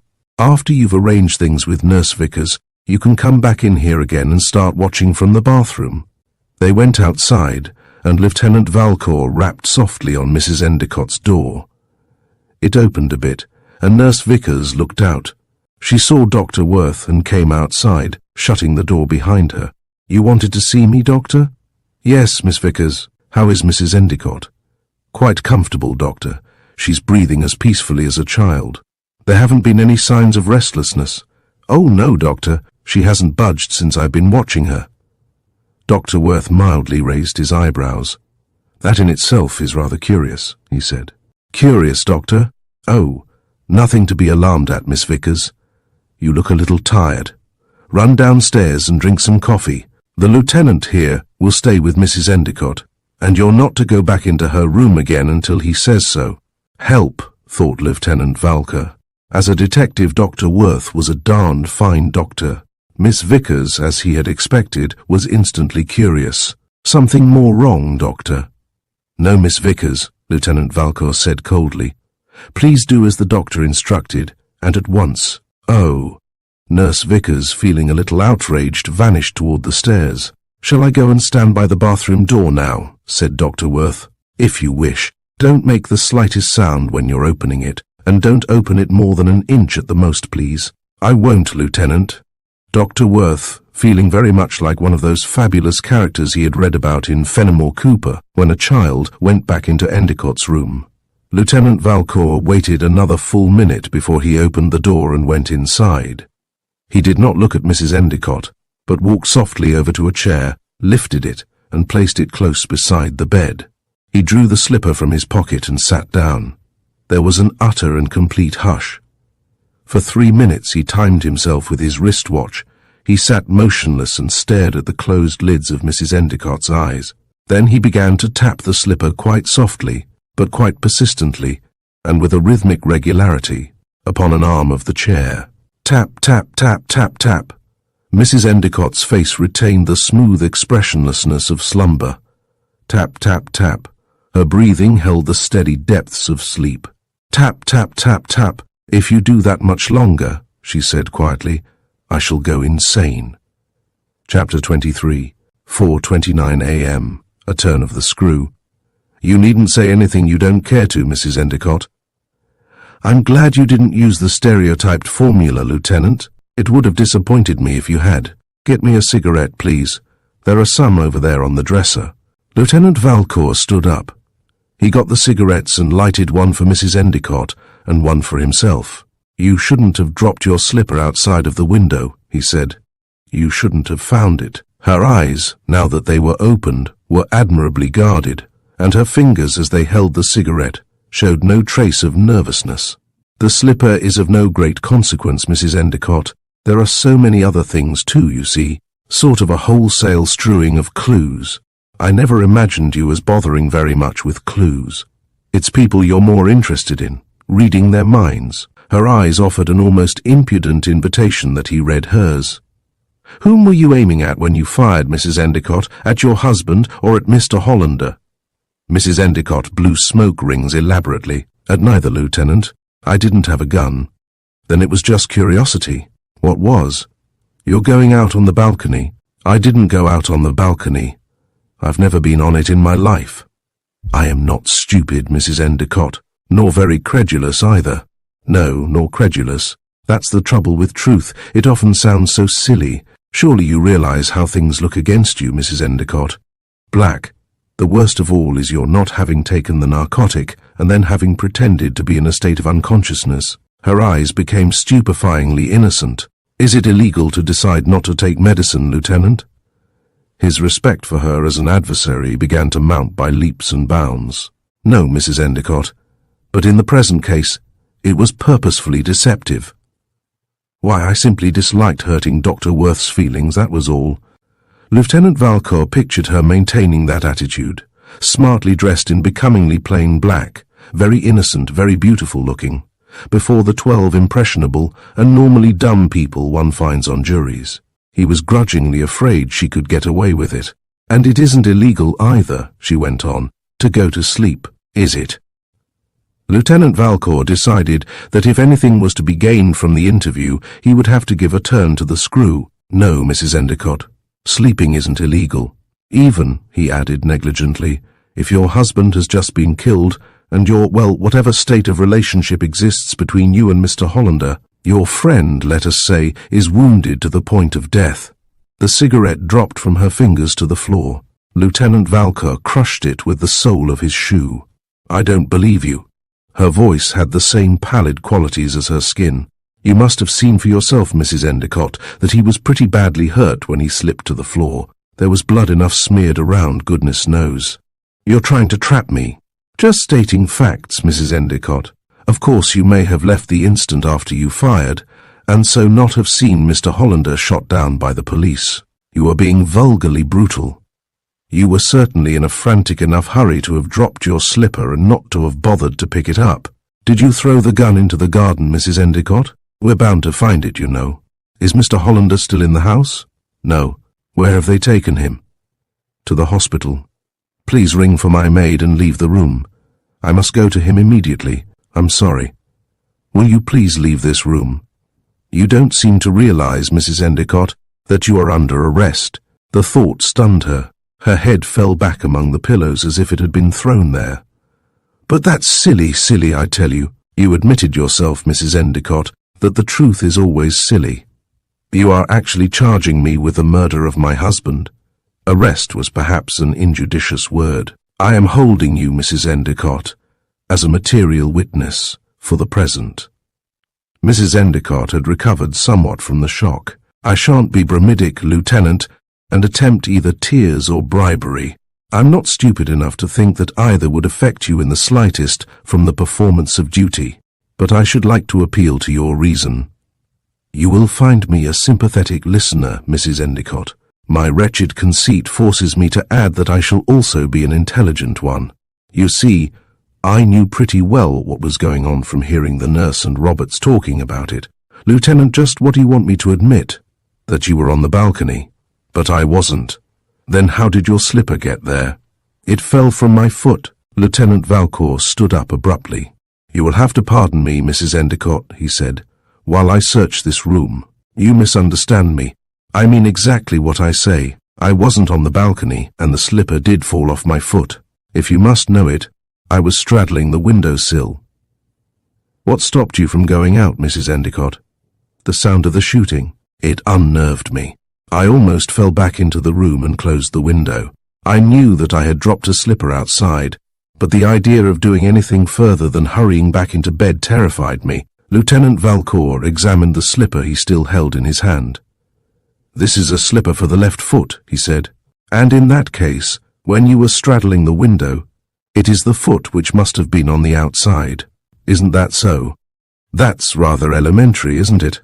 Quite. But it serves to prove that at the moment when the shots were fired, you could look along the balcony toward the windows of your husband's room. Did you? I imagine so. I'm not quite certain, really. It was absolutely dark out there. On the contrary, there was a glow cast on the balcony from the farthest window, which was open a little, wasn't there? Perhaps. Yes, I think there was. And did you see anybody standing at that window when the shots were fired? You mean on the balcony? Yes. No. That is all, Mrs. Endicott. You don't believe me. Frankly, I don't. Mrs. Endicott's expression hardened perceptibly. Whether from bitterness or from some sudden private determination, it was difficult to say. Does being detained as a material witness prohibit me from getting out of bed and dressing, she said. Not at all. In fact, it is essential that you do so. You see, we detain our material witnesses in jail. He heard again, as he had heard it earlier in the night, the muted echo of brass bells in her voice. If you will leave me then, please. Just as soon as I have searched the room. For what? For a revolver, Mrs. Endicott. Mrs. Endicott closed her eyes. She turned on her side and faced the wall. Lieutenant Valcour conducted his search with the thoroughness and speed born of experience. In the room's cupboard, in the various drawers, beneath the different pieces of furniture, there was no gun. He took a dressing gown and placed it on the bed. Put this on, please, Mrs. Endicott. I want to search the bed. She did so without either comment or objection. She went to the window and stared unseeingly at the breaking day. Lieutenant Valcour removed the spread, and with a pencil roughly outlined the damp spot where the narcotic had been spilled. Then he folded the spread and tucked it under one arm. The rest of the bedclothes, the mattress, the pillows, concealed no gun. He walked to the door. I will send your maid to you, Mrs. Endicott, if you wish. She continued to stare through the window and to present her back to him. She said nothing. He tried to catch the suggestion in her pose. It wasn't a gesture of petty rudeness or angry spite, nor was it by any means suggestive of despair or fear. He went outside and closed the door. And as he crossed the corridor to Endicott's room, it occurred to him with shocking clearness that, in spite of the idea's seeming absurdity, her pose had suggested a very definite mood of positive exaltation. Chapter 24. 4:41 a.m. as the colours of dawn. Well, Lieutenant Valcour said as he joined Dr. Worth in Endicott's room, what do you think now? Dr. Worth was finished with bewilderments. In spite of the camel's hair robe swathing him, he had recaptured to an impressive extent his air of dignity. Lieutenant, he said, I think that my services are no longer required in this house. With your permission, I shall dismiss the two nurses and go home. Why, certainly, Doctor, if you wish. The prosecuting attorney will probably require your testimony to secure an indictment and will want you later on at the trial, but I'm sure he will bother you just as little as possible. We realize how annoying any court work is to a doctor. I shall be glad to testify whenever required. Will you also let me know where to keep in touch with the two nurses? Their testimony will be needed too. Dr. Worth stated the name and address of the nurses' home, at which Miss Vickers and Miss Murrow could always be reached, and Lieutenant Valcour wrote them down in his notebook. Would it bother you very much, Lieutenant, to let Mrs. Endicott know that I have gone when you see her? Not at all, Doctor. I doubt whether she will require my services again. He paused for a moment at the doorway. That woman, sir, is of iron. I shouldn't wonder, Doctor. At any rate, she is pretty thoroughly encased in metal. I'll send Cassidy along with you to pass you and the nurses by O'Brien down at the door. No one can leave the house, you see, without permission. Thank you, Lieutenant. Goodbye. Goodbye, Doctor, and thanks for all your assistance. Cassidy, come back after you've seen the doctor out, and stay in the corridor. I'll call when I need you. Yes, sir. The door closed, and Lieutenant Valcour was alone. With a persistence that was becoming annoying, the same curious feeling of lurking danger crept out at him from the room's stillnesses. His nerves were usually as steady as the quality reputed to be enjoyed by a rock, and the strange little jumpings they were going in for were getting that fabulous animal known as his goat. He went over to the chair before the flat-topped desk and sat down. There was that drawer filled with disordered papers to be gone through. He removed the drawer and emptied it of its contents by the simple expedient of turning it upside down onto the top of the desk. There were, mixed up among bills and receipts, a surprising number of letters from women. He read each one of them carefully and felt a little sorrier at the conclusion of each. For the future of the race, not so much because of any danger to its morals as to its mentality, he made a little group of each batch of notes from the same woman. One pile topped the list with a number of 10. These were signed BB and were addressed with deplorable monotony to my caveman. Endicott must have been rather an ass, he decided, as well as a pretty low sort of an animal. It was all very well for Roberts to rave on about soldiers and simple hearts and war and things. That's just what it amounted to, raving. What if Endicott, and presumably her brother, had had simple hearts? So had guinea pigs. Lieutenant Valcour wondered whether everyone else connected with the case was quite sane, and he just a little mad. Roberts, Mrs. Endicott, the housekeeper, Hollander, Madame Velasquez. They all seemed a little touched, and that was a sign of madness when one considered everyone else but one's self insane. But no one was ever truly normal under disagreeable and terrifying circumstances. At least, he had never found anyone who was so. The letters were meaningless as possible clues to a motive, just a sticky conglomeration of lust, greed, dullness, and execrable taste. He shoved them aside. He watched the strengthening light of day as it came through the window across the desk before him. Such sky as he saw was of rubbed emerald, and the backs of the houses across the intervening gardens were mauve and dark grey, with lines of lemon yellow running thinly along their roofs. He thought of Bohème. Dawn always made him think of Bohème, and hummed a bar or two of it softly. Then he thought of Mrs. Endicott, and his thoughts were pasteled in the colours of the dawn, a woman of half-tones and overlapping lacquer shades. It became quite clear in his mind that she never would have killed her husband, or Hollander. That, in fact, she never would have killed anybody at all. The belief became fixed, even in face of the sizable amount of evidence against her. He reviewed her case, in digest. As the prosecuting attorney might present it to a jury, from the very start there was that contrary fact of her having telephoned for the police. Why? On the slender ground of a penciled note that might or might not have been a threat, and an instinctive premonition that her husband was in danger. The prosecution would thereupon interpolate a smart crack or two on the general subject of premonitions, fortune-tellings, and the ace of spades. They would point out that people who committed crimes which were bound to be shortly discovered occasionally got in touch with the police in order to use the gesture as a premise of their innocence. There were her definite admissions of intent to kill her husband, her having left her bedroom immediately upon his having knocked and said goodbye, and her recent most damaging actions in regard to the narcotic and having been on the balcony. Motive? The prosecuting attorney could offer 1,000. The most prominent ones would include a jealous rage at her husband's easily proved peccadilloes with other women, and her own rather significant attitude toward Hollander. Yes, it would be only too possible for the prosecuting attorney to get a conviction against Mrs. Endicott, and to rope Hollander in as an accomplice. He'd want the weapon, though, to make the case complete.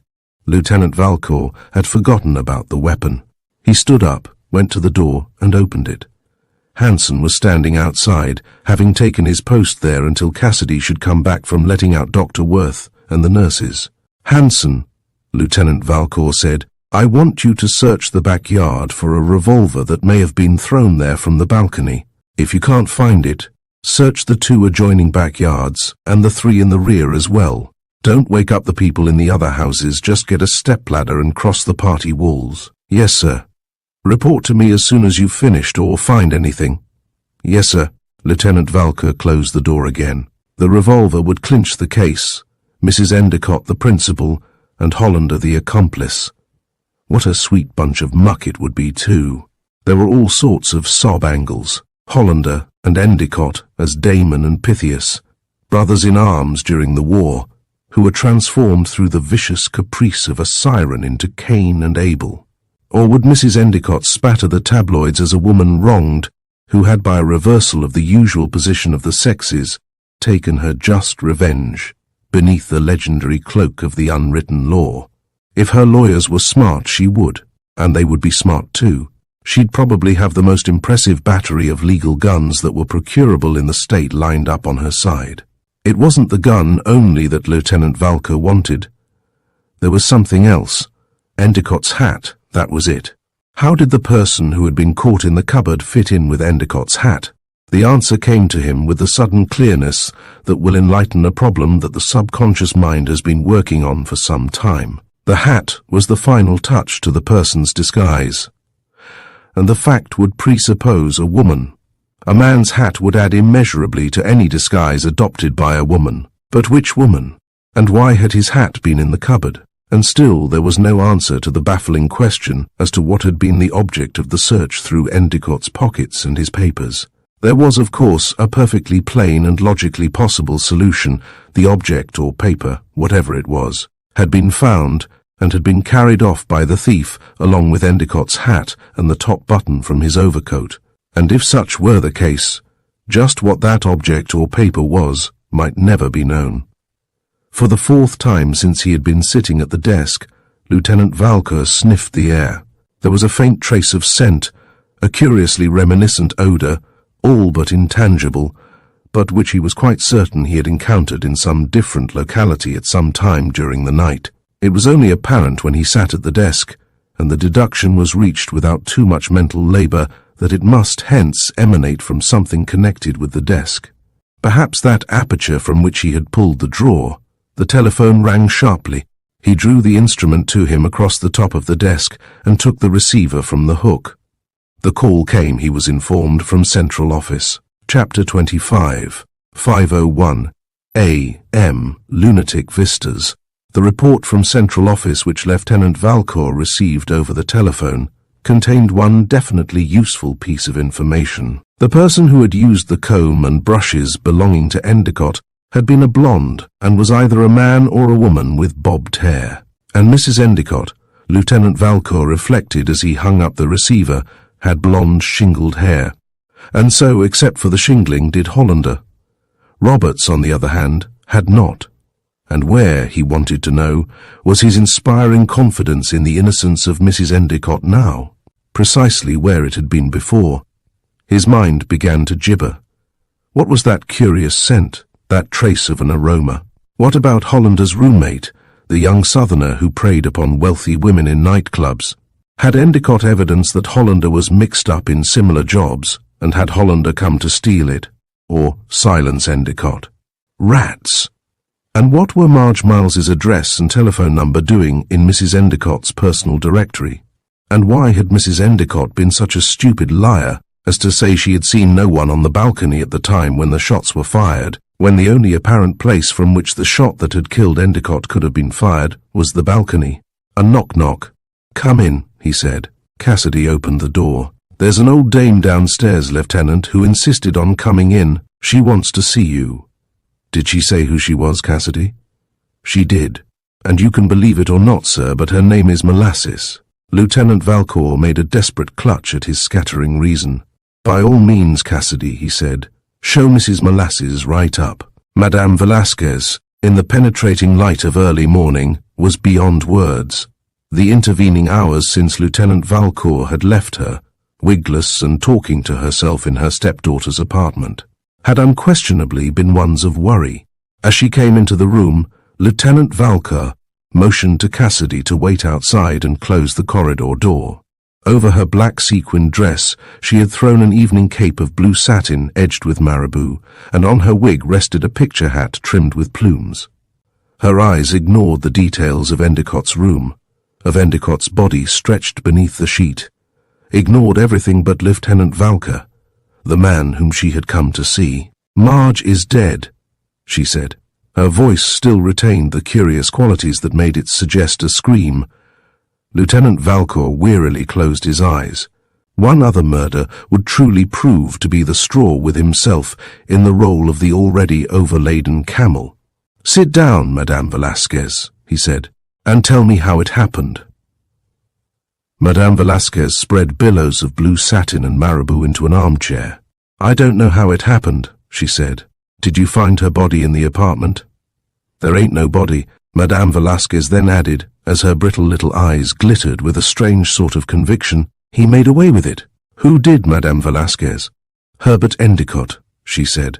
For a startled moment, Lieutenant Valcour stared sharply down curious vistas. Had Endicott killed Marge Miles, perhaps having called for her just after she had written that note to her mother? He brought himself up shortly. Utter nonsense. Endicott was in this very room at the time when Marge Miles must have been writing that note and was himself in the process of being killed. "That isn't possible, Madame Velasquez," he said quietly. "Endicott was himself attacked right here at about the time your stepdaughter must have been writing that note to you. That was at 7 last evening, at the very moment he was to call for her at her apartment, and it must have been a little after 7 when she wrote, as she states in the note, that he hadn't come. No matter," her beringed fingers fluttered extravagantly. "I feel certain he did it, and I want him punished and caught. But Mr. Endicott is dead, Madame Velasquez." "That's what you say," she said. Was he really, Lieutenant Valcour wondered, going mad? There seemed such terribly disturbing possibilities of fact in every absurd aspect on the case the woman facing him opened up. Who, after all, had identified Endicott? His wife, and that only by implication, his friend Hollander, again by implication. Roberts had seen the dead man's face, but she, in common with all the world, was mad Dr. Worth. What proof was there that Dr. Worth was Dr. Worth, or that the telephone number given him by Mrs. Endicott had been Dr. Worth's? It could all have been arranged by some clever mob. "This is folly," he said abruptly, really more to convince himself than the nut-like face peering at him from the armchair. What he needed was sleep. Just a couple of hours of good sleep. "Madame Velasquez, that body on the bed is Herbert Endicott. Now tell me as lucidly as you can, please, just why you say that Marge is dead." Her little eyes began to glitter with rage. "I believe she has killed herself to spite me." The knotted paste jewels on her thin fingers quivered indignantly. "She did it to make me suffer," she added, "to stint me." "Just so she wouldn't have to give you any more money," he suggested. Madame Velasquez began to weep noisily. "What'll I do, Lieutenant? Oh, what will I do?" He continued to regard her through lazy eyes. "Can't you find somebody else to take her place?" he said. "Somebody else to blackmail?" "I ain't young. It's too—" "Tut, Madame Velasquez." "No, I ain't. And unless it's a case like Marge's was, such rackets take looks. But surely such an intelligent and charming woman as you, Madame Velasquez," he unearthed a trowel and laid it on pretty thick. "A woman of the world, surely you can think up other cases where the evidence or proof can be faked. You know very well that you never had any real or visible proof that Marge killed her husband in that canoe disaster now, don't you?" "I did too, Lieutenant." "Nonsense. If you really did, you'd have it with you and would show it to me." She nibbled the bait slyly and refused it. "I wouldn't, and I haven't. And," she said, "I want proof of that trollop's death. I'll get it if I have to drag the river myself." Madame Velasquez jumped up and ran nervously to the door. "Then you saw her drown herself, Madame Velasquez?" "I saw nothing, but I know what must have been." She was out in the corridor and running for the stairs, a velvet virago in blue. Lieutenant Valcour ran out after her and saw that Cassidy was blocking her way. "Ring up the wagon, Cassidy, and have her booked as a material witness." Madame Velasquez began to screech. "Don't touch me. Keep your dirty hands off me." "Take her downstairs, Cassidy. After you've arranged for the wagon, leave her with O'Brien. Then go up to the housekeeper's room and ask Mrs. Siddons if she'll come down. I'll see her in Endicott's room." "Yes, sir." Lieutenant Valcour slowly retraced his steps. When he was again in Endicott's room and the door shut, he felt a strong recurrence of that annoying sense of some hovering danger. He even shivered a little as if at some draught of cold air and glanced hastily at the windows, but both were closed. Chapter 26. 525A. There was a sailor. Mrs. Siddons had not gone to bed at all. She remained the same amazing pencil done in flat planes of black that had left him standing with his ear pressed against the panels of her bedroom door. Lieutenant Valcour was acutely interested in her attitude toward Endicott's body.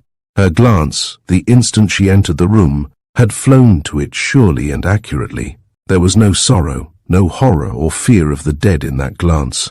It was wholly one of triumph, the satisfied gazing of some revenge that was removed from petty commonplaces. Mirrored in its satisfaction were avenging hellfires, tormenting presumably the black and wicked soul of what had been a very black and wicked Endicott. After that single initial glance she did not look toward the bed again, but came over and sat with extraordinary rigidity on the edge of a chair from where she could stare out of the window at the clear morning light of the winter's day. "Several hours ago, Mrs. Siddons," Lieutenant Valcour said abruptly, "you spoke with considerable bitterness about Mr. Endicott's attitude toward the servants. I shan't embarrass you by asking for any information in detail. There are only one or two things that I want to know. Are you listening to me, please?" She dragged her eyes from the daylight, from the white misty air from which she had been gathering in her thoughts the happy flowers of a seed long bedded in hate. "I am listening," she said. "Then the first thing I want to know is this. Was there any one particular instance in which Mr. Endicott's actions toward one of the servants were especially brutal or resented?" The coals began to glow faintly beneath the ash that dusted her eyes.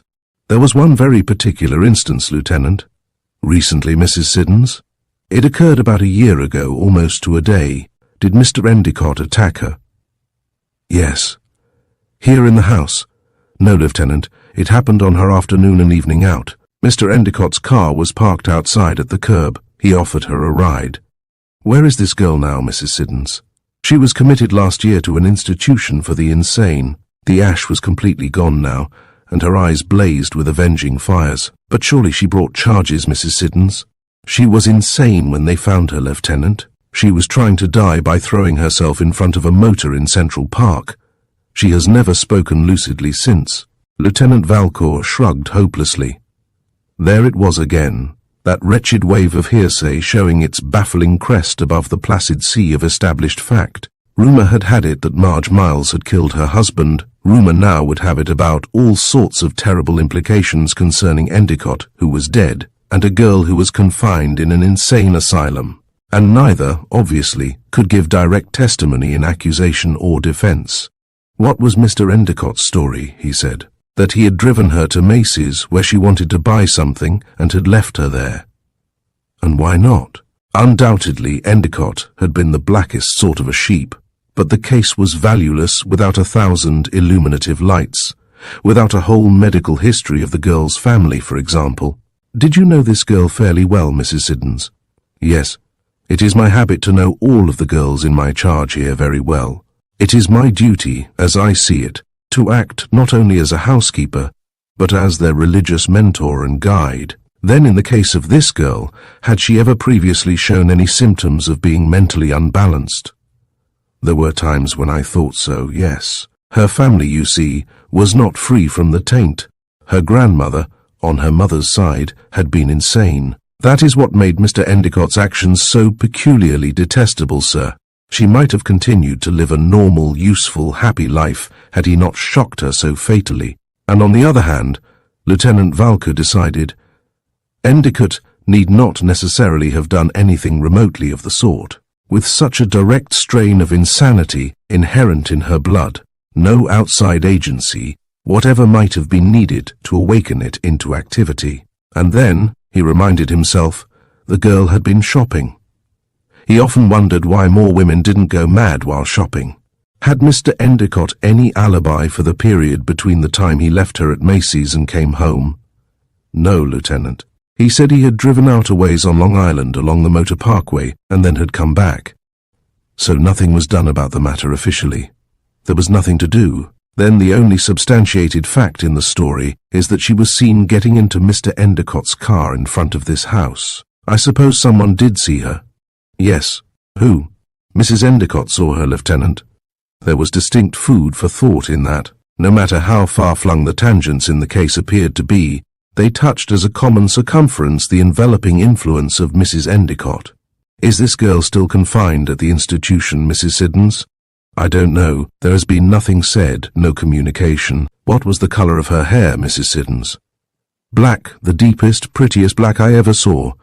They say that opposites are attracted to one another, and it was so in her case. What do you mean by that? Her husband was a blonde. Lieutenant Valcour caught his breath sharply. It fitted surprisingly well. The motive, the crime, the fact that the girl might have retained her key to the servants' entrance, and her husband have got hold of it.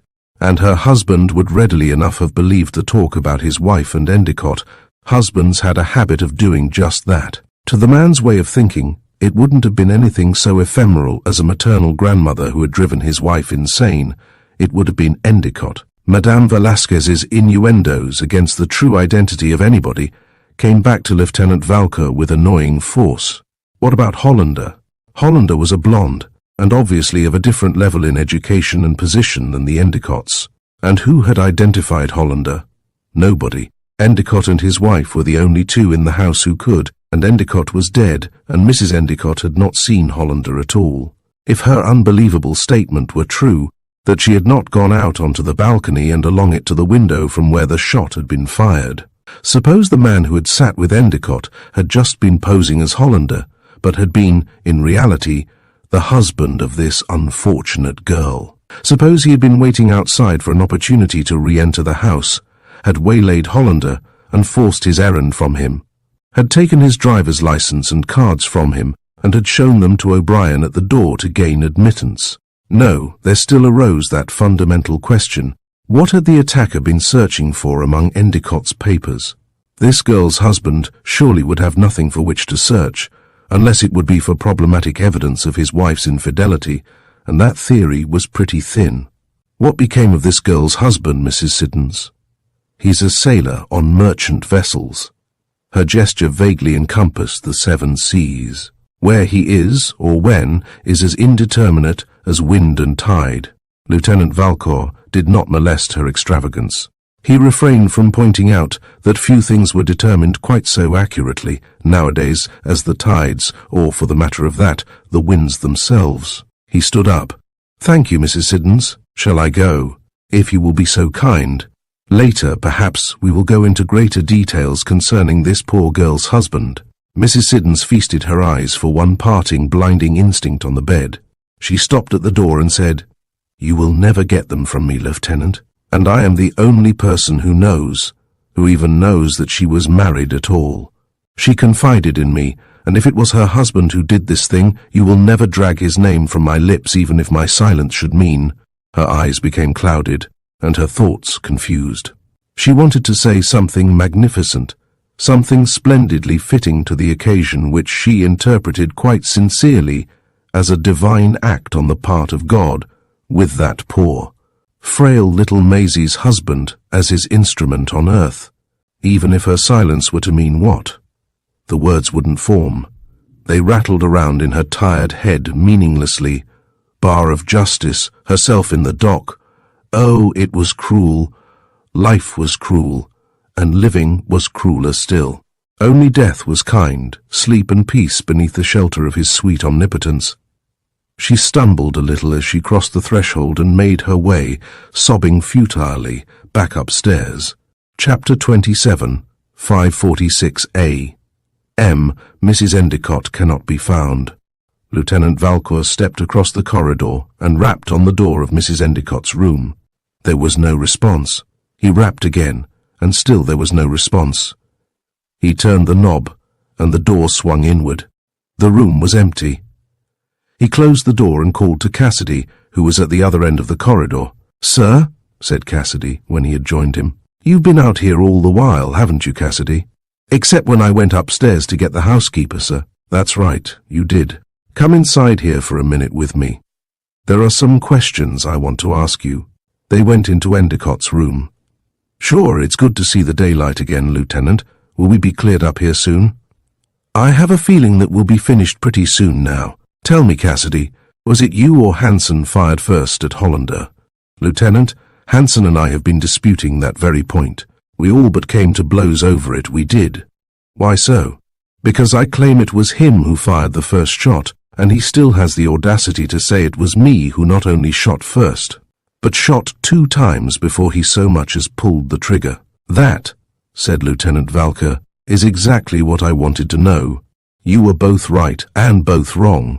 Now how can that be, Lieutenant? Neither of you fired the first shot because it was fired by the murderer over there at the window. You heard it, and thought Hansen had fired. Hansen heard it, and then heard your following shot, and thought that you had fired twice. That must have been it at that, Lieutenant." "It was. The second thing I wanted to ask you about is Mrs. Endicott. She isn't in her room. Have you seen her about the corridor or anywhere else?" "No, sir." "Then go and look her up. Ask the men downstairs if they've seen her, and if they haven't, look through the rooms on this floor and up above. When you do come across her, ask her if she will please come in here and see me." "Yes, Lieutenant." Cassidy went out and closed the door. Lieutenant Valcour was beginning to feel very, very tired. He yawned elaborately, stared out of the window for a minute or two, and then sat down again at the desk. There was something that he had intended to do there when he had been interrupted by the arrival of Madame Velasquez. What was it? It wasn't connected with that wretched premonition of danger which was nagging at him with increasing insistence, but it was something just as intangible, elusive as a shadow. Yes, that was it, the thing that he had forgotten. He had intended to trace to its source that faint scent which was so curiously reminiscent of some place, some thing. It had come, he remembered, from the aperture from which he had taken the drawer. He shoved a hand inside and felt around. Wedged far in the back was a crumpled letter written on heavy notepaper. He pulled it out, and the scent became more penetrating. It came back to him quite clearly now. It was the same perfume that had drenched the note left by Marge for Madame Velasquez up at the apartment. He took the letter from its envelope, smoothed it, and then turned to the signature. Yes, it was signed Marge. A knock on the hall door interrupted him, and he placed the letter on the desk. Hansen came in. "Yes, Hansen. I have searched all the yards you told me to, sir." "Well?" "There wasn't any gun, Lieutenant, that I could see." "Did you look through all the shrubbery?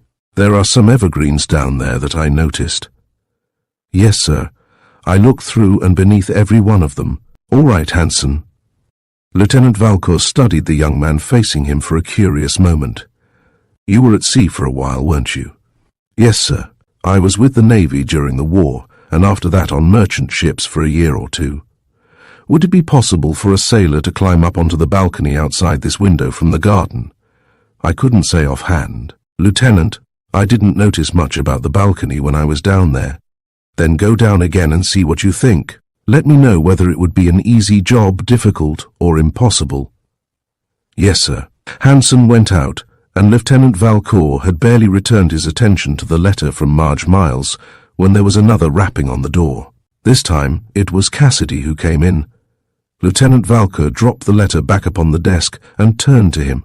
"Did you find Mrs. Endicott all right, Cassidy?" "No, sir, I didn't." Lieutenant Valcour felt strangely disturbed. He had half expected Cassidy to answer. In just that way, the denial was nothing more than a fulfillment of the curious premonitions he had been experiencing of some subtle danger. "Did you look in all the rooms?" "Yes, sir." "Question anybody?" "Everybody, Lieutenant. There's no one has seen hide nor hair of her." "How about the men at the doors?" "Each one was at his post, sir. She didn't go out." "Then in that case," said Lieutenant Valcour, She must still be in. The thought was both a bromide and a consolation. Nowadays, Lieutenant Valcour assured himself, people didn't vanish into thin air, it just wasn't being done. While concentrating in his mind as to the possible whereabouts of the unfindable Mrs. Endicott, his hands were mechanically placing the piles of letters he had assorted back into the empty drawer. He had shoved the letter from Marge Miles carefully to one side. Any reading of it would have to come later, after he had hit upon some logical explanation for this sudden move on the part of Mrs. Endicott. "He must have been some stepper, Lieutenant," Cassidy said, eyeing with interest one disappearing pack of pink envelopes. "Quite a stepper, Cassidy. Where could she hide? And why should she?" "Each one of them piles from some dame." "That's right, Cassidy, each one from some dame. She wanted to get out of the house. One could be pretty sure of that, and go to the hospital to see Hollander. But how could she have got past the men at the doors? She couldn't. It certainly does beat hell what some guys can get away with, Lieutenant. But it never does beat hell, Cassidy." And Hanson had been out around the backyards, even supposing she had attempted anything so unbelievable as to scale fences. That was absurd. "It ain't all a matter of looks exactly, no, nor money either." Cassidy's glance toward the bed was but half complimentary. "I've run with lads that was one step this side of being human monkeys, but could they pick them? I'll say, they had sex appeal. How about it, Lieutenant?" "Undoubtedly, Cassidy. As for the roof, it was peaked and offered no passage to the roofs of the adjoining houses. One couldn't picture her, in any case, scrambling over roofs any more than one could believe that she would scramble over fences. And the worst of it is with these bimbos that have it, they ain't ever satisfied. No one is ever satisfied, Cassidy. There might be a way to the roof at that, from the attic." "Attic?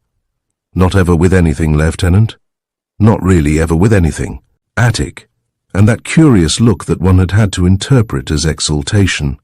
It couldn't be possible, but still. Stay right here, Cassidy." Cassidy gave a nervous jump. The words were sparks from flint striking steel. Lieutenant Valcour's sudden spurt of speed as he rushed toward the door was surprising. A possible solution to Mrs. Endicott's absence had just come to him with rather horrible clearness. Chapter 28. 6 a.m. Mist drifting through mist. Lieutenant Valcour was out of the door in no time and racing along the corridor up the stairs to the floor above. Somewhere was the entrance to the stairs leading farther up to the attic. "Ah!" softly now, quietly, not to disturb or shock. Thank God the treads were firm and didn't creak. There was a window in the attic, at the garden end of its peak, not a large window, but big enough to permit the cold white light of morning to illumine the place greyly. Mrs. Endicott's back was toward him, her face toward that window, and the light from it blurred softly about her silhouette of darkness. She had upended the trunk she was standing on, and it had placed her hands within convenient reach of the rafter, about which she had fastened one end of a short rope. Its other end was coiled in a running noose about her neck. Lieutenant Valcour measured the distance between where he stood at the top of the stairs and the trunk. He could never make it. Some board would creak.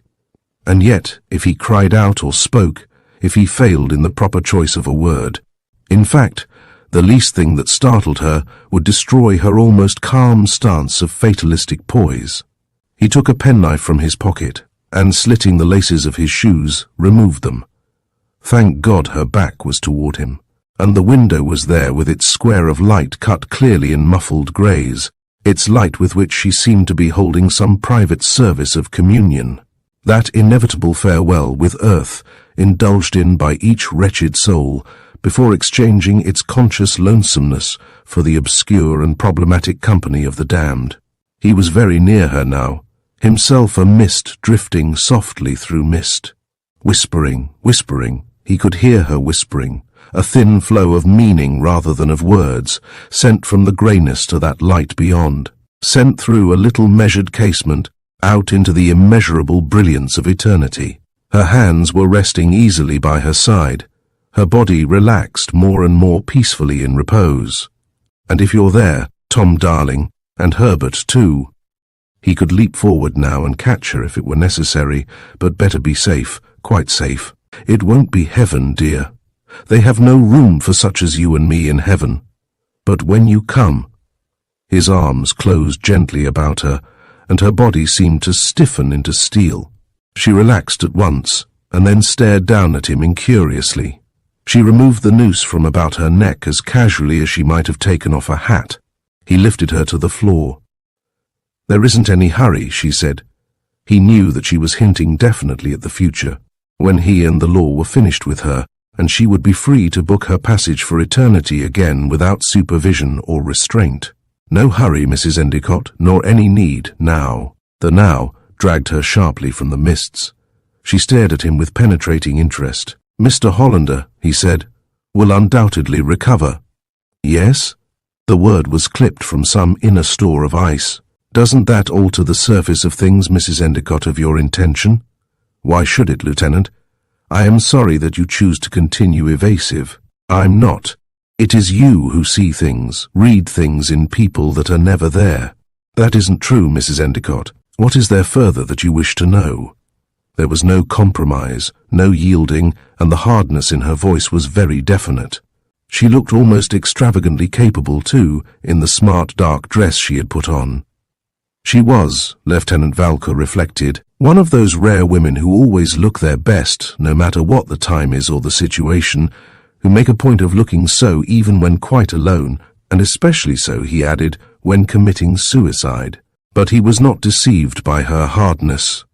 There were invisible forces working within her, still stirred into turmoil by that impressive emotional ladder she must have so recently climbed in order to arrive at the decision to take her own life. If he were ever to understand this complex woman, he felt that he must do so now, while he and she stood where they were in their private world, a tight little sphere of shadows sifted with mists of sunlit dust.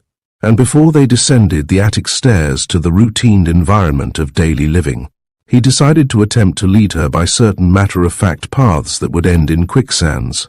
"Why did you have the address of Marge Miles in your directory, Mrs. Endicott?"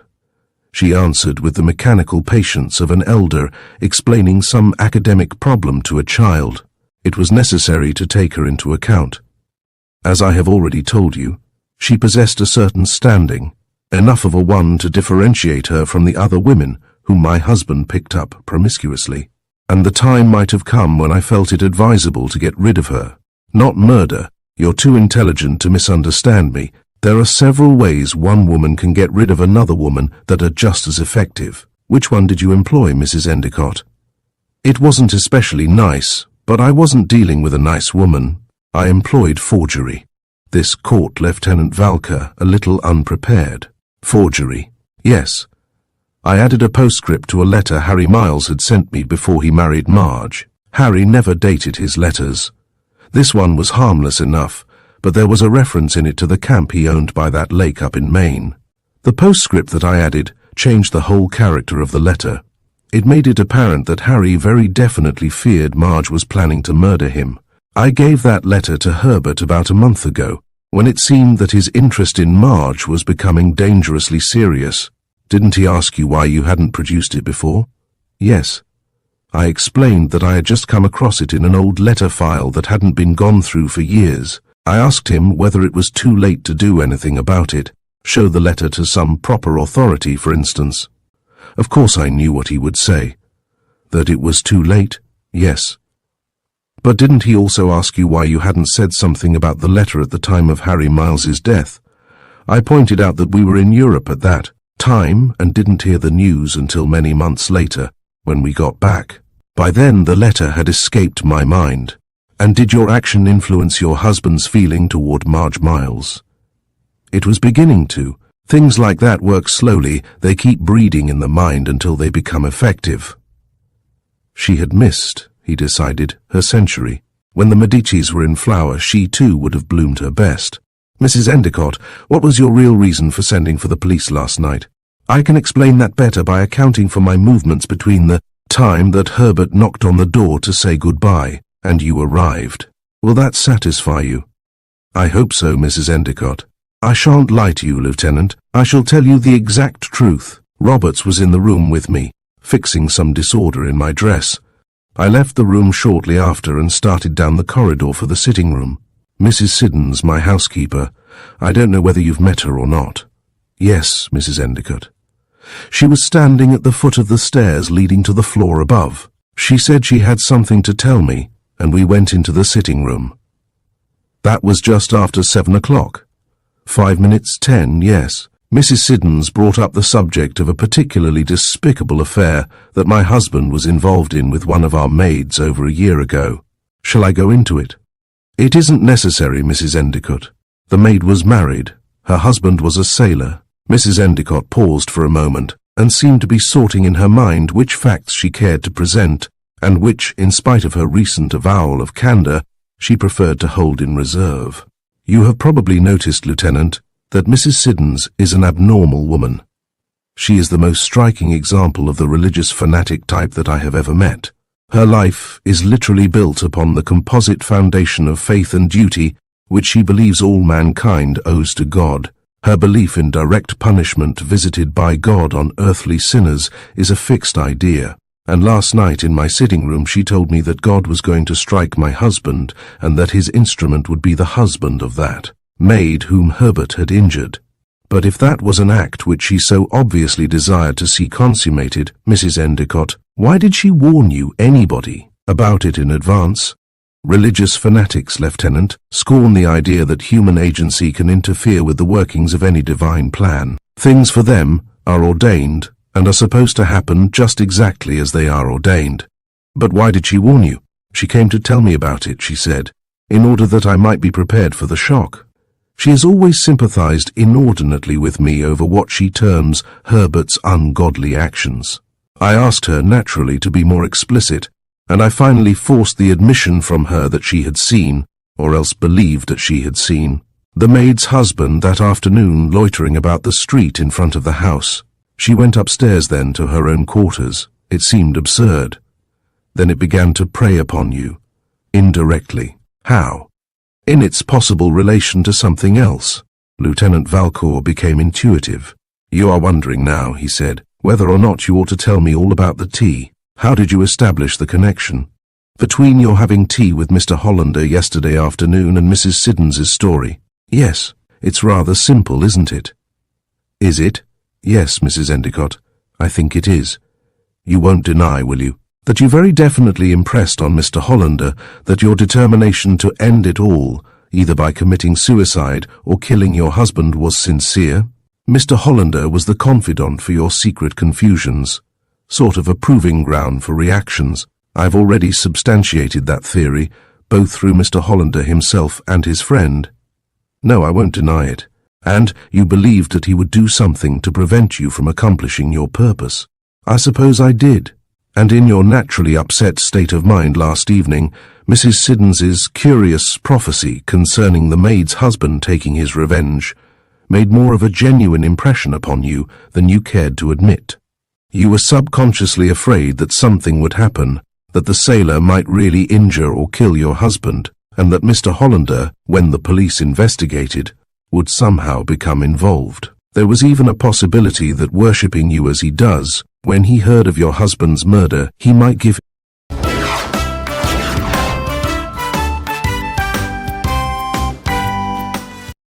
himself up to the police and offer a false confession in order to shield you. It has often been done, you know. You are right, Lieutenant. I did think exactly that. The muddle of the whole thing began to drive me crazy during dinner. I went down at 7:30 and ate nothing. I don't think I stayed at the table for more than 5 minutes. I went upstairs and into Herbert's room, looking for something. I really don't know what, unless it was for some sort of physical confirmation of his aliveness by the things he owned. Then I saw that note on his desk. I hadn't the shred of a nerve left by then, and the note genuinely worried me. It was such a direct confirmation of Mrs. Siddons's story. I wasn't exactly panicky, but I felt as if things had got out of hand. I tried to reach Mr. Hollander by telephone, but he wasn't in his apartment. I began to picture converging forces, himself, the maid's husband, and Herbert as a focal point. I felt that something had to be done. Well, I telephoned the police. Why didn't you tell me about the maid and her husband when I came, Mrs. Endicott? It isn't the sort of thing one would plunge into directly. You would have told me in time then? "Certainly. And why?" he asked quietly. "Did you try to direct my suspicions against Marge Miles when, in view of your special knowledge, that maid's husband was the logical suspect? That's a little inconsistent, isn't it?" She looked at him evenly. "Do you always do precisely the proper thing at the proper moment?"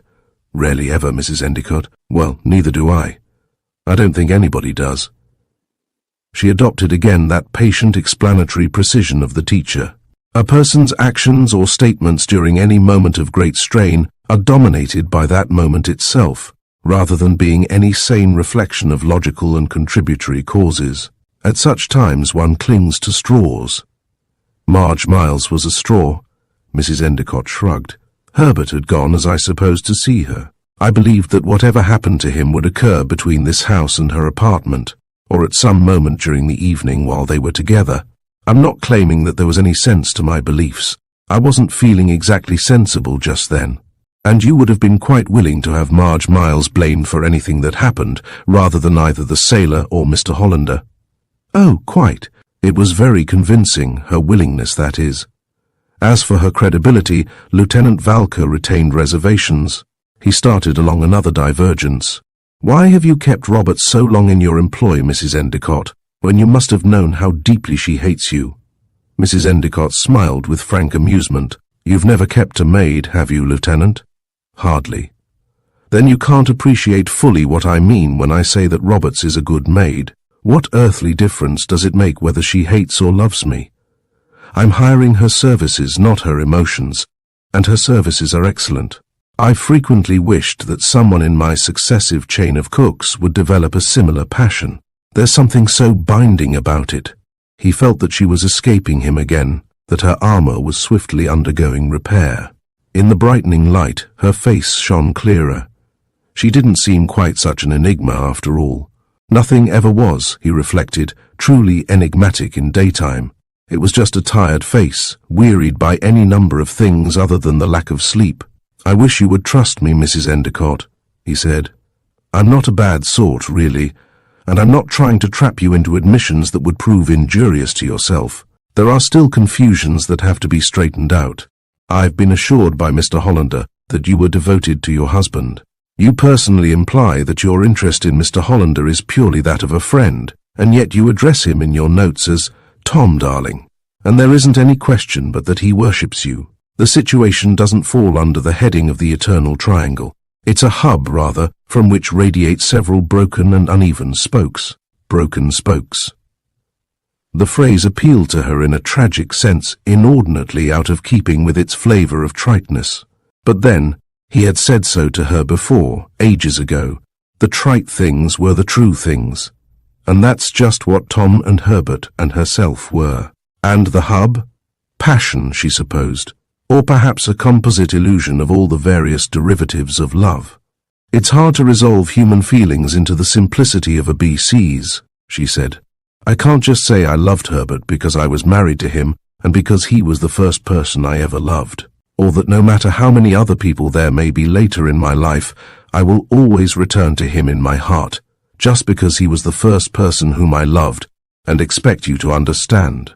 She brushed with elementary strokes through fog in her effort to be explicit. "I loved Tom Hollander too, just as much as I loved Herbert. It isn't nice, but it's the truth. Love isn't a unit, a single emotion tightly wrapped up in one word. It's 100 feelings and desires, and any number of little human hurts that are longing to be made well again." A certain bitterness crept into her manner, a bitterness of revolt. "The whole wretched business is too stylized. It's quite all right to love your father and your mother equally. In fact, it's held wrong not to. Exactly 50% of your parental love must go to each. Brotherly love must also be reduced to proportionate fractions. The love for one's neighbors is presumably scattered into legion, but if a woman announced that this otherwise divisible quality is spent upon more than one single man," her laughter wasn't very pleasant to hear. Lieutenant Valcour felt a little upset. There was something disturbingly reasonable in her attitude. Was it pure sophistry? Not really. There was a strong element of fact and truth running through it all. It was useless to parade before her the different clichés of what any universal acceptance of her implied philosophy would do to society. He imagined rather accurately the treatment she would hand out to them, and like most people who had got what they wanted, he didn't know even faintly what to do with it. He couldn't come out flatly and ask her if she was planning to marry Hollander, and apart from the insight it gave him into her character, there hadn't been any special advancement toward a definite solution of the problem of who did kill her husband, and for what motive. Lieutenant Valcour began to feel that it was he who had landed in the quicksands, rather than herself. "You have been very patient with me, Mrs. Endicott, and very kind. To an extent, I am beginning to understand you. We have arrived again, but perhaps with a surer footing this time, at our stumbling block. Before we attack it, I wonder if you cannot think of any reason why your husband should have joined you up here in the attic when he found you here yesterday afternoon." Mrs. Endicott was still too drugged with abstracts to attend very kindly to the mechanics of detailed fact. "Well," she said, "it wasn't to commit suicide. That leaves your other 9/10, doesn't it?" "You mean that he must have been just looking for something? There's hardly any other plausible explanation, but does he keep things up here?" "He may have. This is his trunk."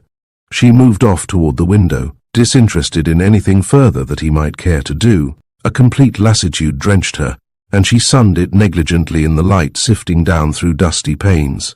Lieutenant Valcour righted the upended trunk and raised its lid. There were some papers lying loosely in its upper tray. He studied them curiously until he came across a certain one that caused him to draw his breath in sharply. He folded the paper and put it in his pocket. Then he closed the trunk. His manner as he approached Mrs. Endicott was implacably stern. "I want you to tell me," he said, "just where about this house you have hidden Marge Miles." Chapter 29. 6:30 a.m. as is mirage. Mrs. Endicott stared sharply at Lieutenant Valcour. She was suddenly tensely alert. "I think," she said, "that you have gone mad. Do you still maintain the pretense that when you were on the sill of your window and looking toward your husband's room, you saw nobody on the balcony? There is no reason why I should alter the truth. I shall be as patient with you, Mrs. Endicott, as you have just been with me. Listen carefully to me, please, and I will tell you why it is I believe Marge Miles killed your husband, and why I think you have given her sanctuary after the crime by concealing her someplace within this house. I've no alternative but to listen, Lieutenant. But you are wrong, absurdly wrong. We will start with the initial premise, Mrs. Endicott, that Marge did murder Harry Miles in that canoe episode on the lake. I know that she has been paying blackmail to her stepmother, Madame Velasquez, for a long while, probably since the time of the crime itself. Well, a woman of her type doesn't pay hush money easily. She makes very certain, first, that the blackmailer really has the goods on her, which made it simple for your husband. Herbert, are you suggesting the fantastic idea that Herbert was trying to blackmail her? People are blackmailed into giving up more things than money, Mrs. Endicott. I'm not suggesting that your husband was after money, but I do suggest that to further some abortive purpose, Mr. Endicott held the postscript forgery that you made over Marge Miles's head as a threat. I have just found that letter in his trunk, and it is now in my pocket. Abortive purpose. Don't go on just for a moment, please. I'm trying to make it fit. It's something along the lines of cruelty that I'm suggesting, some special cruelty. Perhaps. Herbert liked to see things squirm. He was subconsciously sadistic. He probably drove her pretty far, because she made up her mind to get that letter. He undoubtedly greatly magnified its importance as evidence to her, no matter at what risk to herself. I don't really believe that when she came here last night, she had any intention at all of actually killing your husband. What she wanted was that letter. Did you let her into the house, Mrs. Endicott? Mrs. Endicott smiled a bit acidly and kept her lips tightly compressed. Because if you didn't, Lieutenant Valcour went on, she must have stolen a key from your husband. At any rate, she was in the house here and searching for the letter in Mr. Endicott's room sometime around 7 last night. Mr. Endicott should have been miles away up at her apartment, according to appointment, and leaving her a clear field. She had planned the whole thing out pretty carefully, because she left a note for Madame Velasquez, who was due to arrive at the apartment for a visit last night. Marge implied in the note that it had been written after 7, when, as a matter of fact, it must have been written considerably earlier, and planted in the apartment either as an alibi or as an explanation to Mr. Endicott of her absence. It would certainly have sent him hurrying off to the Colonial in search of her. It wasn't successful, of course, as he was undoubtedly delayed because of the quarrel he had with you, and was here in the house instead of up at her apartment, as she had expected he would be. Don't you see that it rather all fits in? Quite. But I still fail to understand what possible connection it can have with me. It has every connection with you, Mrs. Endicott, because unless we can prove that Marge Miles fired the shot this morning that killed your husband, it will be unpleasantly necessary to establish the charge against yourself. I am probably very stupid, Lieutenant, but it is incomprehensible to me why I should shoot my husband around 2 or 3 o'clock this morning, because Marge Miles was searching for a letter in his room at 7 last night. Consider the problem, please, as 2 separate crimes and follow it through on that basis. At 7 o'clock last night we have Marge Miles searching the pockets of your husband's clothes in his cupboard. He comes into the room and she finds herself trapped in the cupboard. He opens the door, and the sudden terrifying sight of her gives him a heart attack. She believes him dead and drags him into the cupboard so that his body will not be found until she has had a chance to escape. She hasn't returned to her apartment, you know, all night, so it's quite possible she has either taken flight or is in hiding someplace in the city. Then I can't, as you have suggested, be hiding her in the house. It was Lieutenant Valcour who now assumed the role of teacher, with Mrs. Endicott as his young pupil. Not under that supposition. But if she did escape from the house at that time, what have we left? You found the scrap of paper on which she herself wrote a hinted threat in an effort to divert suspicion, and the writing of which was inspired by the distraught mental condition she must have been in. You called the police, and we found Mr. Endicott. Your suspicions jumped unerringly to the man who was uppermost in your thoughts, Mr. Hollander. He, you said to yourself, had done this thing to save you. Consequently, when you learned that Mr. Endicott had been revived and was expected to make a statement, you shot him to prevent his accusing Mr. Hollander. And you arranged your alibi with considerable ingenuity by only pretending to have taken the narcotic. It makes quite a case, doesn't it? Yes, Mrs. Endicott, quite a case. And the alternative?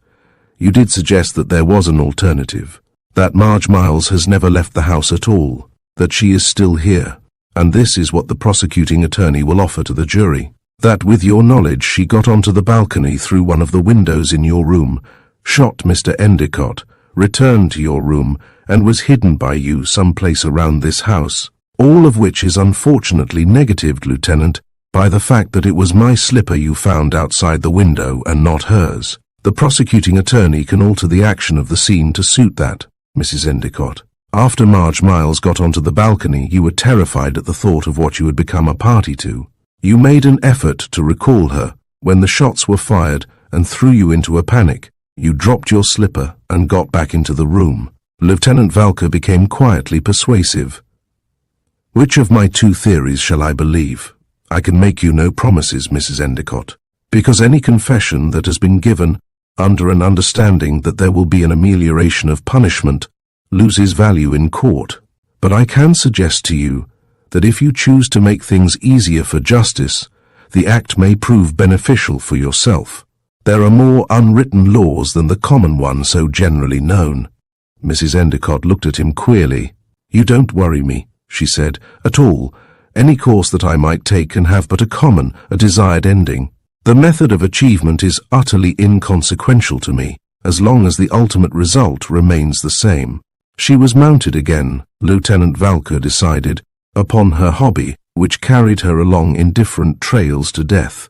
The apparent strength of her obsession rendered any further efforts on his part futile. In the attic there was, for him, no longer anything of mystery or the beauty of shrouded things. It was an ugly, littered room peopled by a smartly turned-out beauty who, like a petulant and spoiled child reaching for the moon, sought further mysteries in that life which beckons from beyond life, and by a tired, oldish fellow standing stupidly in his stockinged feet away from his shoes. "Come downstairs with me, Mrs. Endicott," he said. As soon as my men have thoroughly searched this house, you will be formally charged. Chapter 30. 7:11 a.m. The criminal and weapon of the crime. Lieutenant Valcour was once more in his shoes.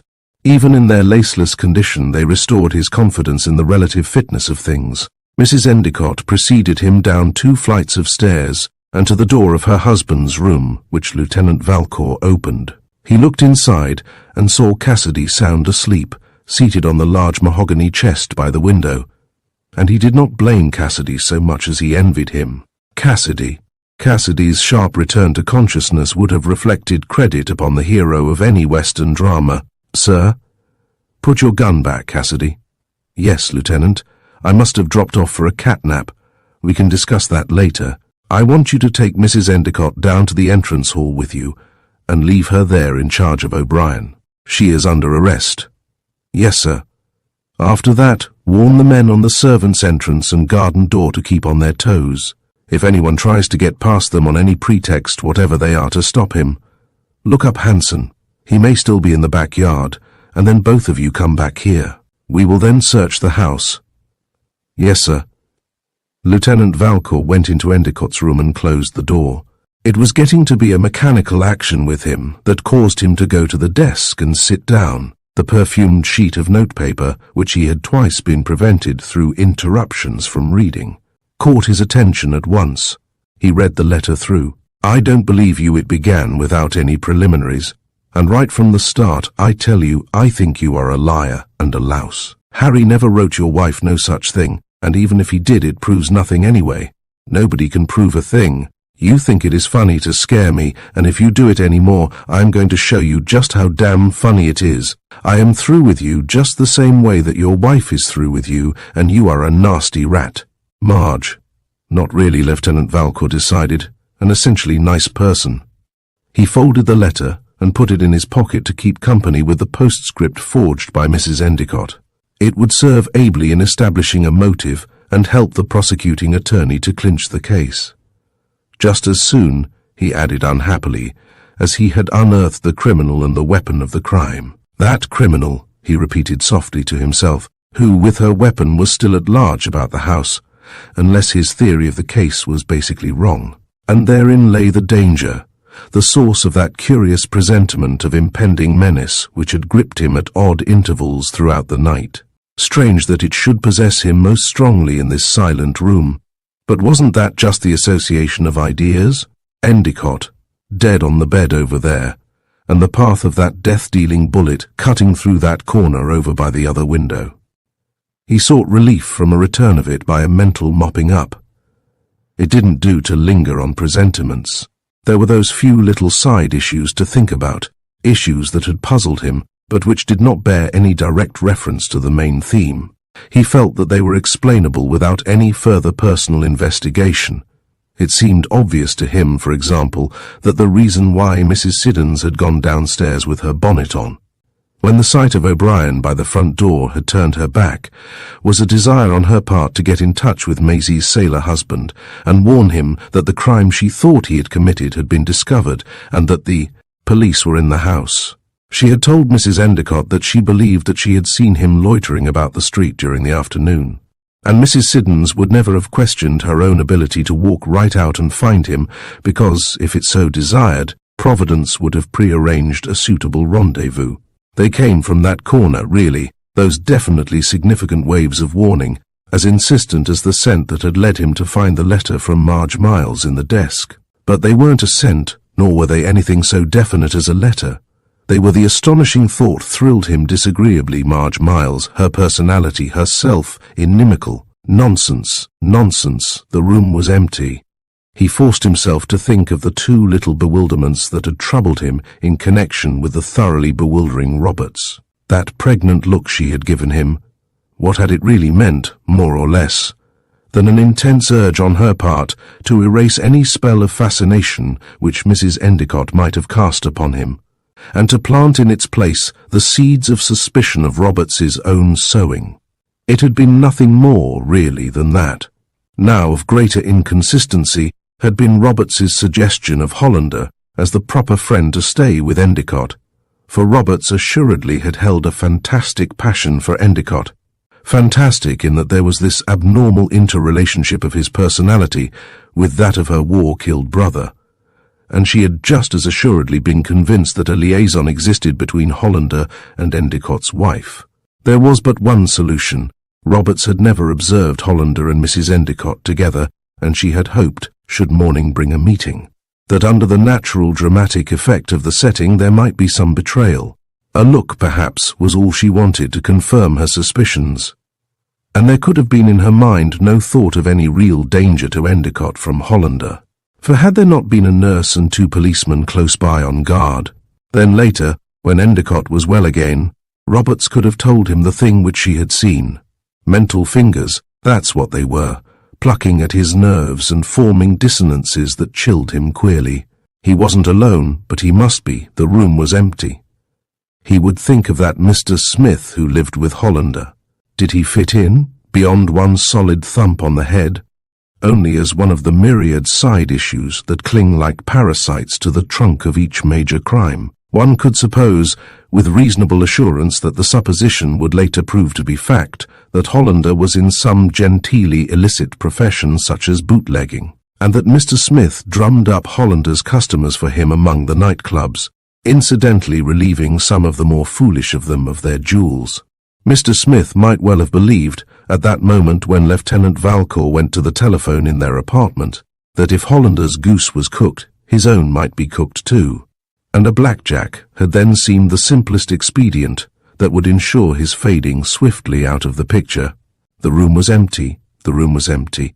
As for the emotional jungle of warped and sunless growths through which Endicott, his wife, Marge Miles, and Hollander had all groped their illusion-drugged way to this unhappy end that lay beyond the punishment or acquittal of earthbound law, the proper tribunal for that must be found seated within their separate souls, lies, evasions, fetid depths. But had she lied?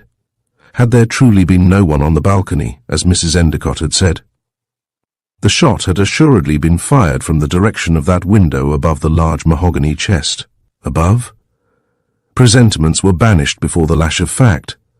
The lid of that chest was not quite closed, and the object that was holding it open, for the space of perhaps a half of an inch, was the small black muzzle of a gun.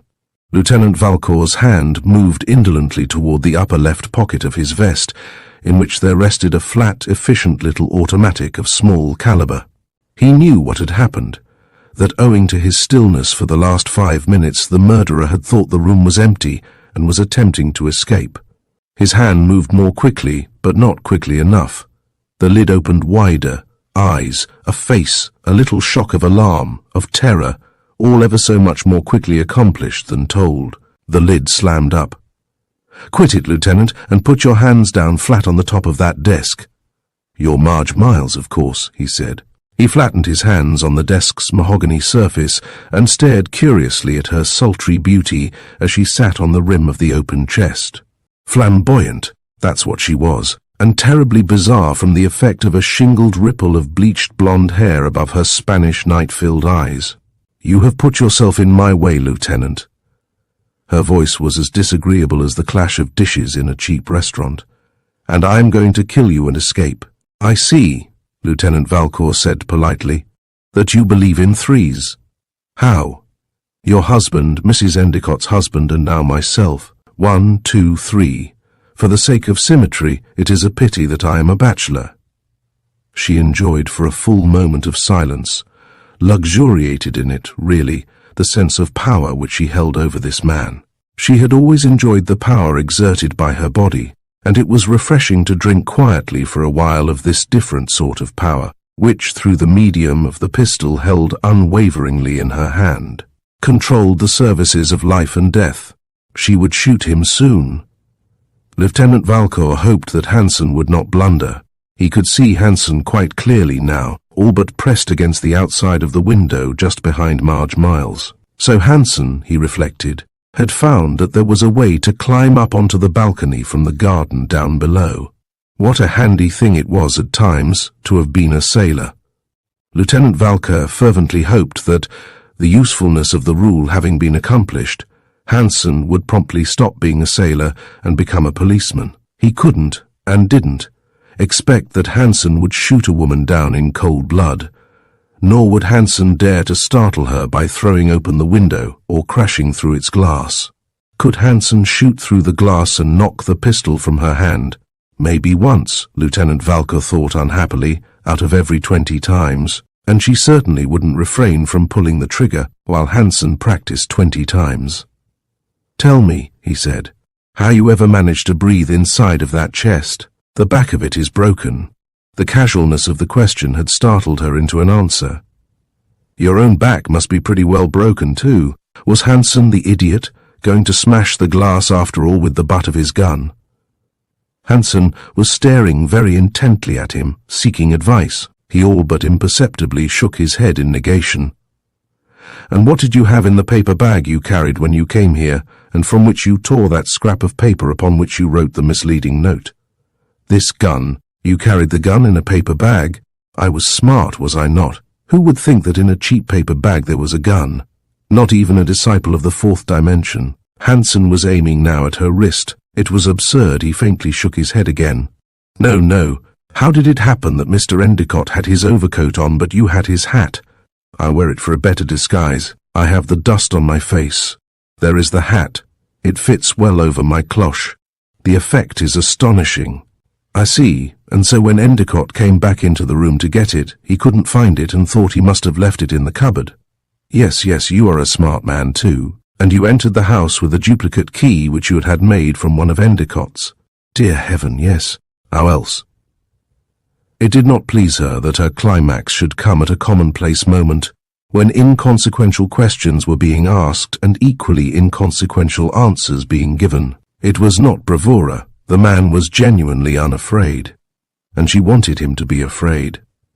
One shouldn't just dribble from the world. There should be a blaze, a scene. Then Hansen rapped quite gently upon the panes. Inspiration?